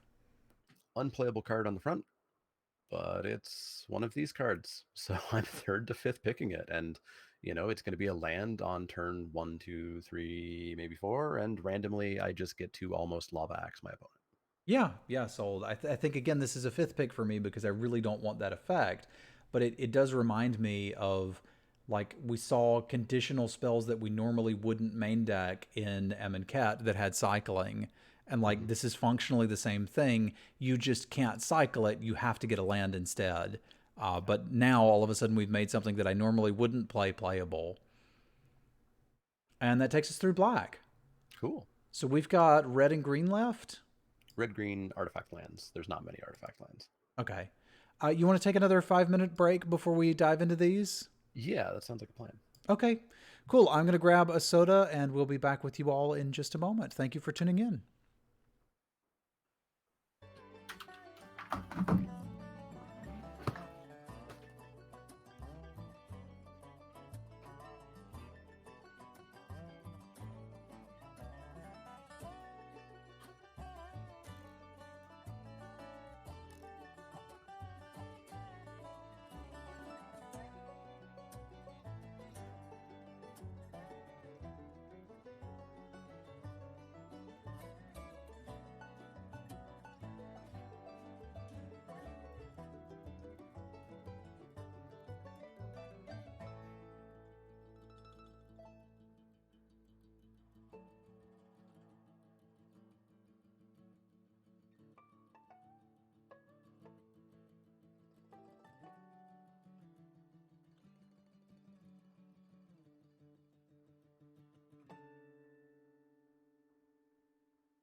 Look at the superior posture that Semchair adopts compared to Leek Chair.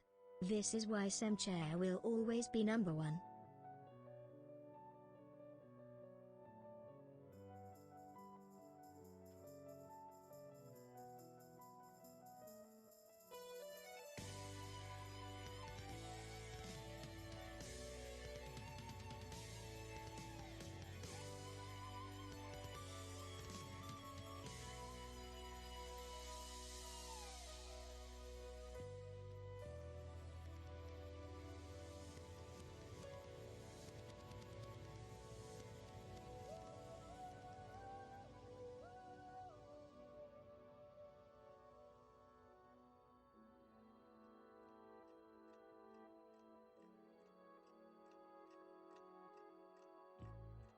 I've got some entertaining crackers. I'm quite entertained.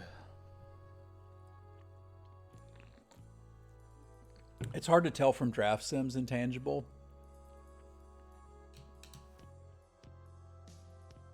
I think Draft Sims are a great way to build some familiarity with a set.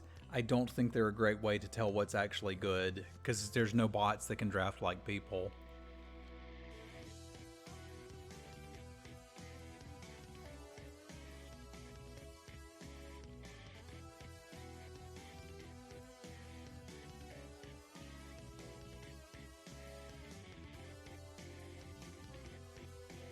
Thank you for the chair bits, Intangible. There are people who can draft like bots. There sure are.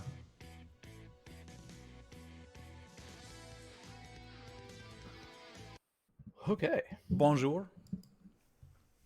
All right, we ready to dive into red? Yeah. Up first, we have Step Links, which is a single white mana. Akum Hellhound, which is a single red mana for a creature elemental dog at common. It's an 0/1 with landfall. Whenever a land ETBs, it gets +2/+2 until end of turn. So if you're aggressive, a card like this can be quite good. I generally think of this as more of a constructed card because I don't see a huge difference between a 1-drop and a 2-drop in most limited decks. But again, if you're very aggressive and gobble up a bunch of these, you can get things that are attacking relatively quickly.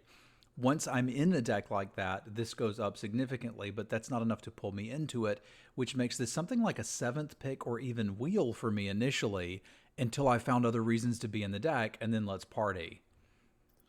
So I didn't play a lot of original Zendikar, only the occasional flashback.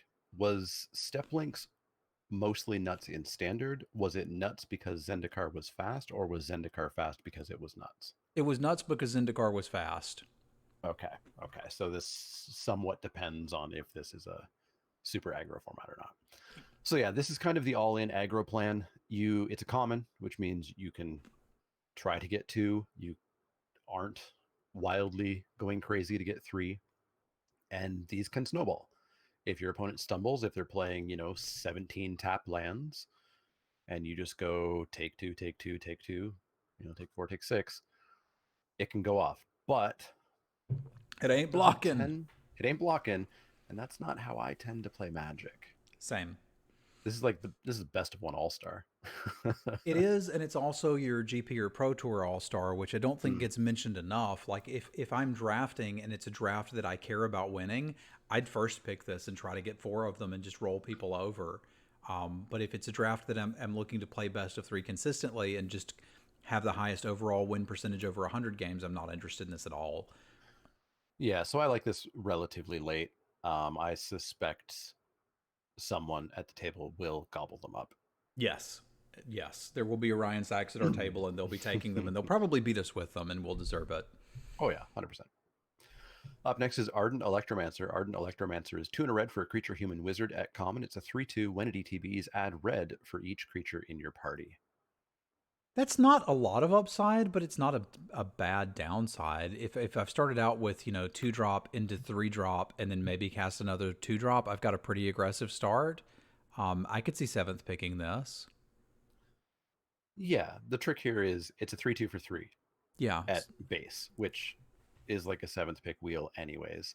I think some people might look at this and say, oh, it's a 2-drop because you get that red mana back, but it's only a 2-drop if you're using that red mana, right? Yeah.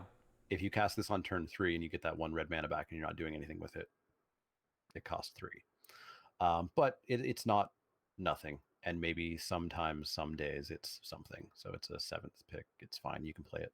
Yeah, make it a 2/2. I'm not interested. Make it a 3/3. It's absurd. At this rate, it's just like, sure, I'll put this in my deck. Yeah. Up next is Cinderclasm. It's like Pyroclasm, but cindery. Cinderclasm is 1 and a red for an instant at uncommon. It's got kicker for red.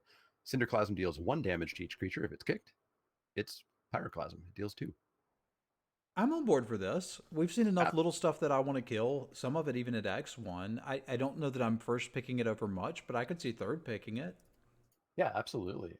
When I checked, and I can do one more quick check, I think that there were 32 excellence.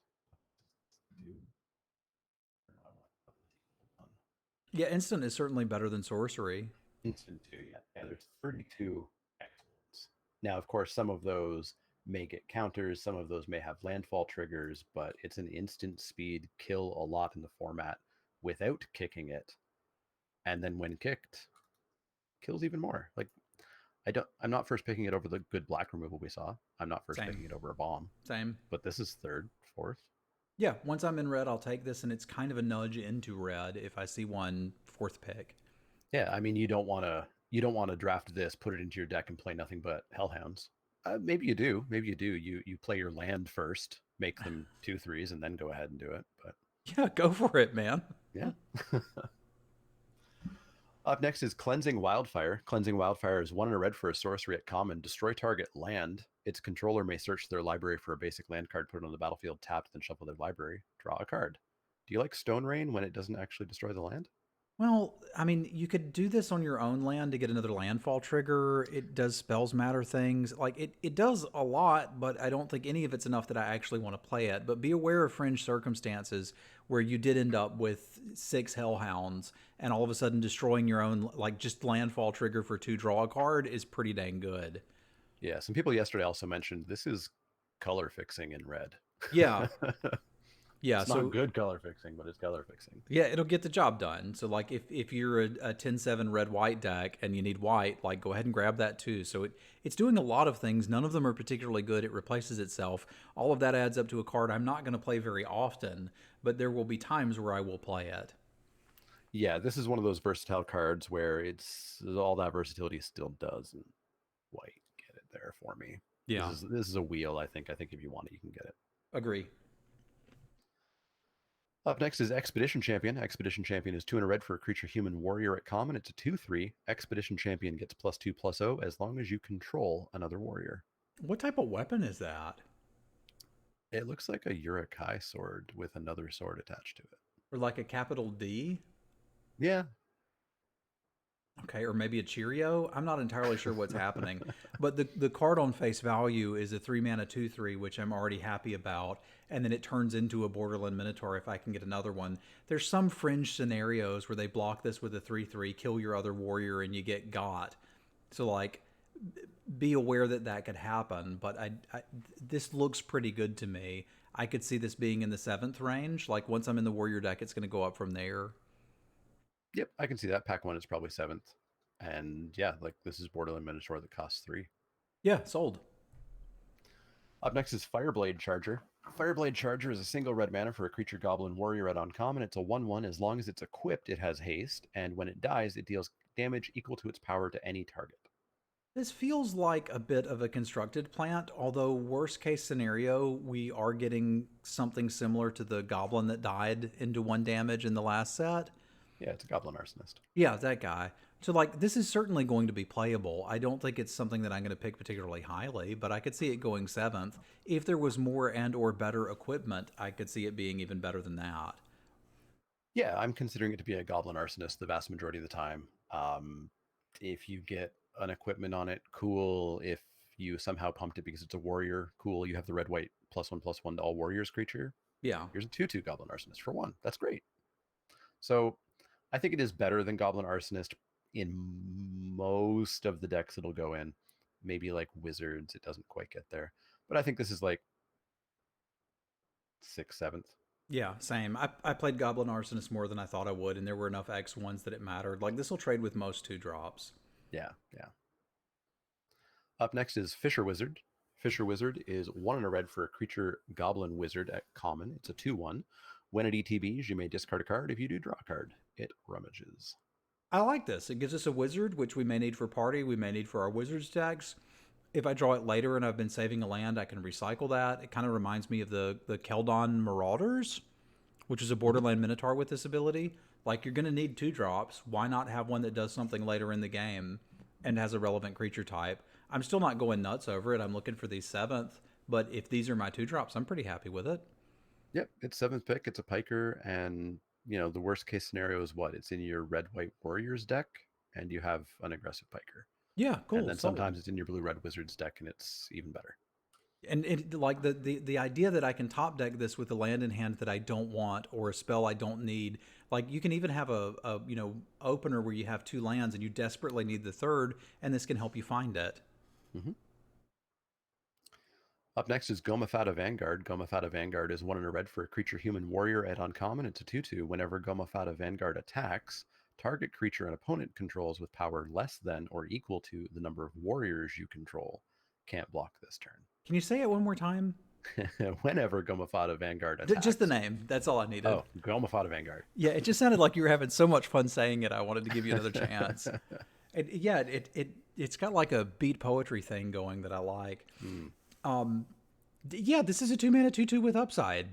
Relevant creature type and can potentially falter your opponent. Like, sold. I don't even need that many other warriors to play this. I think we're probably still in the 5th pick range for me. But if I open this later, once I'm already deep into warriors, it's like solid. Yeah, 5th pick. Bear with an upside. The upside's pretty good. By herself, she's probably not getting that effect. Yeah. But it doesn't take that many warriors to start getting something out of the way. Yeah, and then there you go. Start thinking about all the 0-power blue cards. Yeah. The I guess in response, they could trigger their crab to make the effect fizzle. Potentially. Up next is Grotag Bug Catcher. Grotag Bug Catcher is 1 and a red for a creature goblin warrior. At common, it's a 1/2 with trample. Whenever Grotag Bug Catcher attacks, it gets +1/+0 until end of turn for each creature in your party, so it will attack as a 2/2 always. Each creature in your party, not each other creature. Okay. This feels like a 2/2 with downside. Yeah, because it's a 1/2 on blocks. But I guess the more aggressive you are, the more interested you are in this, and it's a warrior. But this still feels like a wheel pick for me. Like, I'd like to have better 2-drops, and I think in the decks I'm going to draft, I'd rather have a Fisher Wizard. But if you're just looking to get somebody dead, this looks like it'll get the job done. Yeah, it's pretty filler. My assumption is it's meant for the black-red deck, which is the other full party color combination. But I don't want to do the full party color combination. I don't want to. I'll do the color combinations. I don't want to do the full party plan or trust in the full party plan. So this is just like a 7th pick wheel. Okay, I'm with you there. I mean, I could see this getting out of control, but I could also see needing to block and this not being able to do it. Yeah. Up next is Grotag Night Runner. Grotag Night Runner is 2 and a red for a creature goblin rogue at uncommon. It's a 2/3. Whenever Grotag Night Runner deals combat damage to a player, exile the top card of your library. You may play that card this turn. I want to like that more than I should because it's mostly a 3-mana 2/3 rogue. Yeah. Which is fine. If you ever connect with it, that's colossal upside, but you're not connecting with it, they're going to block it. Which means this is better with combat tricks, better with removal, but like, so is literally every creature. It's just there's a payoff if you actually do it. Yeah, I think this is basically the red rogue to help the black-red full party deck go off. Which I don't think is a bad thing, but I can't see picking this that highly. This looks like a 5th pick to me. Like, I'm red. Okay, cool, I'll take this. And if I happen to be on the play and they trade off 2-drops and don't have a 3, neat. I got to draw a thing. Yeah, 5th, maybe even 7th. a little bit lower. Yeah, like you have to hit with this thing, otherwise it's just a vanilla 2/3. Which is not terrible. Like, that's the problem. Is like vanilla 2/3 is okay. Up next, we have Inordinate Rage. Inordinate Rage is 1 and a red for an instant at common. Target creature gets +3/+2 until end of turn. Scry 1. Man, I wish it could have been 1 mana. Yeah, we had 1 mana. +3/+1 Scry 1, I think. Titan Strength. Yeah, and we had 1 mana +3/+3. Yeah. Which I liked. This is a fine combat trick. I'm looking to wheel it. It's a bit better than average because it does pump power and toughness, and Scry is certainly nice. But my issue with this is always going to be the 2 mana. 2 mana combat tricks are just a little not great. Yeah, my issue is the 2 mana, and also just I have to put this in my deck. I have to pay a card slot to play this, right? Yeah. Put a land on the back. All right. Up next, we've got the card that says the thing. Kargan Intimidator is 1 and a red for a creature human warrior at rare. It's a 3/1. Cowards can't block warriors. Pay 1. Choose one that hasn't been chosen this turn. Kargan Intimidator gets +1/+1 until end of turn. Or target creature becomes a coward until end of turn. Or target warrior gains trample until end of turn. What's not to like? Very little. I'm sorry, I'm still looking. Brute Force is the card I was thinking about, which is red +3/+3 instant. Okay, fine. Yeah. I found it. Now I can pay attention to this. So this is 2 mana for a 3/1 warrior. I can play plus I can pay 1, pump it, make something not block it, give something trample. This looks great. Yeah, it looks absolutely great. And if you're red-white warriors, that's a chunk of your team that can't be blocked by one of their creatures. Keep in mind you can only choose one of these each a turn, so it's not like this has the shade ability or anything. You're just doing it once. But it's a 3/1 for 2. I already like it. 4/2 when I have the mana for it. Cool. And yeah, it's versatile. It does a bunch of things. It's aggressive. Aggressive deck's gonna love this. You're not first picking it though, are you? Nope. There'll be packs where I will, but the black removal is going over it. The enchantment removal, I think some of it's going over it. 3rd pick, probably 2nd pick. You can activate this on your opponent's turn to give it +1/+1 to block. like a 5/4 or something. Like, I think this is a good card. I don't think it's one that I'm picking particularly early. I think it's a very good 2-drop. And when you compare it to replacement stuff for 2-drop, it's clearly the best one we've seen. So it's something that I'm probably going to be looking to pick 5th in pack 1. But once I'm in red and open it, all of a sudden I'm like, heck yeah, get in my deck. Yeah, yeah. Yeah, you can choose all 3. Choose one that hasn't been chosen this turn. So I can spend 3 mana, give it +1/+1, make something not block warriors, Yeah. and give it trample. So we can do all of them. I just can't do each of them more than once. Yeah, you just can't like pump it crazy. You can just pump it once. Yeah. But then you can still do the others. Up next, we're first picking it. Leyline Tyrant, 2 red for a creature dragon at Mythic. It's 4/4 flyer. Cool. You don't lose unspent red mana as steps and phases end. When Leyline Tyrant dies, you may pay any amount of red, which you have probably stockpiled some. When you do, it deals that much damage to any target. Yeah, this is a first pick. It's a 4 mana 4/4 flyer, and we can bank unspent mana into a fireball to kill you with if you answer it. Looks great. Yeah, it becomes must answer and very rapidly becomes can't answer. Yeah. Unless you're exiling it. Yeah. This is very good. Up next is Magmatic Channeler. Magmatic Channeler is 1 and a red for a creature human wizard at rare. It's a 1/3. As long as there are 4 or more instant or sorceries in your graveyard, Magmatic Channeler gets +3/+1. Tap, discard a card, exile the top 2 cards of your library, then choose one of them. You may play that card this turn. It's like weird rummage. You have to do it. Yeah. You can't activate it to get more instants and sorceries in the graveyard because it's exiling the one that you don't cast. Yep. I don't particularly care for this, but I don't have anything terrible to say about it. I like rummaging overall, and it's a decent 2-drop. Yeah, it's a 1/3 for 2. Maybe someday it's a 4/4. And if I don't have anything else to do and I have a card to discard, Why not? sure. But I don't want this card. Well, this is it's interesting because it is a 2-drop that's good on turn 2 and does something later in the game, which is usually a card I like. I need to be careful not to be reverse discrimination against this because it's rare. Because if this was a common, I think I'd like it. So my issue is I'm thinking I wouldn't first pick this, so that makes it bad, and that doesn't make it bad. That makes this good. This is a solid 4th or 5th pick, much like the kicker card we saw in blue. Yeah, I think maybe 5th or 6th. I think for instants and sorceries is maybe going to be tricky. Yeah. Depending on the deck that you're in. If you're in blue-red, it's probably not that tricky. Yeah, I could see 4th, 5th. Okay, I think I'm comfortable there. Because it's got enough going on for it. It blocks in the early game, it gives you some card selection late game, and it might eventually turn into a 4/4, which would make it still relevant in the late game. Yeah. Up next, we've got Molten Blast. 2 and a red for an instant at common. Choose one. Molten Blast deals 2 damage to target creature or planeswalker, or destroy target artifact.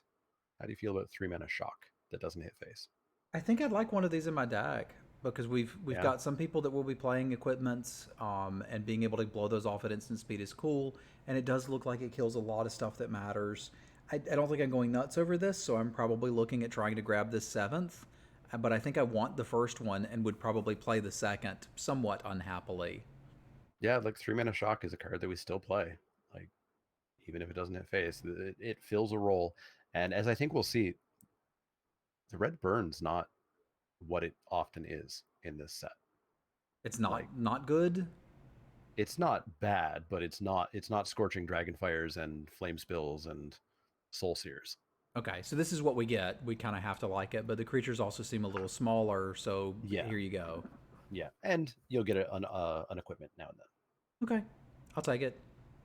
Up next is Morog, Fury of Akum.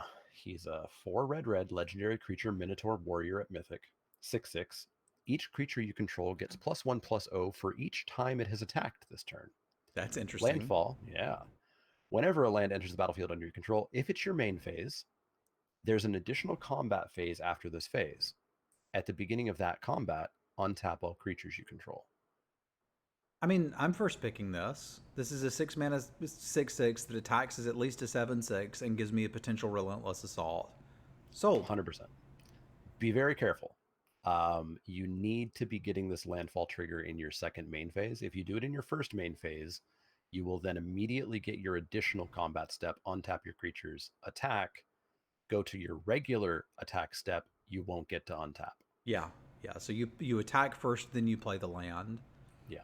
Well, I actually like the way we're doing the grades here, Magic the Mentoring, in that, yes, it'll be overrated, but it also doesn't matter because it's a mythic that you're first picking. So it kind of can't be overrated, right? Like, you're first picking this out of all the packs you get it in. So it doesn't matter where you rate it. Like, it can be an S tier, an A plus, a B minus. It doesn't really matter. You're still first picking it. So I think Dave actually accidentally, or perhaps because he's an insightful and handsome guy, designed a really good rating system for us. Yeah, I was hesitant about the rating system because I thought it got a little bit close to pick order, but it really doesn't get anywhere near pick order. Yeah, I dig it. Up next is Nahiri's Lithoforming. Nahiri's Lithoforming is X red for a sorcery at rare. Sacrifice X lands. For each land sacrificed this way, draw a card. You may play X additional lands this turn. Land you control enter the battlefield tapped this turn. So this is kind of like I want to get a bunch of landfall triggers right now and kill you with them, Yeah.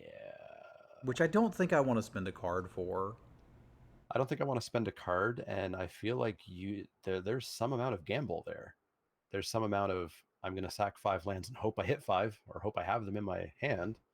Uh-oh, I drew 5 real cards. And now I'll never cast them. I think this card's no thanks for me. I think it's a flat out, I'm never going to ever resolve this card. Same. I'm never going to take it high enough to get to play it, so see you later. Up next is Pyroclastic Hellion. Pyroclastic Hellion is 4 and a red for a creature Hellion at common. It's a 4/5. When Pyroclastic Hellion enters the battlefield, you may return a land you control to its owner's hand. When you do, Pyroclastic Hellion deals 2 damage to each opponent. That seems pretty good to me. This is a stat line I like. You mentioned the Dowser earlier, and this has that stat line. Of note, it's not a relevant creature type for the set, and returning the land to get damage is kind of something you'd be interested in here. You could pick up your spell land and maybe recast it. You could just get a landfall trigger. So I think I'm on board with this. I don't think I'm playing more than 2, so it really can't be higher than 5th or 7th for me, but I think I'm pretty happy with this. Yeah, I don't think I'm playing the second one ever, but the first one's always going in.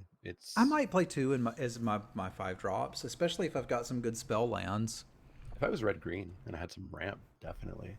Yeah. And yeah, the more spell lands you have, the better it gets. And yeah, like the base level Dowser and probably base level Dowser Shock, the opponent is totally fine. It's like 6th, 7th, but Yeah. Okay. it's not bad. I'm with you there.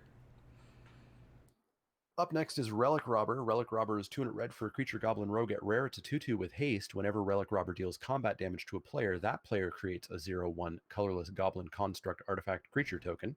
With this creature can't block, and at the beginning of your upkeep, this creature deals 1 damage to you. You know, I normally wouldn't like a card like this, but it having haste does something, because it's like if you can ever get in 1 hit, you've probably dealt 6 damage to them with your 3-drop, which is not bad. We've got ways to make rogues unblockable. It's kind of a cute extra win condition. I don't think I'm going to first pick it, but I think I'd play this in most of my red decks. Yeah, so this reminds me of Curse of the Pierced Heart from Innistrad, which I hated. But that's because it wasn't a creature and it didn't have all of these other things going on with it. You know, I'm not just dealing 1 damage a turn to my opponent. Maybe I'm hitting an again with this. Maybe I'm sneaking this through. Maybe, you know, if I ever get that second ping artifact going, like doubling the clock without having to spend another card on it like I would if I was loading up on, you know, Curse of the Pierced Hearts or whatever. I think it's fine. I don't think it's first pick. I'm taking a removal over it 100% of the time. It's like 3rd, I think. Put me down for 5th. 5th? Fair But enough. I'm It's just a 2/2, but It's just a 2/2 for 3. Make it a 2/3 or 3/2. I think we can talk even more. But I like the reward of if you hit for this once, your opponent now has a clock in addition to whatever else your deck was doing, and then you can still block with it or attack again another turn. yeah, and with haste, that's not hard to do. Your opponent just hits you with all their creatures because you're not hitting them back. Yeah, and Haste then all of a creature, sudden you you got got them. Up next is Rockslide Sorcerer. Rockslide Sorcerer is 3 and a red for a creature human wizard at uncommon. It's a 3/3. Whenever you cast an instant sorcery or wizard spell, Rockslide sorcerer deals 1 damage to any target. It feels like that ping is going to be more valuable than we're used to. Yeah, And you're I like pingers anyways. Obviously, I prefer if they tap to do it, and I can do it whenever I want. But this reminds me of the archer from Firebrand, but Cat. that only went Yeah, face. This is any it only went target. face. This is any target, so this is better. This is uncommon, so you're not stacking these up like you reliably were with the archers. It's 4 mana. It's a 3/3, so it attacks better than a 2/1. I think there's a lot going on with this, and I think it's going to be amazing in the blue-red deck. Outside of the blue-red deck, it's still a hill giant that's going to get some number of pings. It's not going to get a lot of pings. Not a lot. You'll have a wizard here or there. You'll play a combat trick. You'll play a removal spell. I think I'm happy with this. I think I could see fifth picking this. And then maybe if I'm in the deck and open it in pack 3, being like, oh, yeah, obviously I want this. Because I love the deck so much, I might third pick it, but fifth pick sounds about right. Okay. I can respect that. Up next is Royal Eruption. Royal Eruption is 1 and a red for a sorcery at common, kicker for 5. Royal Eruption deals 3 damage to any target. If this spell was kicked, it deals 5 damage instead. So here's our 3 damage burn spell. It is not instant. Yeah, but you know what? I'm kind of okay with it for that kicker because it's a lava axe and a lightning bolt. Yeah, you'll still play it. It'll still be fine. It just loses it loses a slight bit of versatility without the instant speed, and it gains a bit by being 5. Yeah, and I think that's a trade-off I'm willing to make, which is still putting this into the third pick for me. Not that I want first pick it, just that I'd rather open a bomb or something better. But yeah, this is a solid card. Yeah, I think I'm usually a little bit more happy first picking a Scorching Dragonfire than I would be this, but I think it's still going to be fine. So third pick works for me.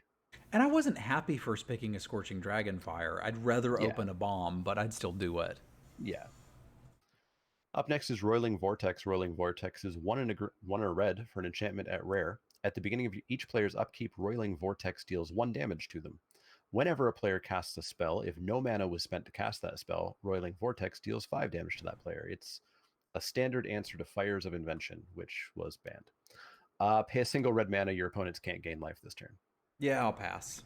Thanks, Yeah, though. this does nothing. Like, Sulfuric Vortex works in cubes where you can get the most hyper-aggressive aggro deck ever, and this is not going to happen, and it's 1 damage, and no.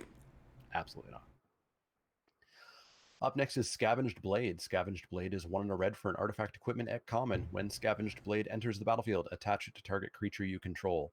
Equipped creature gets +2/+0. Equip for 2 and a red. So here's our 4th equipment.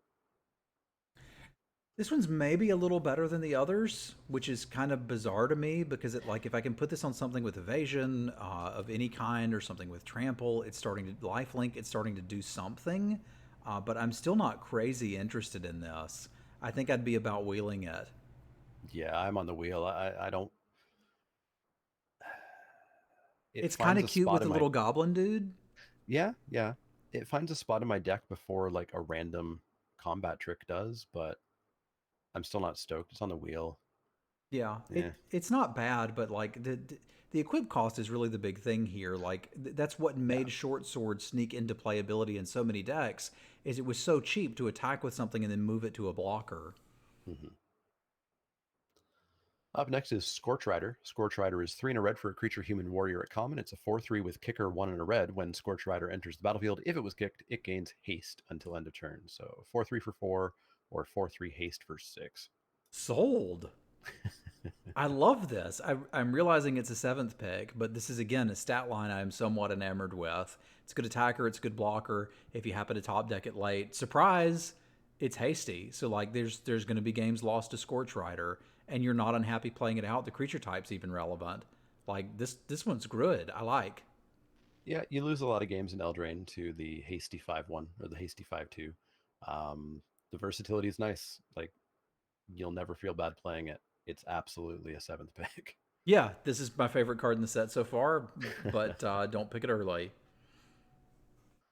Up next is Shatter Skull Charger. Shatter Skull Charger is 1 red for a creature giant warrior at rare. It's a 4/3 with kicker 2, trample, haste. If Shatterskull was kicked, it enters the battlefield with a +1/+1 counter on it. At the beginning of your end step, if Shatterskull Charger doesn't have a +1/+1 counter on it, return it to its owner's hand. It has dash. So what if I tell you that that's dash at the end? So what if I told you this was Viashino Sandstalker? Yeah. Because it is, and that card was bad. It was really bad. So this is 3 mana 4/3. I gotcha, but it keeps bouncing back. So it's really not a 3 mana 4/3. It's really a 5 mana 6/5, which I'm okay with. I think this plays so similar to the dash creatures we saw. Oh, back it's a in 5 Fate Reforged. it's a 5/4/1. It's a 5/4/1. Okay. Like, I'm pretty happy to go. My opponent attacks me. Turn 3, I hit him for 4. This comes back to my hand. Turn 4, they have to be afraid of getting hit for 4 again. Turn 5, I've got a permanent 5/4 with trample. Yeah, this seems pretty good. This seems pretty good. Like the fact that maybe you don't have anything else to do is something you could like be okay with this. Yeah, it's also a warrior, which is relevant for red. Yeah, I think overall I like this. I don't know that I'm ready to first pick it though. I could easily see grabbing it third. I think I'm still taking removal over it. Yeah, so me third too. Sounds about right. Okay. But like thinking through it, it's better than I thought. Like that return it, I was like, oh, that's bad. Yeah, I hated that when I first saw it, and then I thought about dash again, and dash did work. Dash did work usually because it was Goblin Heel Cutter, but you know. Yeah. Up next is Shatterskull Minotaur. Shatterskull Minotaur is 4 red for a creature Minotaur Warrior at uncommon. It's a 5/4 haste, and it costs 1 less for each creature in your party. I mean, that feels like a lot of 5 mana 5/4 haste. Yeah.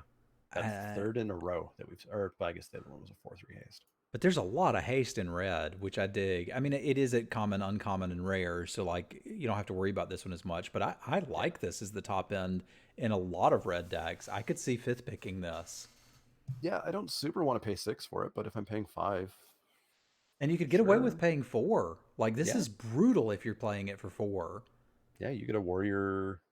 What are you getting down? Probably a warrior wizard or a warrior cleric. Maybe even a warrior rogue in your black red deck. Yeah.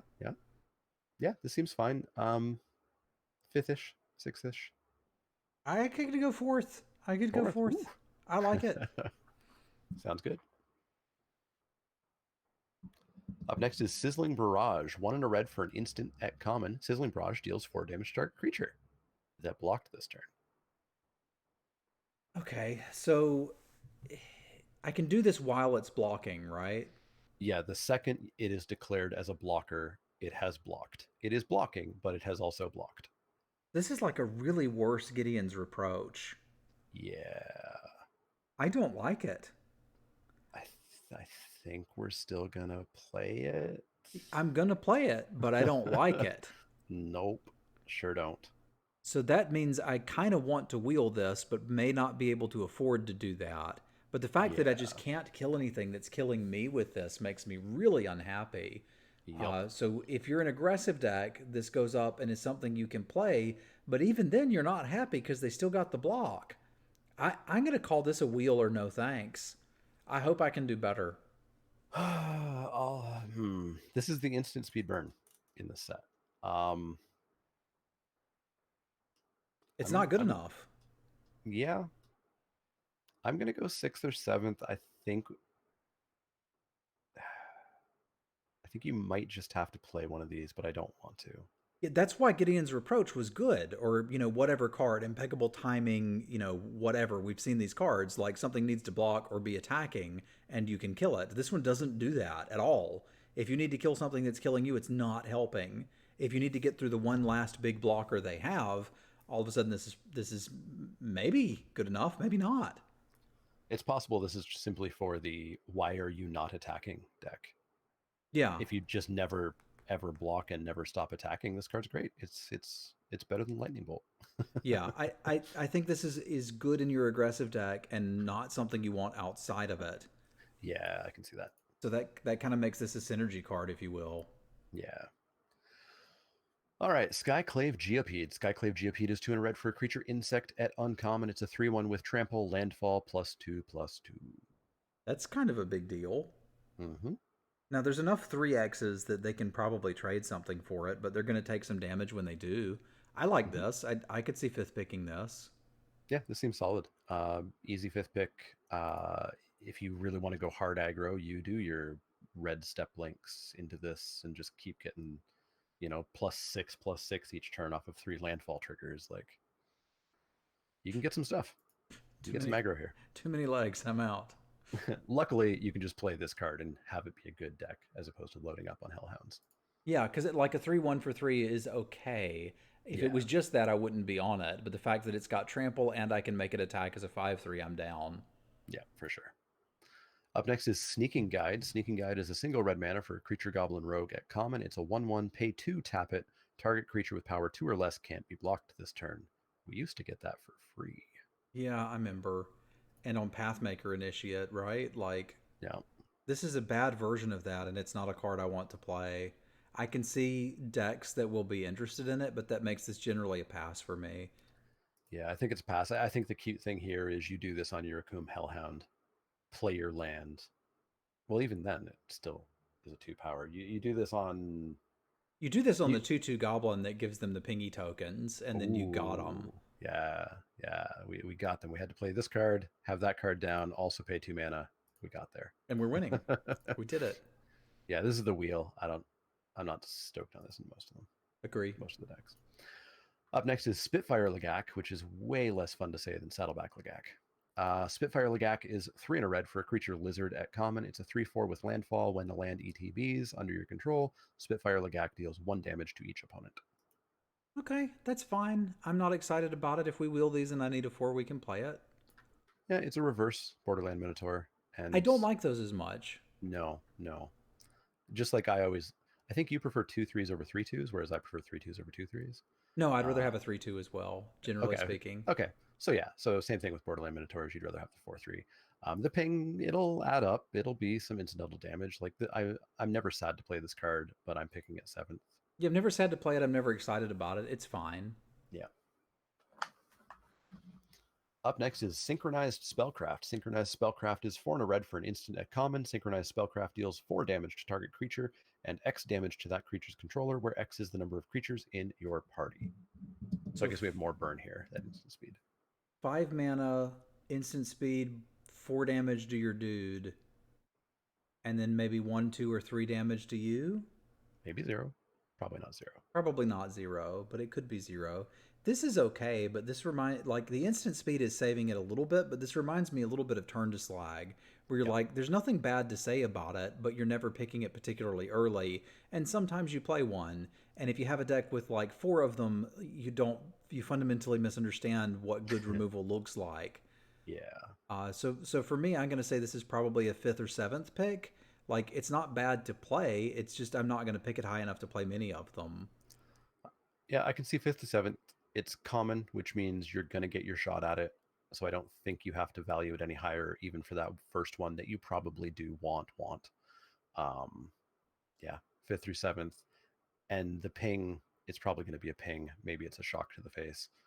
That's not bad. That's It's just an upside. upside. Yeah. It's not nothing. Yeah, because you're getting like 5 or 6 damage for your 5 mana. It's just you're not directing all of it where you might want to. Yeah.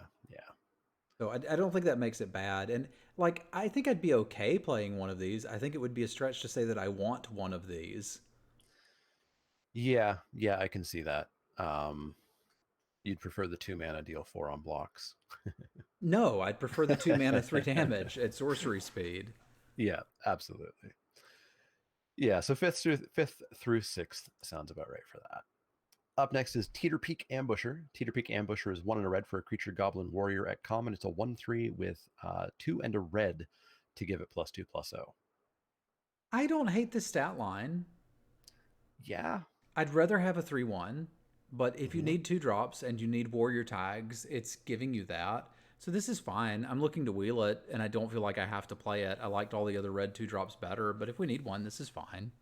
Yeah, if you need a creature, if you need a 2-drop, if you need a warrior, this is fine. You might get in for 1 damage here or there. You've got a blocker for some of their smallest things. It scares away 3/1s, and if the way is clear, pump some mana into it. Get some damage in. Yeah. It's not a high pick. It's a 7th, maybe even wheel, but Yeah, you could play. I mean, sure, the set has a 4 toughness cap. So did the core set we just played through, and you didn't play turn to slag all the time. I realize this is instant speed and doesn't have the, but it doesn't have the upside of killing the short sword. I'm just saying, like, 5 mana kill spell is not something to go completely nuts about. There was a 5 mana kill spell in black that's probably one cheaper. I don't know. I feel like we're nitpicking over that, so I'm gonna let chat enjoy that if they like. But I'm not crazy about synchronized spellcraft, nor am I crazy about the ambusher. But you could play both of these; they're fine. Mm-hmm. Up next is Thundering Rebuke. Thundering Rebuke is 1 in red for a sorcery at uncommon. Thundering Rebuke deals 4 damage to target creature or planeswalker. It's sorcery speed, Yeah, but it's fine. this looks good. I It's could see first good picking even. this. I'm probably going to put it in third, and that I'd rather open a bomb. But like, out of the removal spells we've seen, this one's great. Yeah, I think it's third, but yeah, like it's a braid plus. It is fine. Yeah, Like it it's it, not the it is burn the that I instance. want, It is but the it's the burn sorcery that we speed have. burn spell. Yeah, this is what we get. Yeah.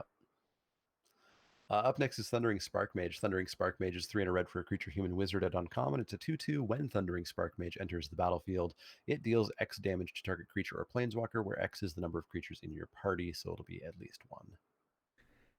But it's not good enough if it's one, is it? No, not at all. Well, there's a lot of X ones, but not really, no. I Not for kind of, 4 mana. yeah, I kind of want two, which is not asking that much. I feel like we could do it. It's weird. This is a wizard that doesn't want to be in the wizard decks. Yeah. This is a wizard that wants to go hang out and adventure. It reminds me a little bit of there was like a 4 mana 2/3 Minotaur in Amonkhet that dealt damage equal to the number of instants and sorceries in your graveyard. It's sort of like that, Yeah. except it's not. It's capped lower, but feels like it's easier to get started. I think this is going to be okay, but I don't think this is nuts. Yeah, I think it's fine. I think it's probably more of a black-red card than it necessarily lets on at first, Yeah, because it says wizard on it.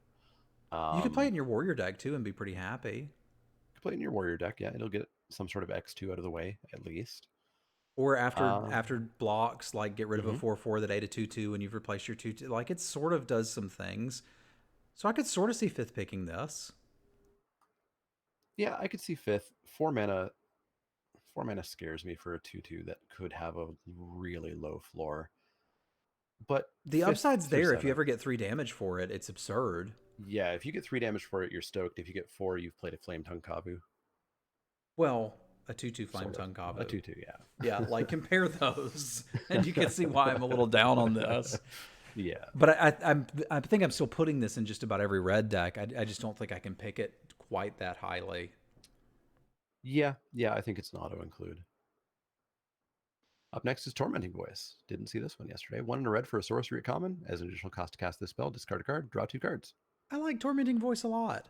Yeah, I got kind of used to Thrill of Possibility, and it's going to make me sad that this isn't Thrill of Possibility, but Fair enough, fair enough. This makes some hands keepable that wouldn't be otherwise. And if you're playing a lot of lands in your landfall deck and you're worried about flooding out when you don't have your landfall creatures or whatever, now you can cash them in. There's a spells deck. Like, there's a lot of places where you can play this. I don't think you really ever want more than two, and I don't think you really ever need to play them highly. But a format that has Tormenting Voice in it is usually one that I enjoy. So I'm probably looking to wield these, but I could see them going up depending on what you're wanting to do with your deck. yeah, that's my general take on Tormenting Voice. It saves those hands, and specifically in Blue Red Wizards, it's a spell that will trigger things and draw me cards to find more spells to trigger more things. Your aggro deck, it throws away that land that you didn't need and gets you 2 more creatures or 2 more something. It does the things that it needs to do, but it is seventh, if not wheel. It's common, you'll get the one. If we had dual faced lands at common, I don't think you would ever play a card like Tormenting Voice because they're just better. But there's no guarantee that you're going to get, 3 of those. Yeah, So I think people are a little bit high on the dual face lands, thinking they're going to just casually get 7.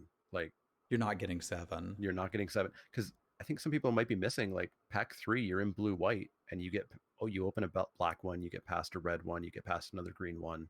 Yeah, the Oops. color matters. You can't just jam all of them in the deck. Yeah. Up next is Tuk Tuk Rubblefort. Tuk Tuk Rubblefort is 2 and a red for a creature wall at common. It's an 0/3 with Defender and Reach.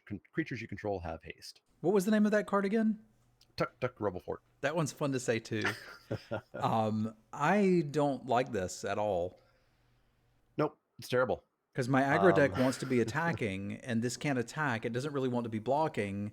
This blocks some stuff, but is the haste really that good? Yeah, what does it do in the best case scenario? It wins the game for you a turn earlier because your last creature that did the fatal damage had haste. It does make your opponent have to respect that they could be taking damage they don't see, so it will affect the way that your opponent plays the game. I just think that effect is not worth me playing a 0/3 for 3. Like, make this 1 mana, and it's pretty freaking good. Yeah. Make it a 2/2 that can attack, so it has haste. Maybe we're talking, but Yeah, I'm make out. it a warded battlements that I meant. Yeah, I would be happy with that too. Yeah, this is a no thanks. Don't want it. Up next is Valakut Exploration. Valakut Exploration is 2 and a red for an enchantment at rare. Landfall, whenever a land enters the battlefield under your control. Exile the top card of your library. You may play that card for as long as it remains exiled. At the beginning of your end step, if there are cards exiled with Valakut Exploration, put them into their owner's graveyard. Then Valakut Exploration deals that much damage to each opponent. Okay, so I play landfall. I sort of pseudo red draw a card. If I don't play it, I ping my opponent for 1. Yes. And it's never doing more than the 1. Nope.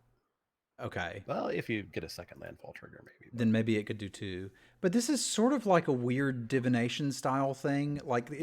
Remember Furious Rise? Yeah, it reminds me of Furious Rise, but I ended up not really liking Furious Rise. And I think part of it is if they remove your 4-power creature, you have a do-nothing enchantment. This one feels way more consistent. And you get a little bit of ping out of it if you happen to miss. Yeah. I think this is okay. I don't know that I'm ready to first pick it.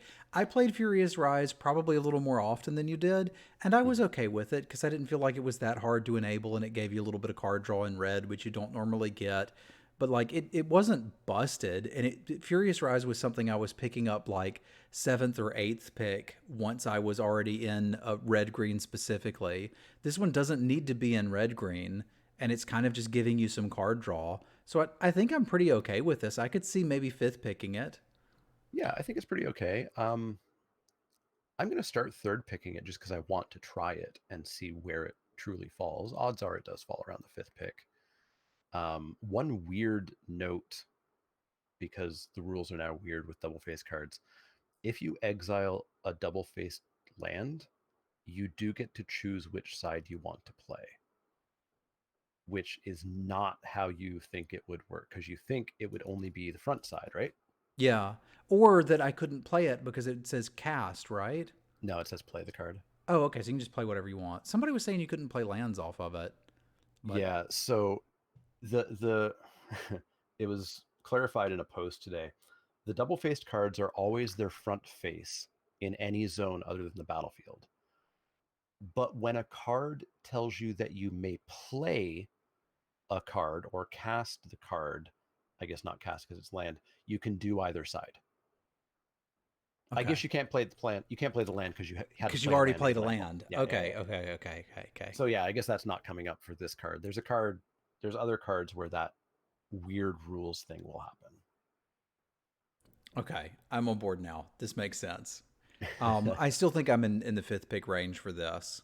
Yeah, I think it'll end up there, but I do want to see how it works. Okay.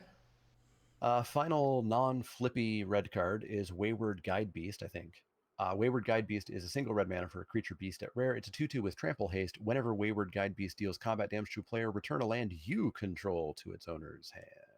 No, thank you. Nope, do not want. Do not want. Yeah, somebody's going to do some cool stuff with this in Constructed. It's not going to be me, and I don't want to play this in Limited. Like a 1 mana 2/2 is not that much better than a 2 mana 2/2. and arguably they're mostly the same card, and bouncing your own lands, yes, you could get landfall triggers, but you're getting them so early it doesn't matter. Like, am I supposed to go turn one? No, I'm supposed to go turn one Acroam Step Links. Then I turn two another Step Links and play this and hit them and bounce the land. I don't know. I don't know. But like, how are you getting through with a 2/2 to replay your double face card? Yeah, it's super bad. I don't want this. I'm never picking it. Somebody's going to see it as a rare and grab it, and I'll never see it. In a defensive deck, it's the same thing as a 2-mana 2/2. Yeah. Like just a 2-mana 2/2 vanilla. I don't think this card's good. Let's go to Das Lands and speak of them. All right. So here we are. Up first, we've got a Coom Warrior. A Coom Warrior is 5 and a red for a creature Minotaur Warrior at uncommon. It's a 4/5 trample with a mountain on the back. That's pretty freaking cool, dude. I like this one. Here's a slightly overcosted creature on a land. It's overcosted. I don't want to play the front face, but top deck it late, why not? And top deck it early, play that land. Yeah, this seems fantastic. I would be happy with this one. Yeah. It's like third pick. I'm taking a bomb over this. I'm taking a removal. Yeah, I'm taking a removal over this. Good removal. Maybe, but I would pick this. Okay, fair enough. This is a third pick then, but I could see first picking it. I want to drill in on something here because I see Brian saying it's a good blocker in blue-red and has landfall synergy. Speaking about the 2/2 for 1. I need you to think through this for a second, though. In what circumstances can you get through with a 2/2 to rebuy one of your lands later in the game? Generally speaking, they're going to be able to block that. And if it's a good blocker in your blue-red deck, the fact that it costs 1 mana doesn't actually matter, which means you could just be playing a 2/2 for 2, of which we have our choice. There's plenty of cards that have that stat line in this set, which means basically this is just a card nobody wants to play. I will now step off of my soapbox and let John read the next card. Up next is Kazul's Fury. Kazul's Fury is 2 and a red for an instant at uncommon. As an additional cost to cast this spell, sacrifice a creature. Kazul's Fury deals damage equal to sacrifice creature's power to any target. It's Fling with mountain on the back. So I never played Fling, and I would always play this. Yeah. This still lends into like a 5th pick card for me because I don't want Fling in my deck. But the fact that I can have Fling in my deck at very little cost means, yeah, we're playing this.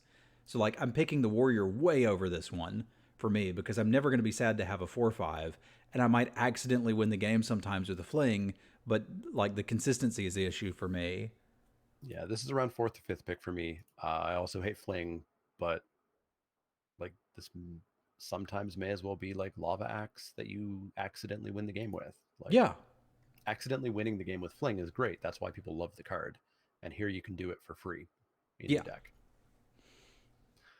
Up next is Shatterskull Smashing. Shatterskull Smashing is X red for a sorcery at Mythic. Shatterskull Smashing deals X damage divided as you choose among up to 2 target creatures and or planeswalkers. If X is 6 or more, it deals twice X damage divided as you choose among them instead, and it is a bolt land on the back.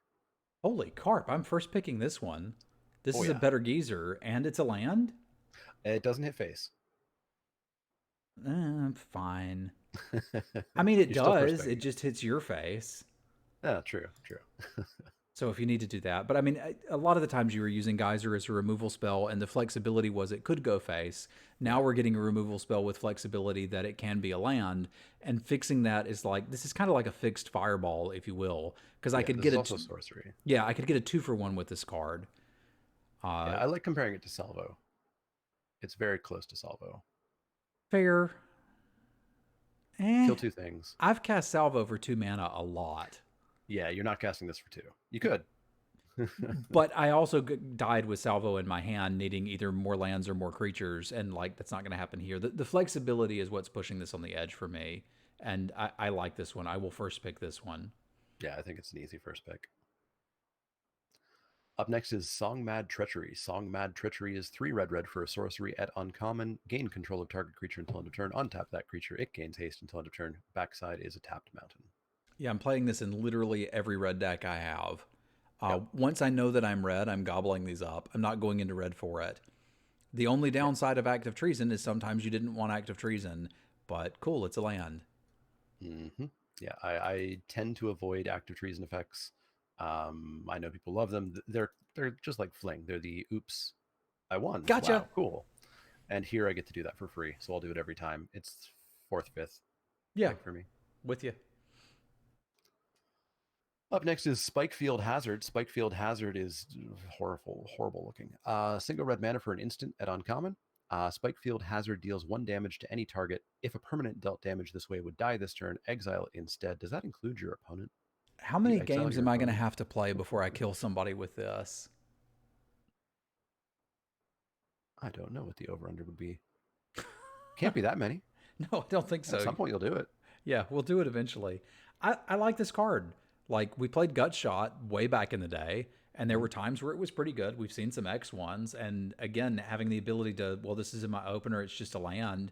Like, this seems fine to me. I'm still not going to pick it super highly. It looks like another fiver, but I'm putting this in every red deck. Yeah, I like 5 for this. 1 damage is not that much. We've seen enough things that it will kill, including, somewhat scary landfall things prior to the trigger or in response to the trigger would be best. And sometimes it just kills the opponent. Yeah, I like it. And it's free. Put it in your land slot. Didn't take up a card. Yeah, just play it. Up next is Valakut Awakening. Valakut Awakening is 2 and a red for an instant at rare. Put any number of cards from your hand on the bottom of your library, then draw that many cards +1. The backside is a tapped mountain. This seems pretty good too. I've got some extra lands I don't want, or I need to find some lands. I can cycle through them. It replaces itself. I can do it at instant speed, so I don't have to stress too much about it. And if it's in my opener, again, it's a pretty conditional card, but if it's in my opener, just play it out as a land. Yeah, since it's +1, like it's never dead, you're always at least getting a single draw out of this, and maybe you get more. This is a cycling land, John. This is just a land that cycles for 3 mana. Yeah, this is finally the actual literal cycling land. So I think that's a good question, McFunky, is which ones are you playing in the land slot and which ones are you playing in the spell slot? And that's something that I don't think we're going to be able to tell you necessarily in a preview, but so far it looks generally like the uncommon ones are replacing lands and the rare ones are going as spells. Maybe default there and then do some math, play some games, and start thinking about it. Because from where I've been, it's like the rare ones and the mythic ones have been like, these are just good, I want these spells. And I could play them as a land if I had to. Whereas the uncommons, we were like, I guess I'd put this in a deck since it's better than a land. So that's kind of where I'd start, and then you can evaluate as you play. I think there's a bit more complexity to it because we've seen some great common creatures or uncommon creatures that I think we default to 99% playing as the spell. Sure. So it's almost casting cost related, I think. Like a lot of the mythics were the 7 mana, draw some cards. But yeah, like we have to play with them, and it may, and it's just a case-by-case basis ultimately. But it's a good start to start there, I think. Yeah. Is that it for red? That is it for red. All right. You want to power through green or you need a break? Let's do it. I'm good. All right, cool. Adventure awaits you. 1 and a green for a sorcery. Look at the top 5 cards of your library. You may reveal a creature card from among them and put it in your hand. Put the rest on the bottom of your library in a random order. If you didn't put a card into your hand this way, draw a card. I really like that change to Adventurer's Impulse. I don't. Where if you miss, you still get to draw. I don't like the card. Okay. But I like that they have made it so that you can't miss. Yeah, I like that. I liked that Adventurous Impulse was a single green because it meant I occasionally had a deck with 10 forests where I wanted to play that over the 7th island and was pretty comfortable with it. Mm-hmm. And then that's fair too. It's a May, so you could look at the 5 cards and be like, these all suck, and just grab another one. But I don't think I'm going to play this card very often. The 2 mana is what kills it for me because I could sometimes cheat and play less lands with Adventurous Impulse. I doubt I'm going to want to do that in green in this set anyway. So I'm kind of done with this one. Yeah, I think it's a 23rd card in some formats, and I don't think we're going to have too many 23rd card slots in this format. All right, I'm with you there. So wheel and not play otherwise. Ancient Green Warden is 4 green for a 5/7 reach. You may play lands from your graveyard. If a land entering the battlefield causes a triggered ability of a permanent you control to trigger, it triggers an additional time. So mega landfall. Yeah, so it's a 5/7 reach for 6, that's already fine. Like, even to good, I would say. That's a whole lot of numbers right there. Playing lands from your graveyard, I'm not sure how often those lands are ending up in your graveyard. Some of the spell lands might. Yeah, so this is where the trick is. The spell lands can end up there because you cast the spell. And the way the DFC new rules work, you can play that land even though the front face is not a land from your graveyard. Okay. Which is weird, but that's how it works. So that's how they're probably ending up in there. And then doubling every landfall trigger in green is great. Like, this is at a floor a very good amount of stats for what you're casting, and if it's in the right deck, it's nutty. And it's hard not to be in the right deck if you're in green. Yeah. So I think this is a first pick out of a lot of packs. Easy first pick. All right, Ashaya, Soul of the Wild is 3 green for a star. Its power and toughness are equal to the number of lands you control, so likely a 5/5 that grows. Non-token creatures you control are forest lands in addition to their other types, so it's a little bigger. Yeah, it's a little bigger, and you ramp on turn 5. That's where you want to ramp, right? Not necessarily, but this thing's huge, right? Like, worst case scenario, it's a 5 mana 5/5. If I happen, then when I play lands, it gets bigger. If I have any other creatures in play, it could be a 5 mana 6/6 or 7/7 without much work. Yep, it is real big for 5 mana, and as much as you don't usually want to ramp on turn 5, if you're in blue-green kicker, It's at least a I'm 6/6, okay. isn't it? Because it turns itself into a forest. It does turn itself into a forest. It's at least a 6/6 for 5. Okay. So yeah, it's amazing stats. That extra mana may really help your kicker spells, which tend to be a little bit more expensive. It's a first pick. Like, there's There you go. not taking anything over this. Okay. Not all your lands are forests, which is fine. It has power and toughness equal to the number of lands you control. It functionally has power and toughness equal to the number of lands you control and creatures you control that aren't tokens. That makes it arbitrarily large. Anyway, take these broken wings and learn to fly again. For 2 and a green, you have an instant that can destroy an artifact, enchantment, or a creature with flying. So artifacts we haven't looked at yet. I think they're all, as usual, mostly meh. There's not that many equipment. There's not too many enchantments. There are creatures with flying. I think this is just sideboard only. It's a great sideboard when you need it. It is. I don't think it's embarrassing to main deck because we saw flyers in Esper colors and we saw enchantment-based removal in blue and white.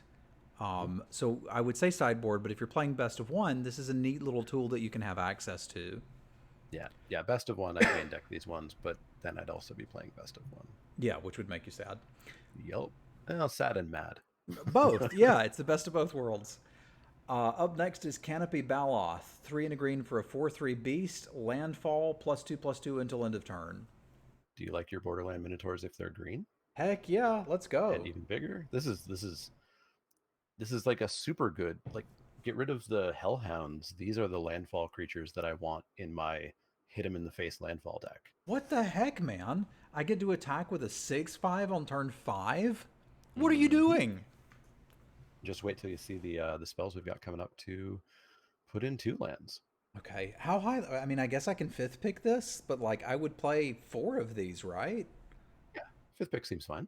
Okay. I'm not going any higher, but I'm not going any lower. All right, let's great do card. it. Craig Plate Baloth is 5 green. That's 7 mana for a 6/6. If that's not expensive enough, you can kick it for 2 and another green.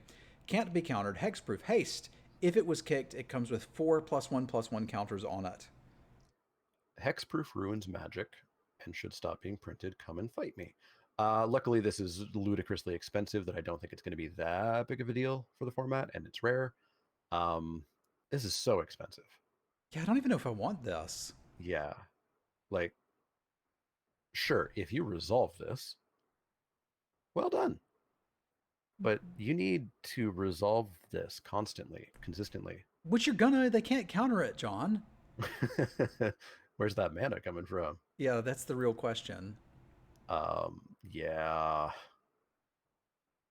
The real world rating here is I'm literally never playing this because somebody's picking it before me 100% of the time. Yeah. Now, if you're in a ramp deck, I could sort of see playing this, but it's arbitrarily large without trample.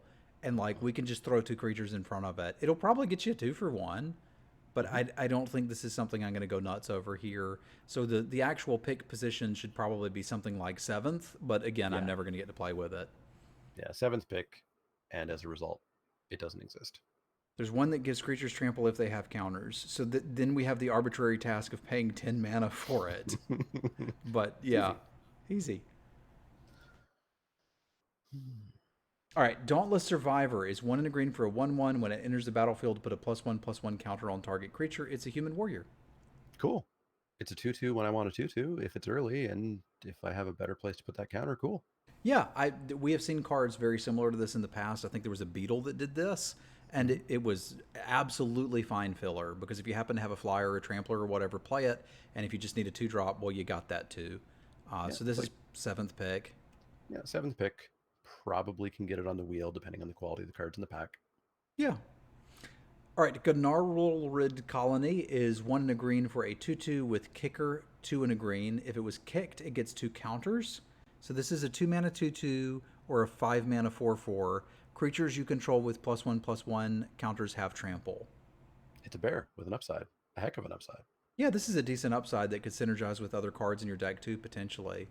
Yeah, 2/2 trample for 2 or 4/4 trample for 5. Those are both cards that are fine, and you're in green. You're going to have counters other places. It's going to have trample. Your hexproof guy has trample now. It's not a high pick. It's like 5th, 6th. 5th, 6th. Maybe not even 5th. These cards are a combo? Sure, they're a combo. Have fun with that.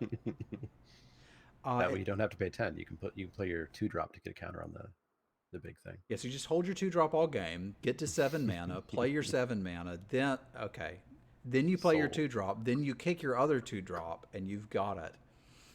Inscription of Abundance is 1 and a green for an instant with kicker, 2 and a green. Choose 1 if it was kicked, do all of them. Put 2 +1/+1 counters on target creature. At instant speed for 2 mana. Target player gains X life, where X is the greatest power among creatures they control. Target creature you control fights a creature you don't control. I like this because it's instant. I think instant saves this. The first one and the last one, I would do it instant speed for 2 mana, you bet. And if I've got the 5 mana kicking around, I'll gain some life too. Why not? Counters at instant speed is something I always love. It's way more powerful than I feel like it should be sometimes, because it's like a combat trick that sticks around. Yeah, it's that, and I like the idea that we can kick this for 5 and get like a super big. What was the card where you put a counter on something and then it fights? Because I liked that. Hunter's Edge.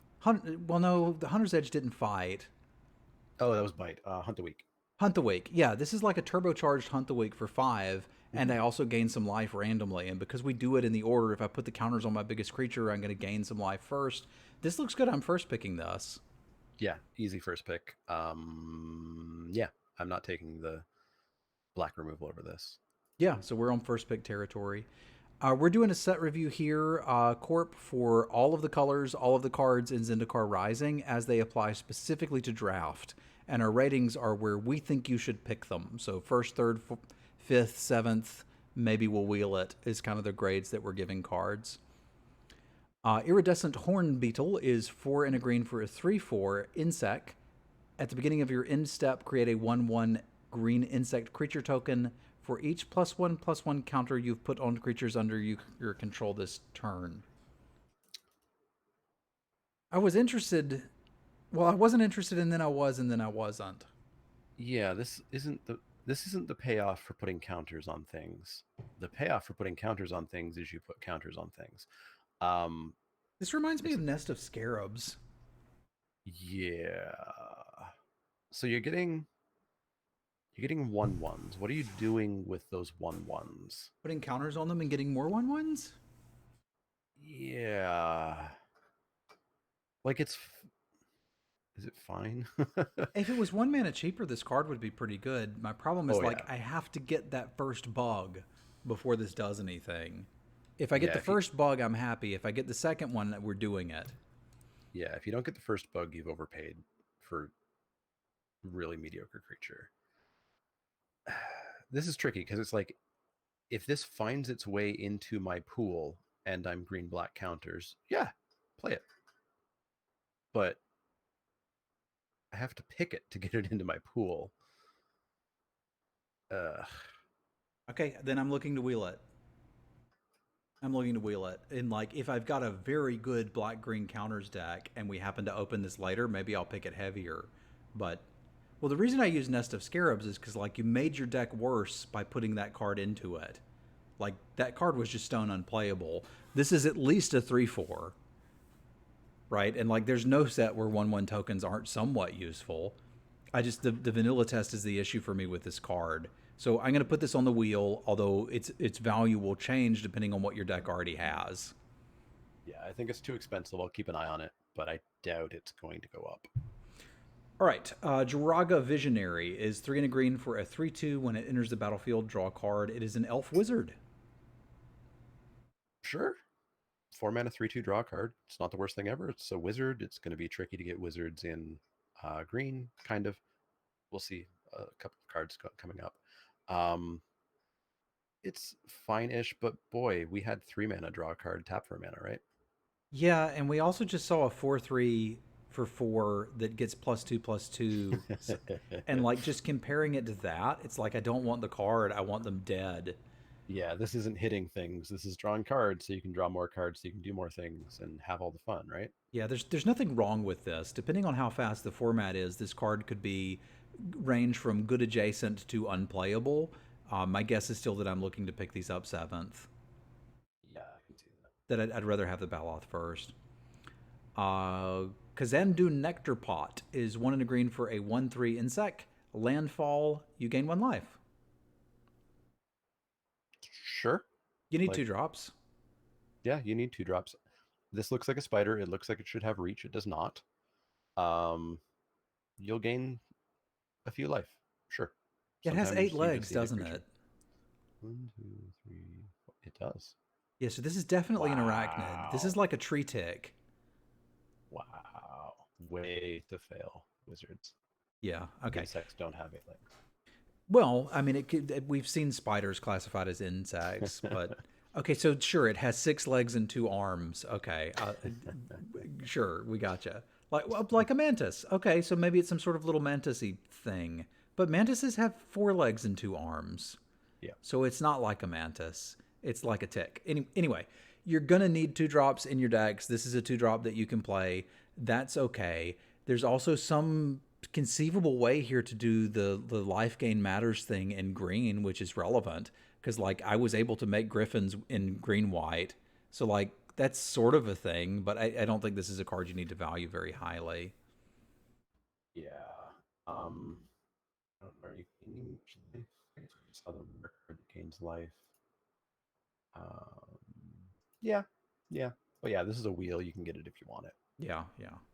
All right. Kazandu Stomper is 5 and 0 green for a 6/5 beast with trample. When it enters the battlefield, return up to 2 lands you control to their owner's hands. 6/5 trample for 6. It's Colossal Dreadmaw with 1 less toughness and slightly easier to cast. And it's return up to 2 lands. So it's not even a downside if you don't want to return those lands. And if you want them for landfall, cool. Or to get back your spell land. Yeah, or to get back your spell land. This was Totally choking me up. solid It's so card. good. I don't think you can load up on them. Kind of like Dreadmaws. You're not playing 4 of these. But And you may solid need card. some ramp to play the first one unless you just want 1 as your top end, depending on how aggressive the format is. So I'm probably looking to pick these up 7th or wheel, but I like what's happening here. I could see 5th, 6th for the first one without having established my ramp plan yet. But Okay. then you have to have a plan or value them lower. Yeah, the 6 Honey Mammoth deck did not do too well. Lotus Cobra is 1 and a green for a 2/1 landfall. When a land enters the battlefield under your control, add 1 mana of any color. Sure, Lotus Cobra's good. I've played with it before. It's a piker, and for some number of games or some number of turns in the game, you have ramp. Yeah, I think people will probably overvalue this because it's good in cube and does things with fetch lands, and it's not going to be doing any of that for us here. But that doesn't make the card bad. This is probably like a 4th to 5th pick for me. It's a really good 2-drop, but in a lot of games of Limited, the right call is to block with your Lotus Cobra and trade it for their stupid common 2/1 Goblin. And some people are going to lose games because they won't do that. But getting to cast your 5-drop on turn 4, pretty valuable too. So I'm happy to play a Lotus Cobra in green, but I don't think I'm going to value it high enough to actually get any of them.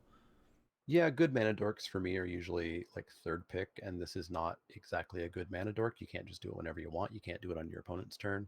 So fifth sounds about right, which is virtually 0 because you'll never see it. You'll never see it, yeah. Might of Marasa. Is this a reprint? I feel like I've played with this. Okay. It is. It used to be a rat growing. Okay. 1 and a green for an instant. Target creature gets +3/+3 until end of turn. You can kick it for 2 and a green. It's +5/+5 instead. It's a combat trick, but it's a combat trick that later in the game does do some very serious damage. But it's still a combat trick, right? Yeah. It's still 7th pick wheel. It's still, do you have a spot for this, really? Yeah. But if you're going to play a combat trick, there's no reason for it not to be this one. Yeah, like sometimes you play Titanic Growth. Yeah, and in those don't- times, this would be fine too. Yeah, you don't go into the draft with the plan of doing it, but sometimes you have to. All right. Marasa Brute is 2 and a green for a 3/3 Troll Warrior with flavor text. It's Centaur Courser. Yeah, which was fine, and like the warrior tag will be relevant here, so this looks fine. I'm still like not looking to pick this super early because I think the days of a 3/3 for 3 being overpowered have passed us by, but they're still not bad. So this goes in every green deck, but I'm not going green for it. So we're looking to grab this like 7th. Yep, I agree with that. 6th, 7th wheel. I'd rather have the 4 mana one that gets the landfall triggers. Yeah. Marasa Sproutling is 2 and a green for a 3/3, same stat line. With kicker 1 and a green. When it enters the battlefield, if it was kicked, return target card with a kicker ability from your graveyard to your hand. Yeah, this is great because, again, it's literally the card we just saw if you're not in the kicker deck or if you don't happen to have a kicker spell in the graveyard. And then sometimes you just pay that extra mana and you get back probably a very good spell. Yeah, and then you don't have to kick the spell. Like, you could even potentially chain these. Mm-hmm. Like, it's a Gravedigger for kicker creatures or kicker spells. So I think I quite like this. I could see picking this one a little earlier, like maybe 4th pick. Yeah, I think this one's around 4th, 5th. It's obviously higher than the Brute. If you find yourself in pack 3 and you're not in the kicker deck, you don't have kicker spells, it's obviously equivalent to the Brute, but Yeah, but 4th, 5th. it's asking so little, and all you're losing is the warrior tag, which is not going to be Yeah. relevant in every deck anyway. Yeah, and maybe you have the red-green mythic that puts 4 counters on a plant, and here's your other plant. There you go. Sure. And this is Zendikar. Oh, that's neat. We're bringing these back. We've got 3 and a green for an aura, enchant land. Enchanted land is a 4/4 elemental creature with reach and haste. It's still a land. When it dies, return this card to its owner's hand. So it's a 5 mana 4/4 with haste. Or a 4 mana 4/4 that enters the battlefield tapped. Yeah. I don't really like that. This is better than you think it is. That's what I've heard. Did you play with the original Zendikars? No. Okay. So the thing about it is, like, it's a 4 mana. Think of it as a 5 mana 4/4 with haste, and then they kill it, and then you draw a free 4 mana 4/4 with haste. Like, it just keeps coming back. No. You return that card. You return the land. Oh, damn it! It was so close to being good. The original Zendikars did that. Yeah, that would be a lot better. That would be a lot better. Man, I didn't even bother reading it. I was so excited. This is still fine. Oh, I am thinking of the Genju, aren't I? Yeah, I've played with something that did this. The Zendikars always returned the land. Okay, fine. Fine. This is not that good. You do get another landfall trigger. This is playable, but I just went from very excited to very unexcited. Never mind. Yeah, this is like wheel. You could If you've play got a spot. You could play it on a spell land that you had to play out earlier, and when it dies, you draw the spell. That's pretty cool. Yeah. Yeah. We found the spot where we want it. That's like a pack 2, pack 3 spot. And there's nowhere where it's bad to play this, so I could still Yeah. see this being like a 6th or 7th pick because like it's gonna be fine. Yeah. Yeah, 6th, 7th wheel. I'm still going to be on the wheel, but it's Okay. got some spots. It's got some spots. We'll see if there's a spot for it in the deck. I'm gonna pick it a little higher than John, even though I misread it. I still think there's some actions for this, and that point about being able to rebuy your spell lands is pretty sweet. Yeah. All right, Orin Reef Ooze is 2 and a green for a 2/2 ooze. When it enters the battlefield, put a +1/+1 counter on target creature you control. Whenever it attacks, put a +1/+1 counter on each attacking creature with a +1/+1 counter on it. So it's a 3/3 by itself that could grow into a 4/4 when it attacks. Yeah, I love this card. I think you're putting the counter on itself 99% of the time because you have to attack with this to get the growing happening. Yeah. And you're not attacking with this if it's a 2/2. Yeah. But if it's a 3/3 that attacks as a 4/4 for 3, it's already great. And then if you happen to have counters elsewhere, awesome. So I'm probably first picking this out of a lot of packs. Yeah, quite a lot. Just the unconditional black removal, I think. Okay, cool. Rabid Bite. We've seen this one before. 1 and a green for a sorcery. Target creature you control punches target creature you don't control. It's great. It's not truly unconditional removal, but it's great. It's close enough to unconditional removal in green, because generally speaking, Yeah. you're going to be bigger than your opponent. Yeah, you're going to have your 6/5s or whatever. It can still get blown out by instant speed removal on the other side, so be aware of that. But you're not risking your creature because, I mean, other than like potential of getting 2 for 1 because it's not a fight spell. Yeah, I think it's rare that I first pick it, but some packs you have to. Yeah, same. So that puts it for me in like the 3rd pick territory. And Yeah. that, you know, I've picked a decent green creature, or I see one of these 5th and I'm like, wait a minute, we should be green. Yeah. Reclaim the Wastes is green for a sorcery with kicker 3. Search your library for a basic land, put it in your hand. If this spell was kicked, you get 2 instead. So I think I'm only playing this if I'm splashing.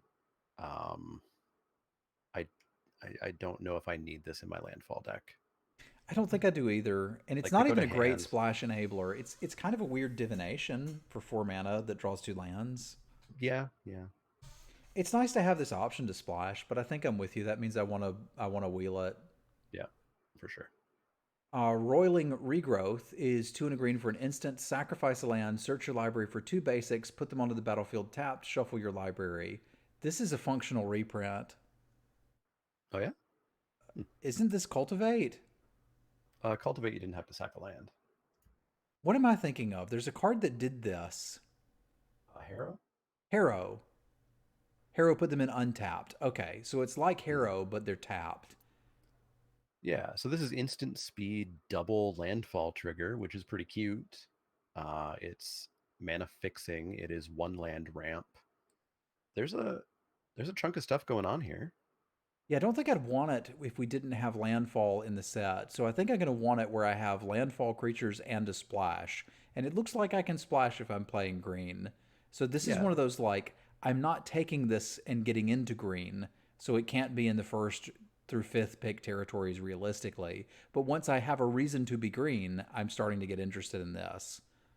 Yeah, this is on like the pack 2 wheel, or like pack 2 7th. You certainly don't want to wait until pack 3 to get this for your splashing deck, because you're not a splashing deck until you have this or something else like that. Yeah. But yeah, it's something you want when you want it, and there's going to be a number of times where you do not want to play this card. It's like it's doing 3 things, right? It's giving you a landfall trigger, it's fixing you, and it's ramping you. And if you want 2 of those things, I think you can be happy with it. If you can get value out of all 3, then this is a very good card for you. Yeah, and green's frequently going to want ramp at least.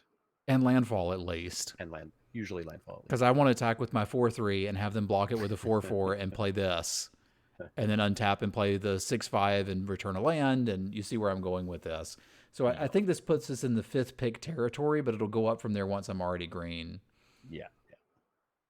Scale the Heights is 2 and a green for a sorcery. Put a +1/+1 counter on up to 1 target creature. Gain 2 life. You may play an additional land. Draw a card. So this is the green cycle of here's all the green things that green does. Yeah.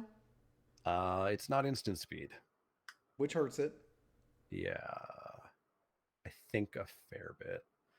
1 counter, 2 life, extra landfall trigger, draw a card. Like, I don't think my green decks ever have a spot for this. Yeah, it's not that it's bad. It's just that I don't know where to fit it in.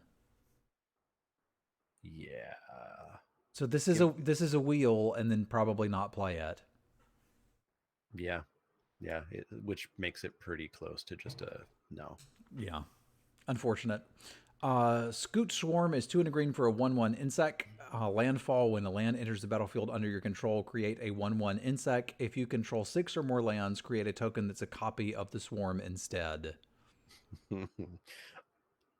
It's a 1/1 for 3, and then it's 2 1/1s, and then 3 1/1s, and then next thing you know, it's 35 of them. Yeah.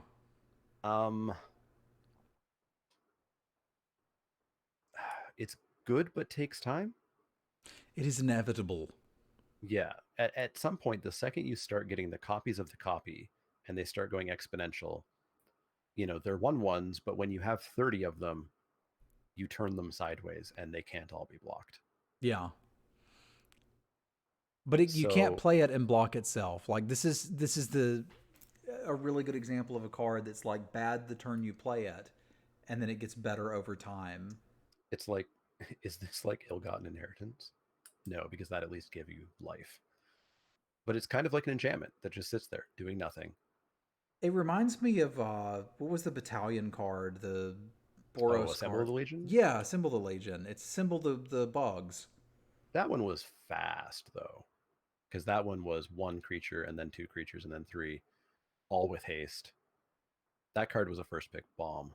But it was 5 mana, right? So it was 5 mana. By the time you get to 5 mana, you've already got 3 with this, and you're close to getting to that exponential growth portion. Yeah, that's true. That's true. So I feel like if you can play this and like leave it alone for a little bit, you can get some value off of it. Yeah, and it's got that whole thing where if they use removal on it, they used removal on a 1/1. Yeah, and you've probably got a few bugs left over to do something with.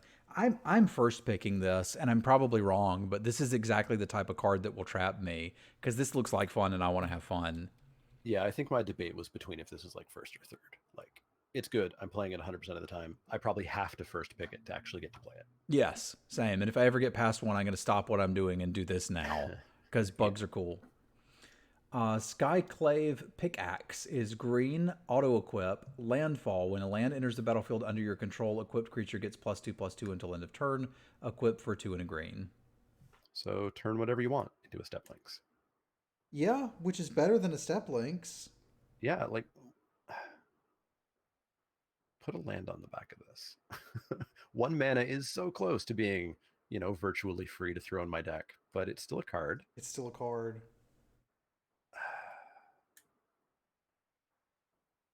I don't know if I'm gonna have the spot for it. When I do, I'm fine putting it in the deck. Throw this on one of your tramplers. Throw this on your 6/5 trampler. Yeah, the obvious comparison is adventuring gear, right? That was super cheap to equip, so like they couldn't just trade the creature and then have to stall you out a bit.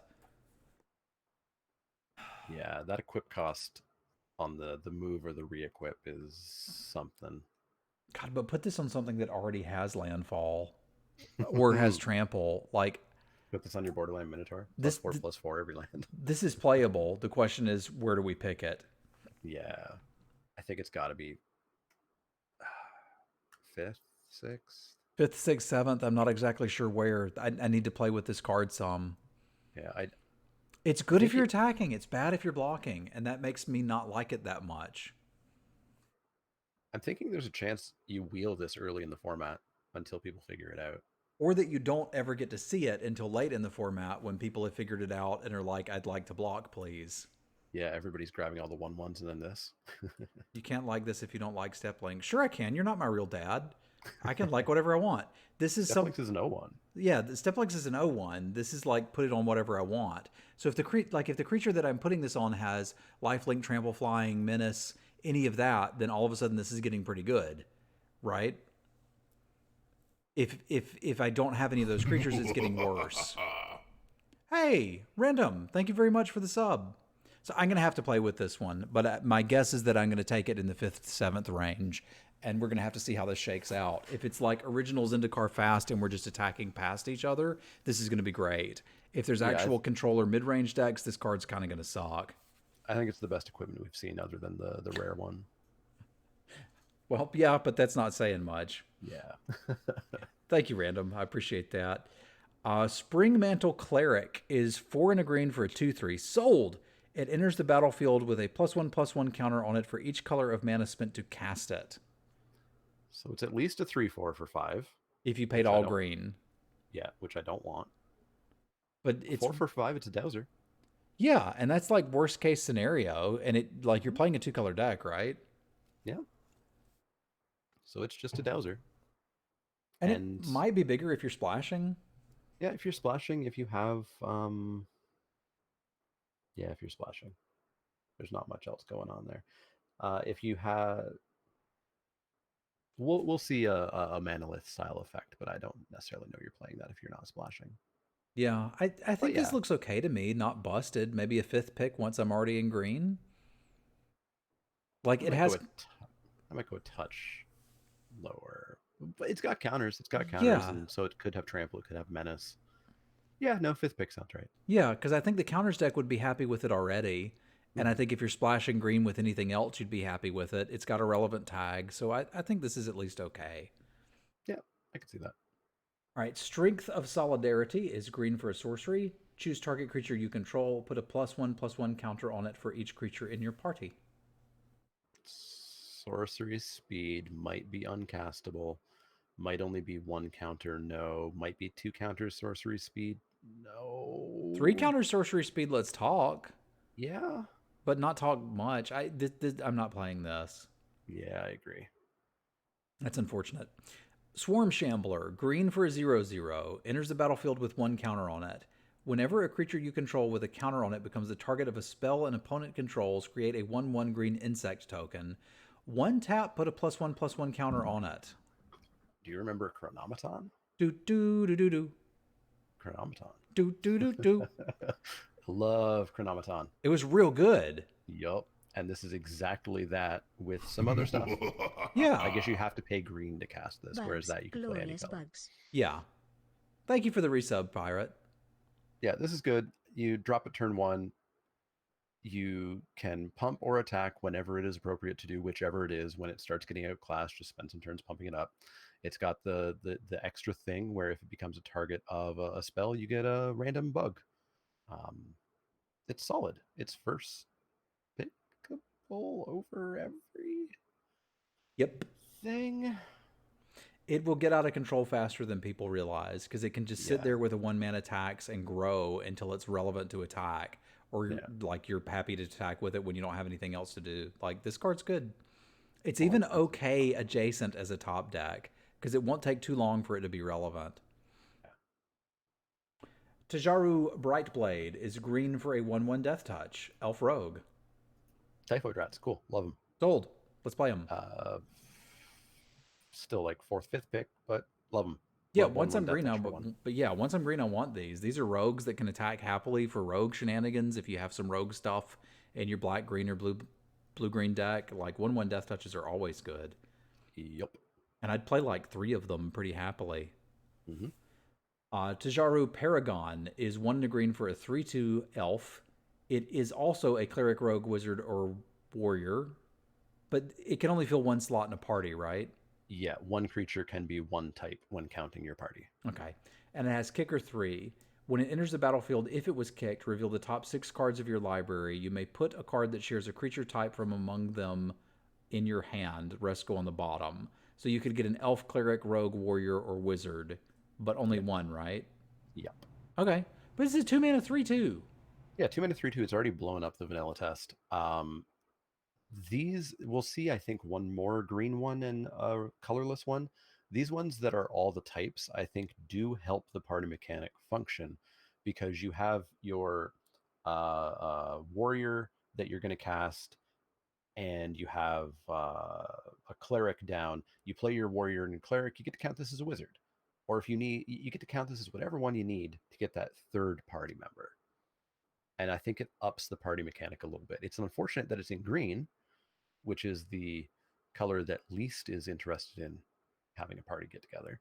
Green doesn't But- like to party. Oh, not at all. Likes to stomp. But it's a cool bonus. It's a cool bonus. I'm curious if you can end up in like a 3-color Bant party, full party deck or something. But it's a 3-mana 3/2 that if you kick, it draws a card, and that's cool. Third pick? Yeah, third pick. Okay, I could see first picking this out of some packs, but I'm not exactly excited about it. When you compare it to other 2-drops, though, it's very good. Oh yeah, yeah. Tajaro's Snarecaster is 2 and a green for a 1/4 reach. Sure, there's a chance this is sideboard against flyers and not main deckable, but it is a rogue. It blocks. You like turtles. Yeah, I do like turtles, but even this, I'm like, we wheel this, and I'm not hoping to main deck it. Yeah. All right, so I caught some of your set review, and I'm ready to argue with you about Taunting Arbor Mage. 2 and a green for a 2/3 elf wizard, kicker 3. When it enters the battlefield, if it was kicked, all creatures able to block target creature this turn do so. So you don't like this card? It's not that I don't like it. It's that I think calling it 6 mana win the game is a bit ambitious. Yes, you have to have lethal on board. And So- they have to not have a removal spell. And they have to not have a removal spell. Because if they have a removal spell, you in a lot of trouble. a little bit. Well, are you in that much trouble? You paid this much mana and then you just don't attack. No, Well, they wait for you to attack. yeah. They blow it up during combat. Yeah. Yeah, I mean, you can play around that. You can just, wait for them to tap out, wait for them to tap the relevant amount of mana or the relevant colors. I still really like this card. I do too, to be fair. It's gonna be there's some tricks to make it win the game, but it's gonna win the game sometimes. It And is going to win the game sometimes. Unlike most of the lure creatures as well, they don't even know it's coming because it happens the turn you play it, as opposed to play it past the turn, come back. Yeah. It reminds me a little bit of Destined to Lead, but Destined to Lead had the upside of like you could just cast that as a pseudo board wipe and get in some damage or use it as a combat trick. This instead has the flexibility of it's asking you to put a 3 mana 2/3 in your deck. I'm okay with that. So getting this stapled on for value is fine. I suspect I'll still pick this card fourth, but I'm not over the moon about it. Yeah, I'm around third, fourth. Okay, I think we're actually similar with this. I just wanted to tease you a bit. Territorial Scythe Cat is 2 and a green for a 2/1 with trample. When a land enters the battlefield under your control, put a counter on it, and it stays. Cool. Spirals out of control real quick, and it's got trample, so it's not even abyss. It's kills you. Yeah, sold. This thing seems great. Yeah, How high it's can like I pick a- it? Fourth? Yeah, it's probably in that 5th range. Like I'm picking removal and some other creatures above it, but it's like just let the game go on long enough, and this cat will get large and kill things.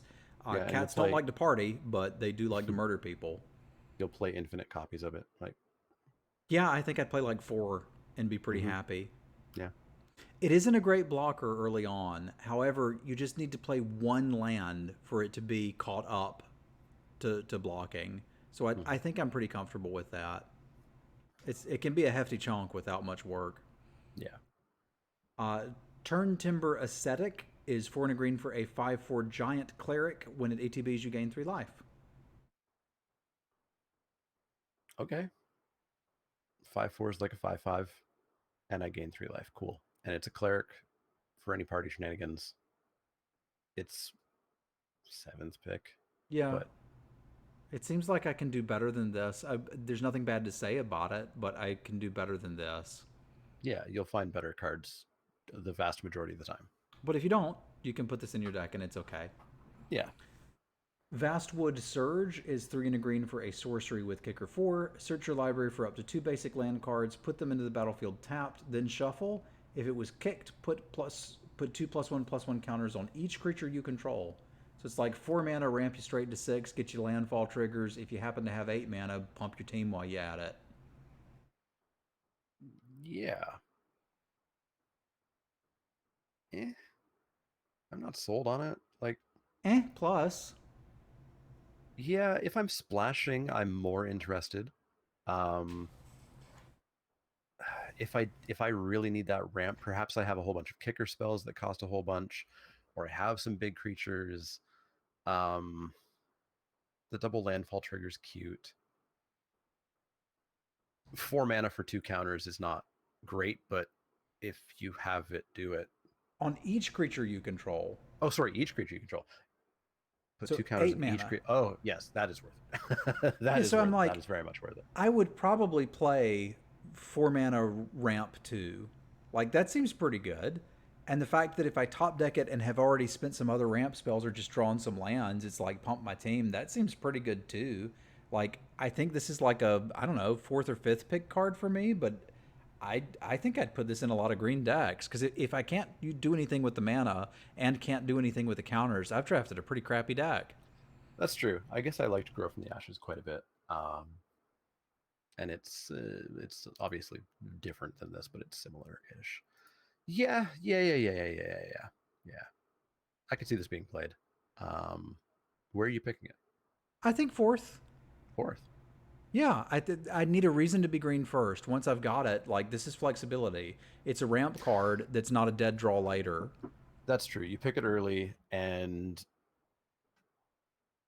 you've left yourself open, right? Like, you've left yourself open to splashing, you've left yourself open to ramping, you've left yourself open to going wide and getting those counters.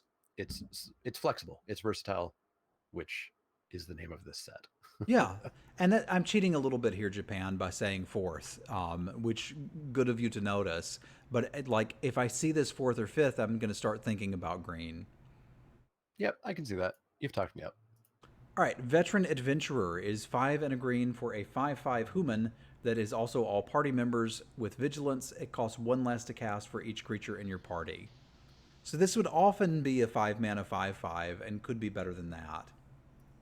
Yep, that's fine. It's a Colossopede, right? Mm-hmm. And sometimes it's cheap Colossopede. I liked Colossopede. With vigilance. That makes your other party spells better. Yeah, seems fine. Seems like a 5th-ish pick. Yeah, I'll go with you on 5th-ish. Yeah, I'll play it pretty happily. And Vine Gecko is 1 and a green for a 2/2. The first spell you cast each turn costs 1 less.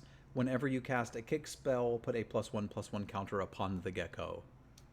If I'm in the kicker deck, I want every one of these I can get. Even if you're not, it's okay. Yeah, fail case 2/2 for 2. Like, that's literal filler, and hopefully you have some kicker spell or 2 in your deck. And if you do get to do multiples, it's great. Yeah. Like, I think this is like, this gets me into the kicker deck, I think. Like, I'll pick this 4th-ish, 5th-ish, and be like, all right, I'm going to try to get in there a little bit harder. Yeah, I'm probably like 7th, but like once I have the kicker spells, all of a sudden this goes way up. Because then if I could make all of my 2-drops that's way better.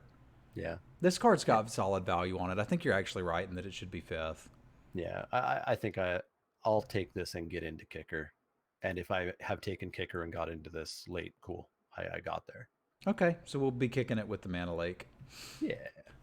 All right, Balaged Recovery is 2 and a green for a sorcery. Return target card from your graveyard to your hand, or it's a land. I'm not a big fan of sorcery speed recovery, but put it on a land. And you're playing it. Absolutely. Picking it 5th, 3rd through 5th. Yep, I'm 4th, with you 5th. there. Yep. Absolutely. Because once you're green, you want this. So there's times where you'll open this in pack 3 and be like, okay, cool, let's take it.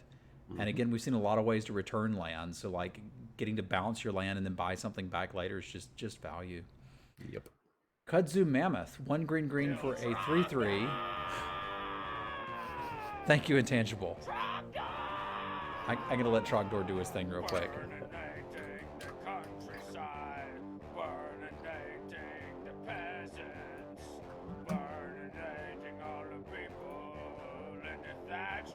That's so loud. I love it. Kicking it old school with the Mana Leek. We are indeed. Thank you very much, Intangible. So this is a 3 mana 3/3 that's a 5/5 when you play a land, or a land if you're terribly mana screwed. But you're just playing this as the 3 mana 3/3 landfall, right? It's a 3/3 for 3 99% of the time, which is a solid card with landfall. It's a solid card without landfall. Yeah. So and then if you're desperate, there's a forest. So we're first picking this one. Yeah. Okay. Because it'll be the rare in the pack, so easy first pick. Kalini Ambush is 2 and a green for an instant. Target creature you control fights target creature you don't control, or it's a land. Not a big fan of fight spells that don't pump, but you put it on a land. Yeah, so all of a sudden we're in third pick territory. Yeah. Plus it's instant speed, which makes it better than Prey Upon. It costs 3, but sure, it's on a land. Third Okay. pick. All right. Tangled Florahedron is 1 and a green for a 1/1 elemental that taps for green, or it's just a land that taps for green. Solid Mana Dork. It's on a land. It is a land by itself. This one you're probably literally never playing as a land unless you desperately need landfall, I guess. So you could do that for landfall, or maybe you've top decked it and you need to get to 6 mana. Like casting it makes it vulnerable, just playing it doesn't. So like there's some flexibility here, but it's a weird one. But it does look like it's doing things that green wants to do. So once I'm in green, I'm quite interested. So we're talking 5th pick for me. Yeah, I think I'm on third just because I value Mana Dorks, but Okay, that's it's format good. dependent too, right? Like Yeah. it looks like we will want them here. Yeah, there's been sets where you don't want Land Worlds. Turn Timber Symbiosis is 4 triple green for a sorcery. Look at the top 7 cards. You may put a creature card from among them onto the battlefield. If it has CMC 3 or less, it gets 3+1/+1 counters. Rest go on the bottom. So 7 mana, look at your top 7, put the best creature into play. If it's little, it's big. And it's a land. Yeah, that's a card I'm never playing for that mana cost, but it's on a land, which means it's a land most of the time, and a game where I happen to get to this much mana.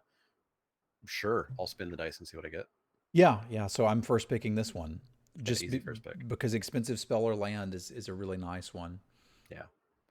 Vastwood Fortification, and I answered that in chat, but yes, there will be a dual face card in every pack. Put a +1/+1 counter on target creature at instant speed, or it's a land. Sure, fifth pick. It's a combat trick that I'm never playing, but if I don't need the land, why not?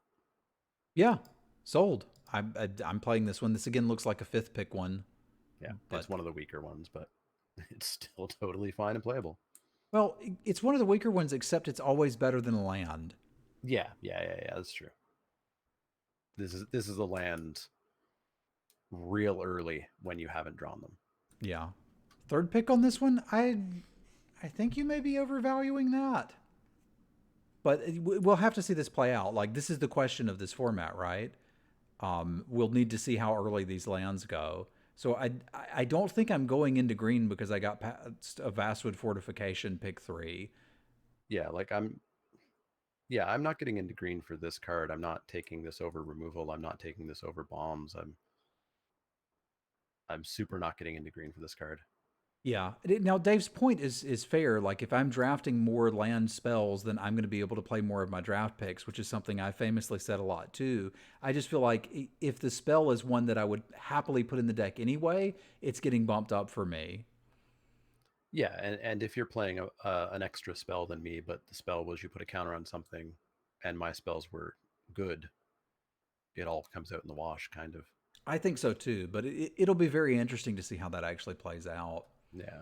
Now, the rest of the lands, we may as well blaze through these because these are functionally dual lands at rare, right? They're all the same, yeah. So these ones I'm less interested in. Unless you're splashing. When I'm splashing, which puts them at every other dual land we've ever seen, where it's like I'm not really a person to first pick these. When I'm in those colors or splashing, cool, gimme. Yeah, so I think that these play out very similar to the tap lands that we've seen before into where you should pick them. Like, if I know that I'm green and I see this, I should pick it over a lot of the stuff that we've said was 5th pickable. Just because I know I'm going to get to play this, it opens up a splash potential. And these aren't even tapped, so there's virtually no cost to playing these. Yeah, so it's like one of the best tap lands we've seen in modern limited formats. Okay. With the slight downside that if you really needed access to both colors on multiple turns, you don't have them, but that's super rare. Yeah, not going to come up a whole lot here, but that's all of our lands, right? Yeah. Okay. That's all the double-faced lands. There's a couple of regular non-double-faced lands. All right. Well, let's take maybe a 3-minute break and then come back and plow through the lands and artifacts, and we got a set review. Sounds good. All right, cool. I will see y'all back in just a minute.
It's worth remembering too that the original Zendikar was an aggro format where you were playing 18 or 19 lands happily. Like landfall does weird stuff to deck construction.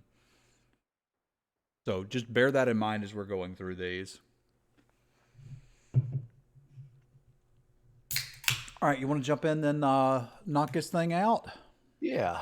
So up first, we've got Base Camp. It's a non-basic land at uncommon. It enters the battlefield tapped. You tap it to add colorless mana to your mana pool. Otherwise, you could add 1 mana of any color, but only spend it to cast a party member or activate an ability of a party member.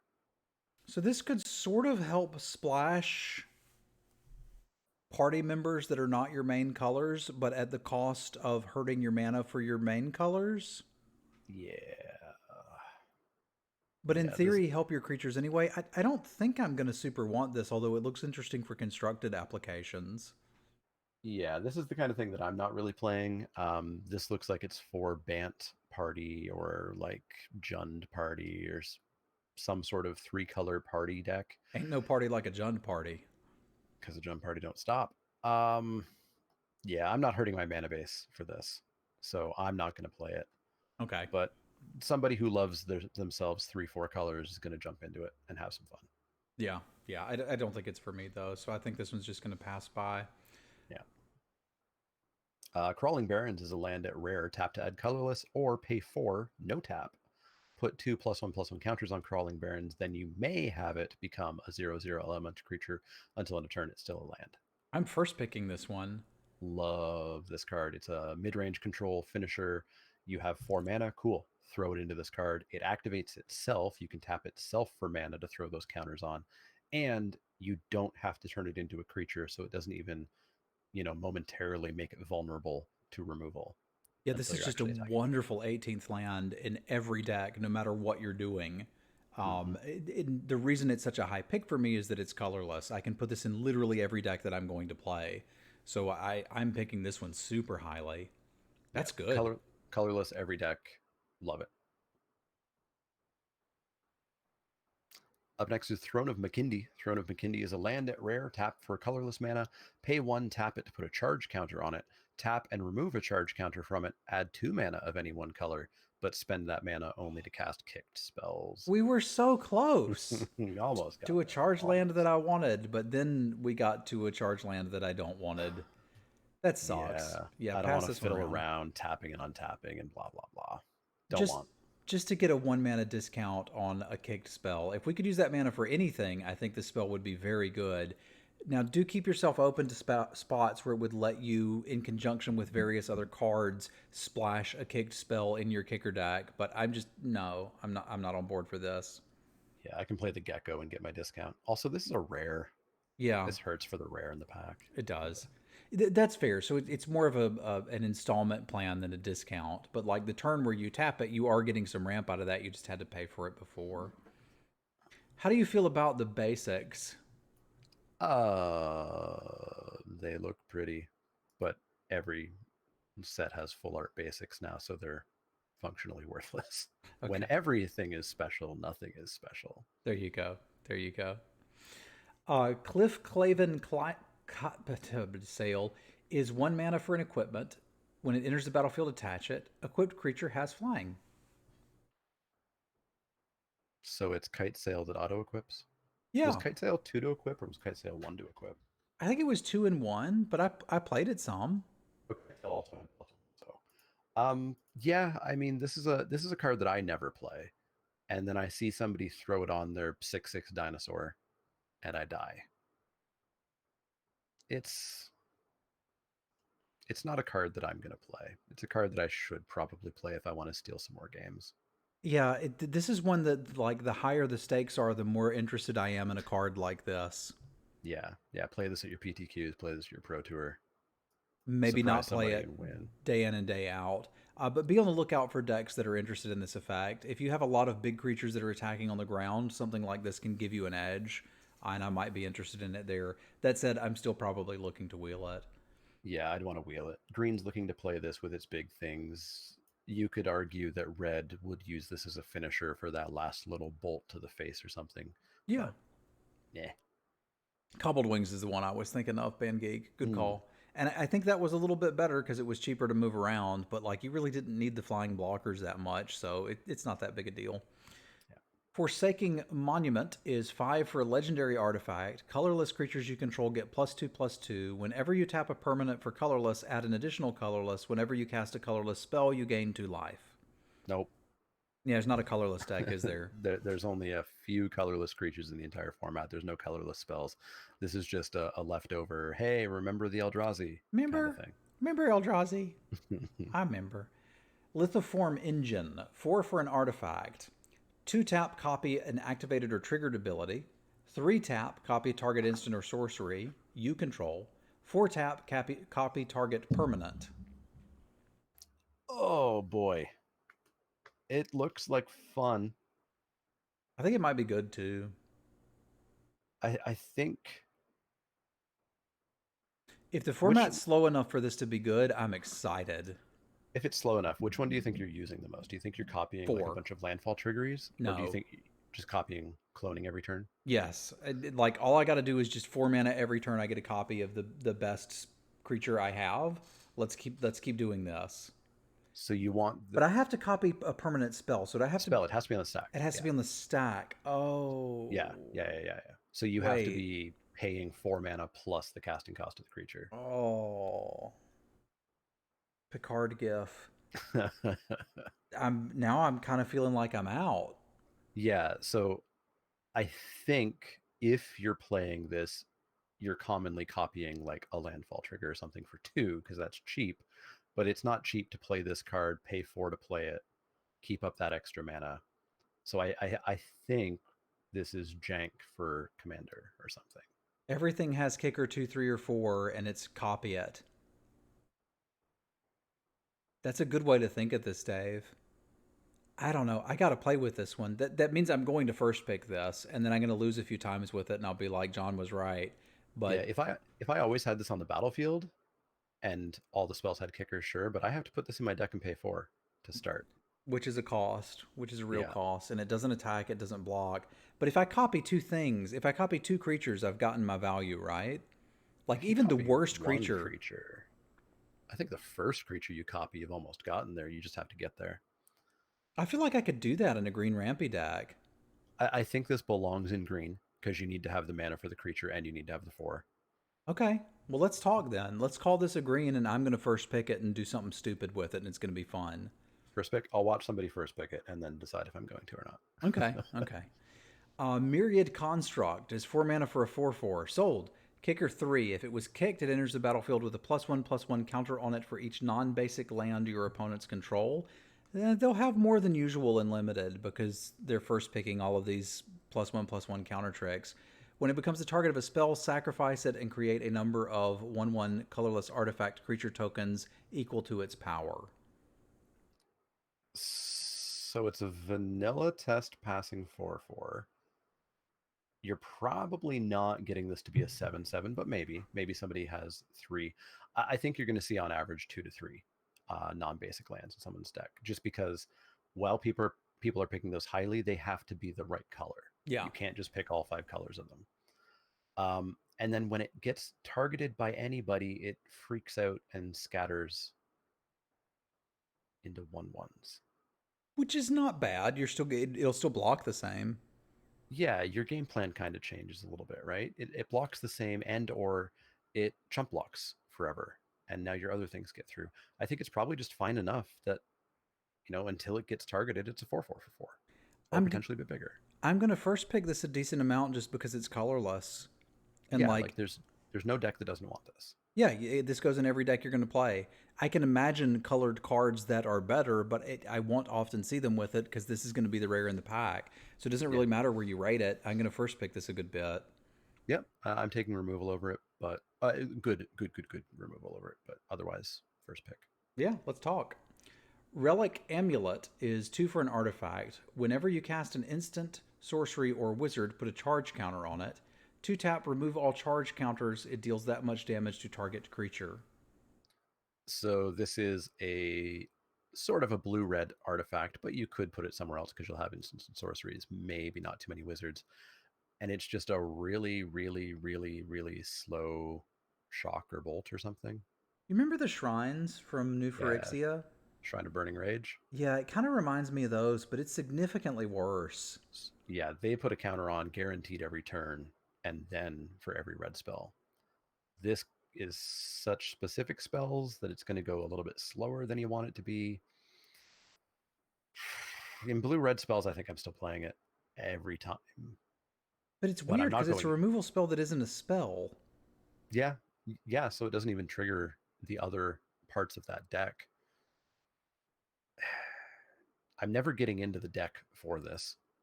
But this probably goes in the deck. Yeah, which makes it like a 7th pick wheel or like a 5th pick 3rd pack reward. Yeah. So this is a wheel for me, and not every Yeah. deck wants it. Yeah. All right, we've got Relic Axe, 2 for an equipment. It attaches automatically. Equipped creature gets +1/+1. If it's a warrior, it gets +2/+1. Equip for 2. Is this better than Short Sword? If you have a large number of warriors, yes. But it's 2 to equip, and cast. It's 2 to equip and cast, but it's +2/+1, assuming that you are like red-white warrior. Again, this relic is like the red-white relic. This isn't necessarily going in your other decks quite as much. Okay. I need this to be +2/+1. Yeah. Well, So even +1/+2 on the face, and then maybe it's +2/+2 if it's a warrior, then I think we're talking. But I can see myself playing this. I can't see myself picking it early enough to actually get to play it. yeah, it's like 7th pick, maybe even. You'll never see it on the wheel. Maybe 7 warriors and we can talk, but even then it's still not that much better than a short sword because it's that 2 Yeah. to equip that's killing it for me. Mm-hmm. If this is 1 to equip, I'd just put it in every deck. Yeah. Yeah, I think I pick low and I'll never see it. Yeah, that's probably where I'm at too. So let's call it a 7th pick. Like the good part about short sword was there were so dang many of them, you always got one if you wanted it. Yeah. It's better than the short sword in this set. I don't know about that because it's 2 to cast, which is 1 more than short sword, 2 to equip, which is 1 more than short sword. You do get a discount on that first one, but it's only an extra +1 over the short sword on some of your creatures. Anyway, Relic Curlum is 3 mana for a 6/6. Cool. This is a first pick, right? Yeah, 100%. It can't attack or block unless an opponent has 8 or more cards in their graveyard. 2 tap. First pick. Target player mills 2 cards. So it's Millstone for Yeah. 3 that dies to creature removal. And eventually turns into a 6/6. Yeah. I don't hate this. I don't like it either, though. Yeah. So all of these relic spells are actually colored. This is the blue black one. This is the blue black mill one. Yeah. Just like we saw the red white warrior and the blue red wizard. This is blue black. If you've got incidental mill on your first few turns, it takes almost nothing for this to be a 6/6 for 3. Yeah, but it's not like you have a 6/6 on turn 3. No, you do not. So what the 3 here is not curving out. The 3 here is the possibility of a double spell. Yeah. I guess a big downside here is this has summoning sickness. You can't play it for 3, pay 2, and tap and mill. I'm going to play this more than I want, or more than you want, more than other people would play it, just because I love blue black mill. I love blue black rogues. I want that deck to work out, and I'll take a 6/6 for cheap. Yeah, sold. And if it can't get through for some reason a 6/6 isn't getting through, I've got a millstone. Yeah, yeah. I mean, you've sold me that this card has a place. Where are you picking it? Oh, Because back me up 2 picks from that, and I think we're good. it's probably 5th or 6th in pack 1. Pack 2, pack 3, it goes up. Okay. When I know I'm in that deck. So we'll put John on 5 and me on 7, and I'm comfortable with that. Sure. Relic Vial is, I'm starting to see what you meant. 3 for an artifact, 2 tap, sacrifice a creature, draw a card. As long as you control a cleric, Relic Vial has whenever a creature you control dies, each opponent loses 1 life and you gain 1 life. Yeah, so this is the black-white one. without the second paragraph, this is kind of like that cauldron in M21 that I never, ever, ever wanted to play. Yeah, same. If you're in the black white deck, this is Blood Artist. Mm-hmm. It Which may is even good. be better than Blood Artist. Yeah, because this is fueling itself. You're sacking the creature to this, you're drawing the card, and then you're getting the drain. And they can't kill it. Yeah, they need artifact hate. I'm never playing this outside black white. Maybe if I'm black, maybe if I'm white, and I have a lot of black clerics or a lot of white clerics. But otherwise, no.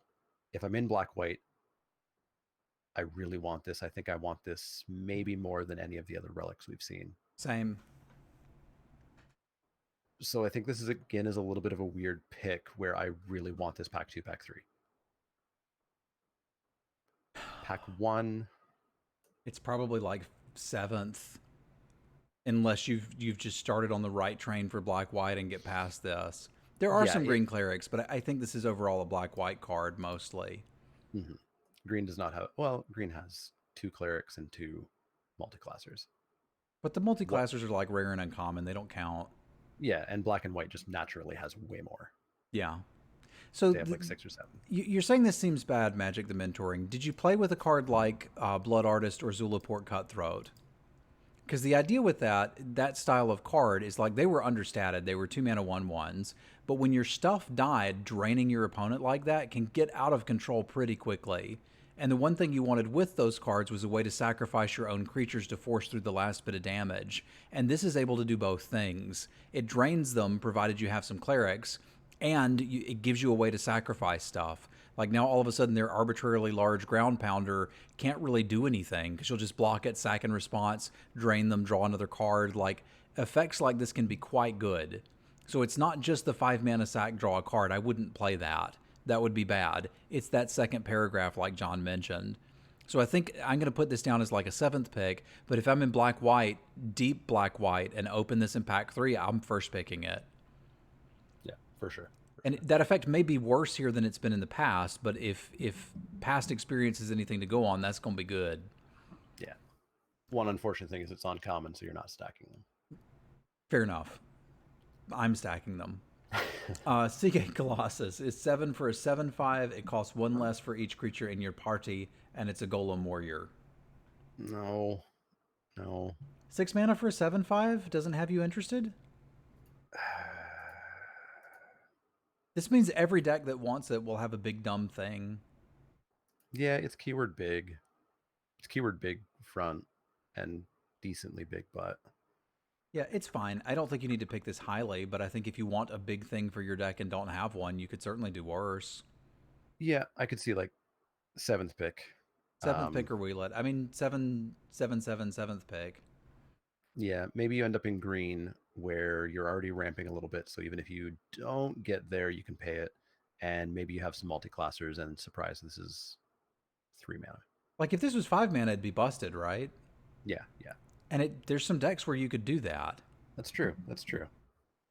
Well, what we're seeing is another set that seems to me to have a flat-ish power level, like the core set, but with a lot of flexible cards mixed in, which has me excited. Yeah, that super excites me. I'm not seeing too much that is just like, oh, cool, I lost the coin flip. Yeah, now I'm dead. Skyclave Relic is 3 for an artifact, kicker 3, indestructible. Enters the battlefield. If it was kicked, create 2 tapped tokens that are copies of it. Tap for 1 mana of any color.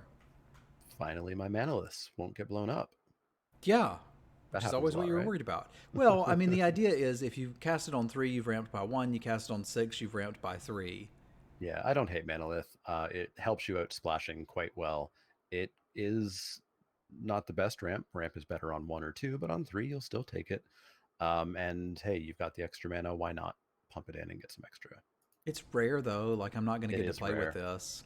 Yep, people are going to take it. You're going to feel sad that that's the rare that you opened. You really want this 7th pick.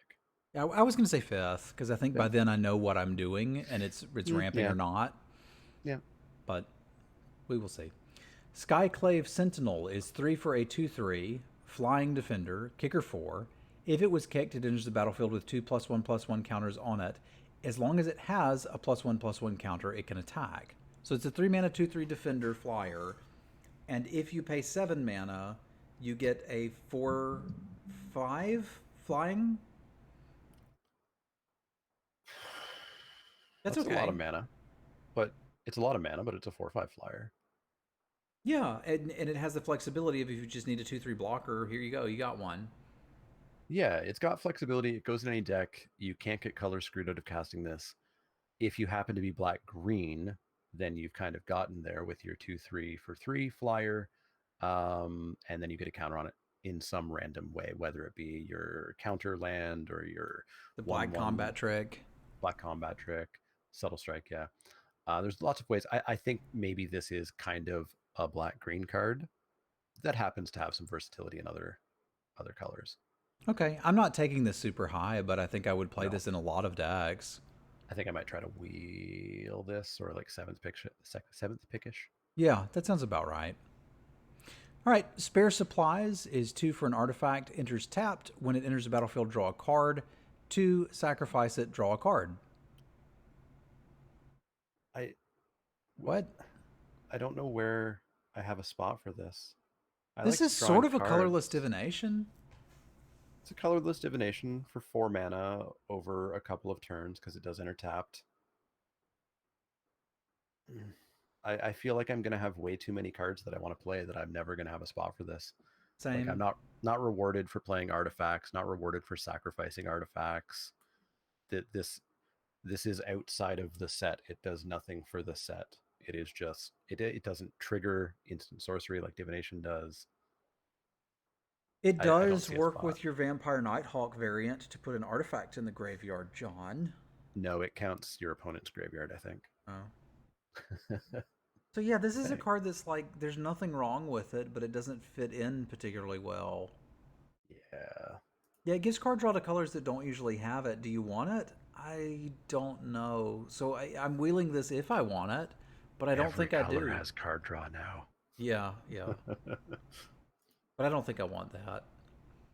Stonework Pack Beast. I've heard a lot of people talking about this one. Break it down for me. It's 2 mana for a 2/1, 2 mana filtering, and it's every class.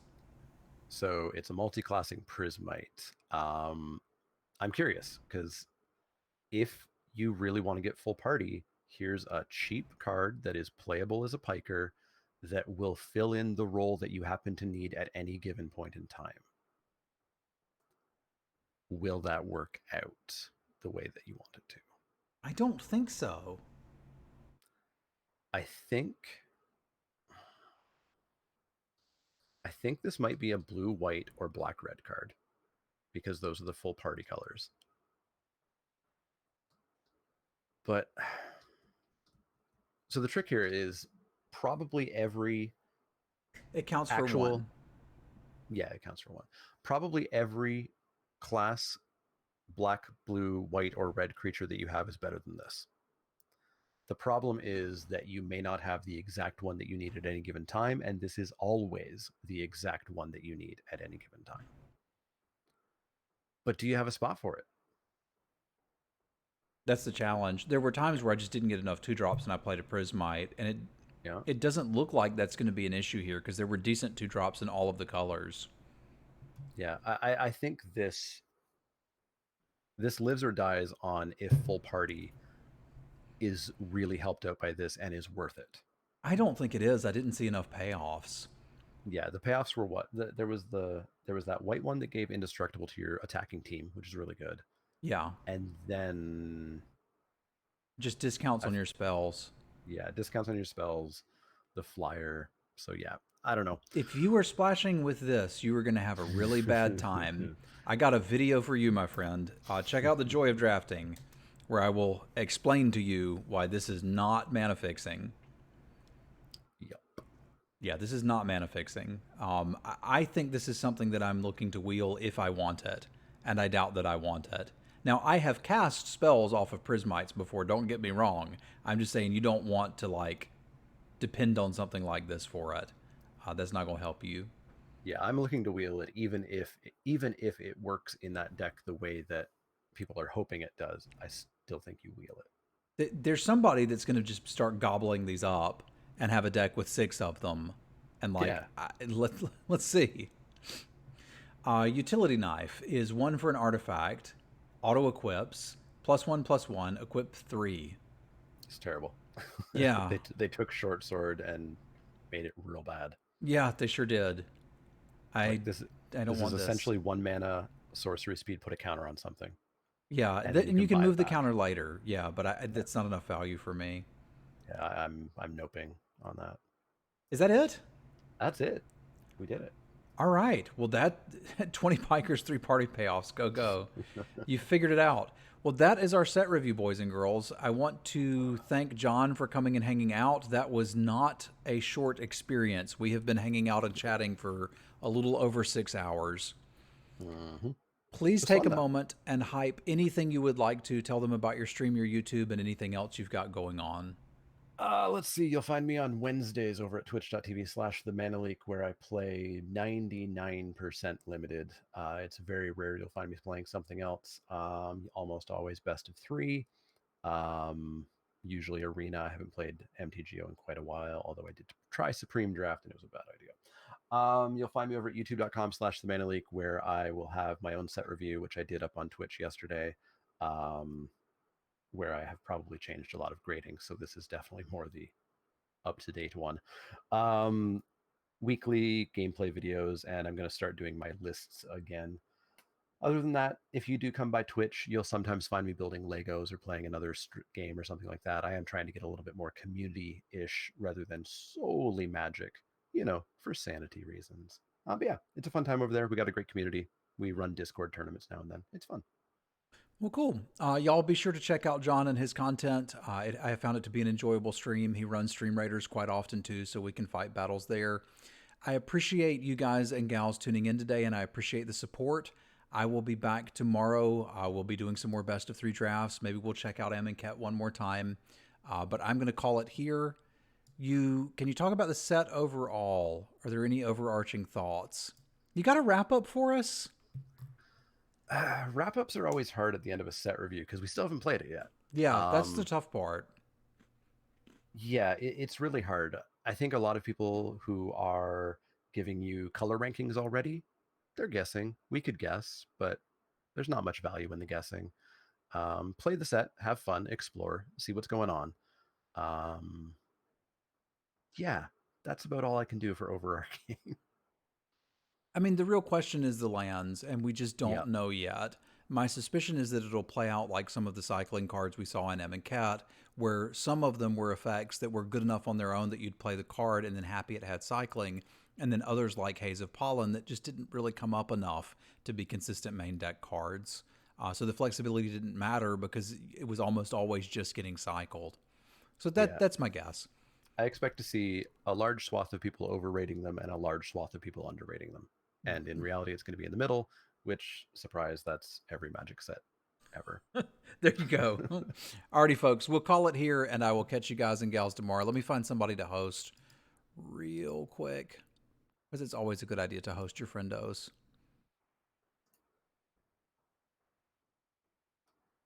I'll send you over to somebody good, don't worry. Jalokivi tulostin menee brrr. Intangible, thank you for the bits. Butts a lot, Travis and John. Butts a lot. All right, I'm going to send you over to Lady Lavinius. Looks like she is doing some cube drafts and such. So send her my regards, and I will catch you guys and gals tomorrow. Adios, my friends.